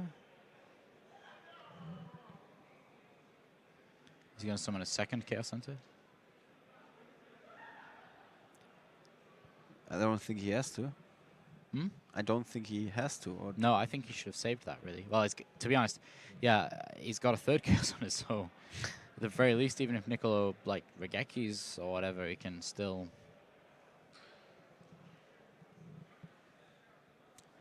do something. All right, there's an Assault Core. Niccolo does have another Book of Eclipse now.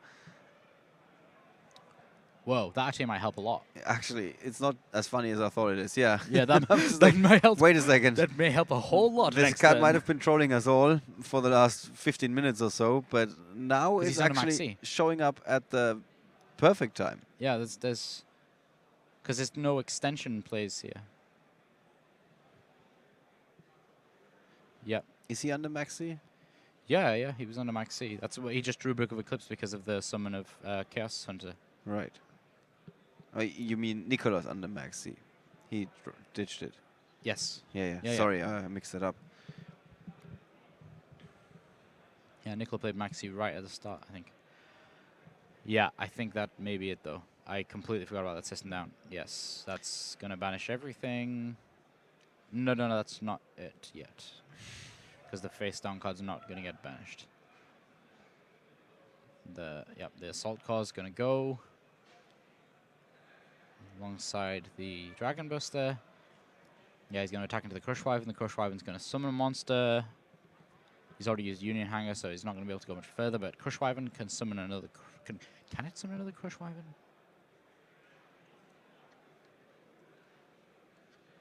Looks one-sided with Thomas Rose and his 3 monsters staring down just one monster on Niccolo Mazzolini's field. Yeah, absolutely. You can summon another Crush Wyvern. Hold on. Wait a minute. Wait. Hold on. This may be it. Unless he can get rid of that Crush Wyvern, any other way of destroying it, that's it. Because Niccolo's just going to defend, and then Thomas Rose has paid 1,000 life points. Niccolo can just pass and he wins. Yeah, if he doesn't take any damage, he's in great shape. Yeah, so he can take 3 attacks. Crush Wyvern into Crush Wyvern, and then, yeah. But of course, he has Break Sword. He can, Ticton Bog for Break Sword. Does it, yeah. Unless he draws a 3rd Crush Wyvern. Which this is I don't want to get too excited because I just saw a super rare that may have been the other Crush Wyvern. What does he have? No. What do you mean? Just 1 Crush Wyvern. Yeah, we can bring that up so again. Crush Wyvern gets destroyed. He summons the Crush Wyvern from hand. Yes, Crush Wyvern can summon itself. I get another copy. Yeah, but still, he's got another Chaos Hunter. So there's a draw for Maxi, but what is he going to draw here that's really going to help? Another Crush Wyvern. Artifact Sanctum.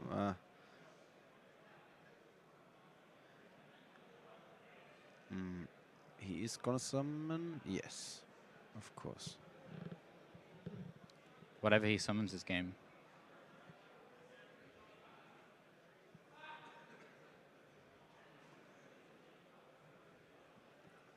Is it? No, it's not. So yeah, he's attacked with Dante, that's it. Attacks with that, and then that's 75. He's on 500 life points. How good would a Fairy Tale Snow be right now? Oh, it'd be great, but Chaos Hunter is stopping him from banishing cards anyway. Okay, yeah, that's true. Chaos Hunter is a really good anti-card for most of these strategies. Yeah. It's like an Imperial Iron Wall for only your opponent. Niccolo has nothing else. So at the very least he has Book of Eclipse. So he can...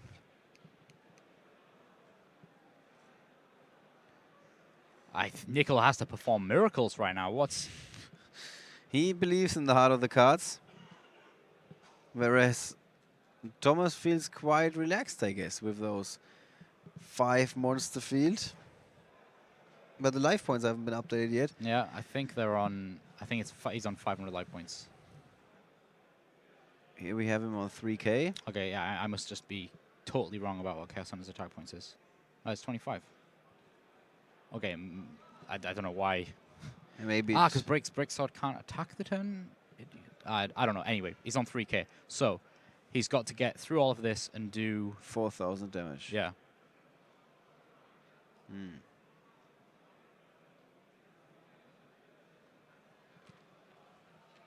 I don't know what the disagreement is. Now would be the time to check. Yeah, what is he puzzled about? I mean, it seemed pretty straightforward for us. Just going to ask the judges what's going on. A quick chat with them. Whew.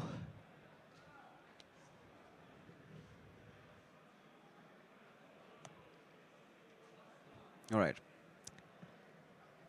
If you just tune in, this looks like the Mexican standoff, the most one-sided Mexican standoff we've ever had, with just one side pulling at the guns and the other side just standing there. We have finally established that Niccolo Mazzolini is down to 500 life points.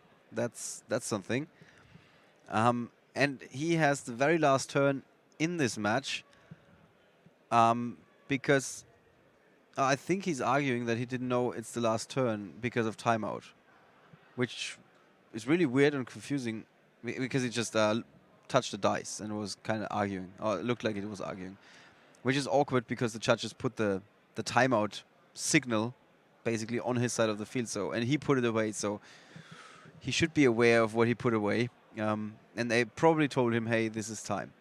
In any way, he needs to turn this around, and by turn this around we mean deal 6,500 points of damage. Okay, so he's on 500 attack. Yeah, life points, yes. So he needs to deal 6-5 and 1 point, ideally. And the problem is, or the question is, how does he do that? He's got a Union Hanger out, and that's pretty much it. Yeah, and he can banish stuff if he plays Book of Eclipse. Yeah, because there's, if he plays Book of Eclipse, but then he's got 5 monsters in defense position that he needs to attack over, basically. Yeah.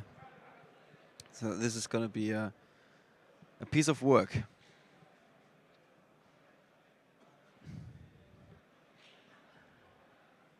Do you see any line of plays that's going to lead him there? I mean, he's got... Yeah, I don't really know. I think we have the judge at the table right now, because you can actually see on the table that there's a bit of a shadow, that these two are talking about this. Maybe we can get a look from the side camera, where we can... Yeah, the judge is currently talking to Niccolo and explaining something, I guess. Thomas doesn't seem very amused.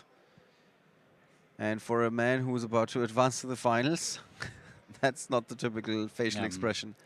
I'm thinking that like the only way to do this is there must be a line of players using Utopia Prime that would clear his field. Yeah, I think that would have to be it. I think you'd have to summon Utopia Prime.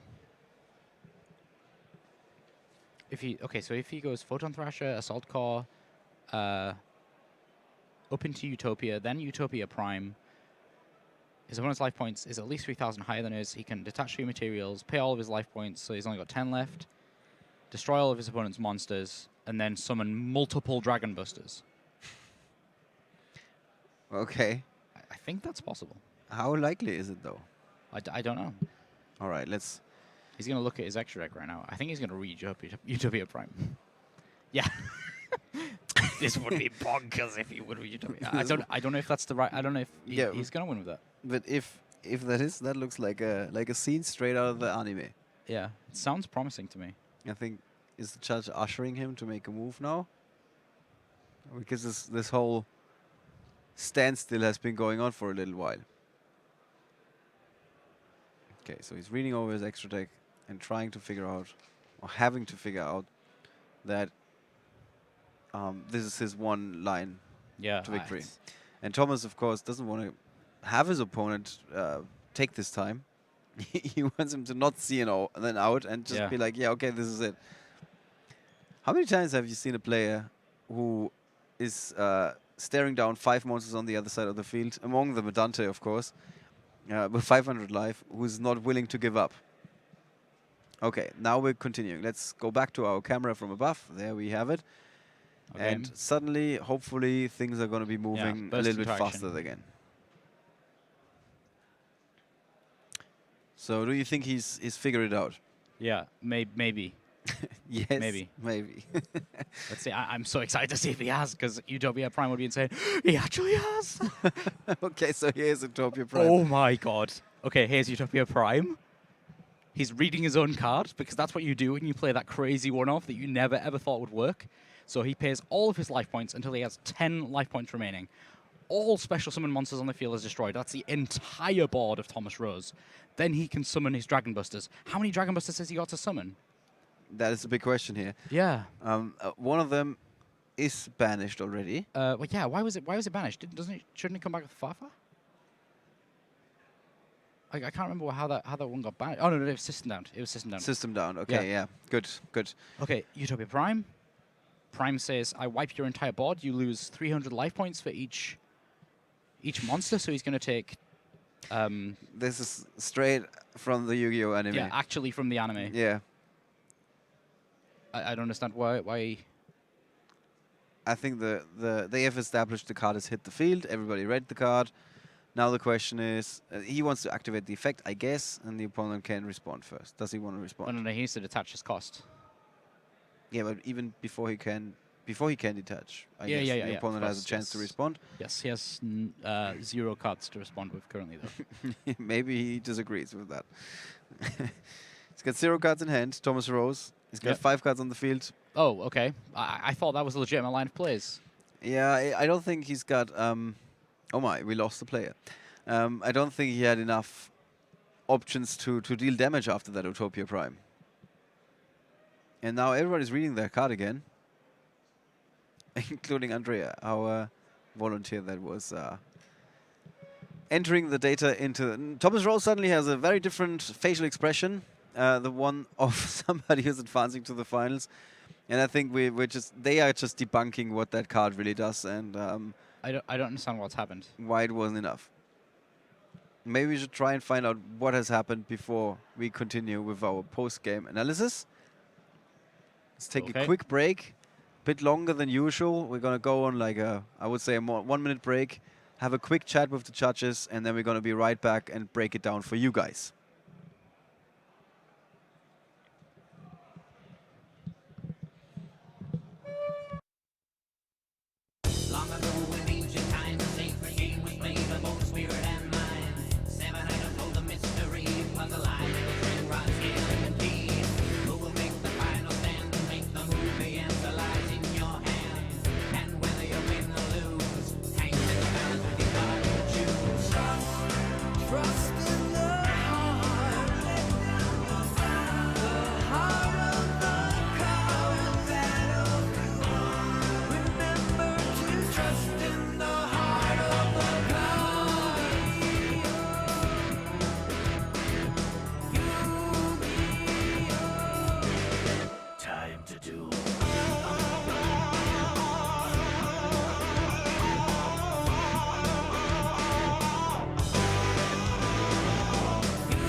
Because it was kind of hard to make sense of what happened.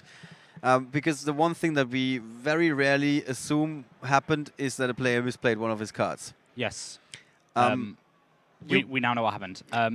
Sorry, you were just expecting me. Okay, so... yes, I was. Yes, so... yes, he just played Utopia Prime. I said in the turn before, I was expecting him to play Book of Eclipse first. Yeah. Yeah. The reason behind that is that he couldn't banish any monsters. And Utopia Prime actually banishes the monsters. So Chaos Hunter, while still existing on the field, was stopping Utopia Prime from even activating its effect. He had Book of Eclipse. He should have just played Book of Eclipse. Then Utopia Prime. Photon Thrasher, blah, blah, blah, blah, yeah, blah, blah, everything blah, that he did. Prime. He had game. He absolutely had game. Oh, okay. He just didn't play Book of Eclipse. So he did not seem to be very happy with himself. Yeah, he was a little upset, so he wanted to removed himself from the match. He removed himself from the gaming area before Judge would do the same. Yeah. I would say that's a good decision in that moment, after a very bad decision to not play that Book of Eclipse first. Yeah. Wow. That really hurts. That really, like, honestly, that he was... had it. Yeah, that was the story that you normally only see in the anime.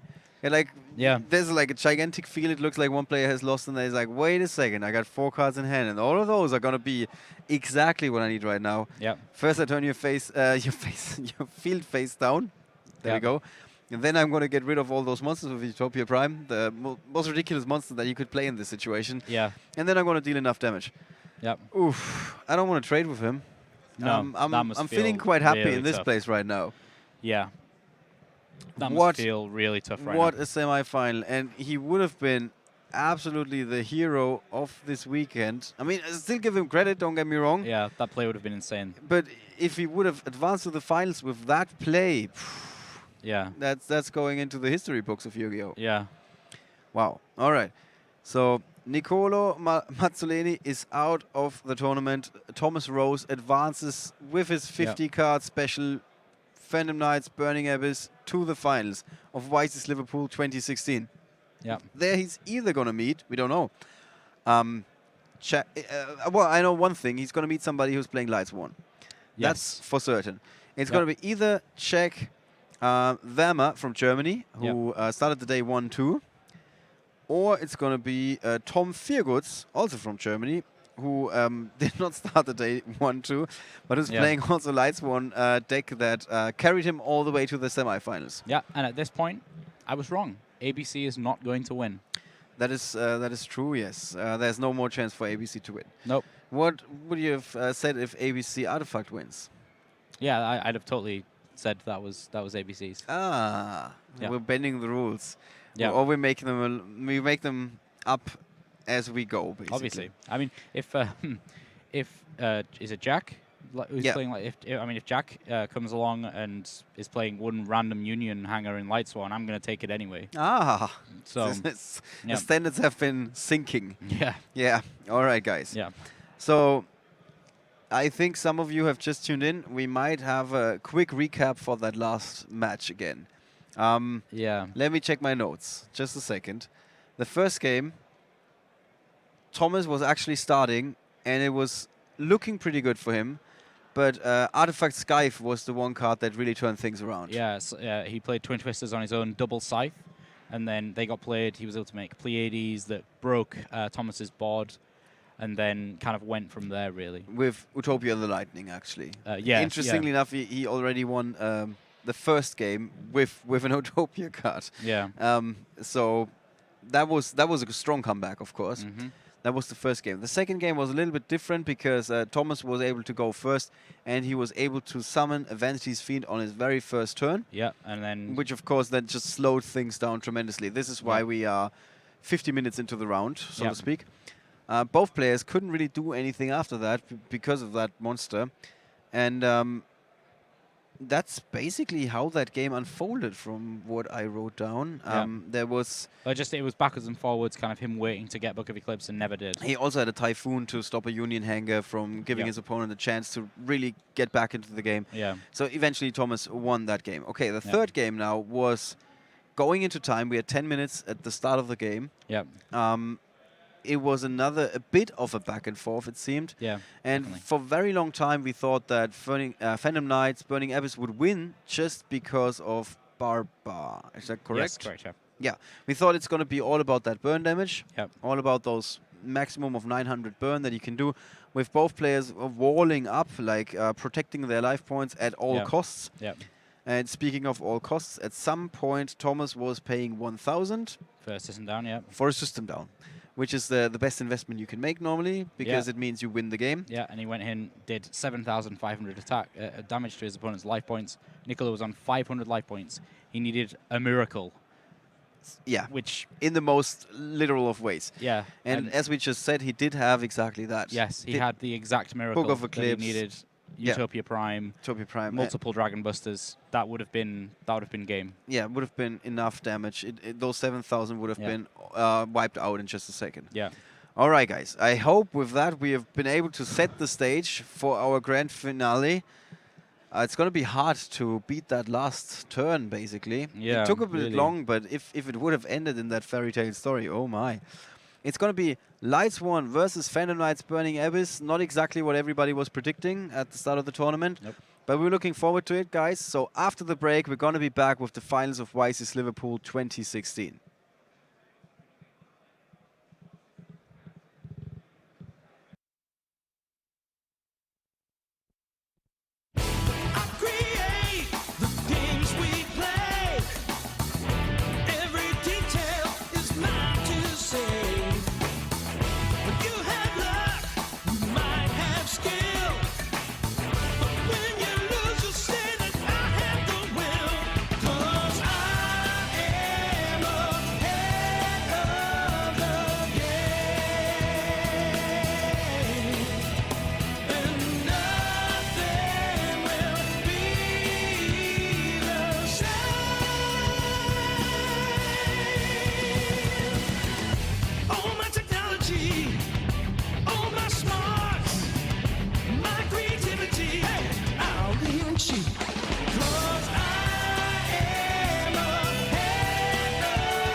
Hello guys, welcome back to YCS Liverpool 2016.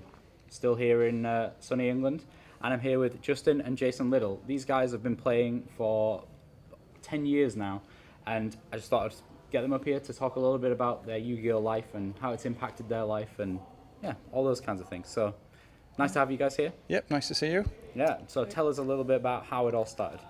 So, it all started with this guy 10 years ago, little 5-year-old, wanders in the house with these weird cards saying, "Dad, how cool is this?"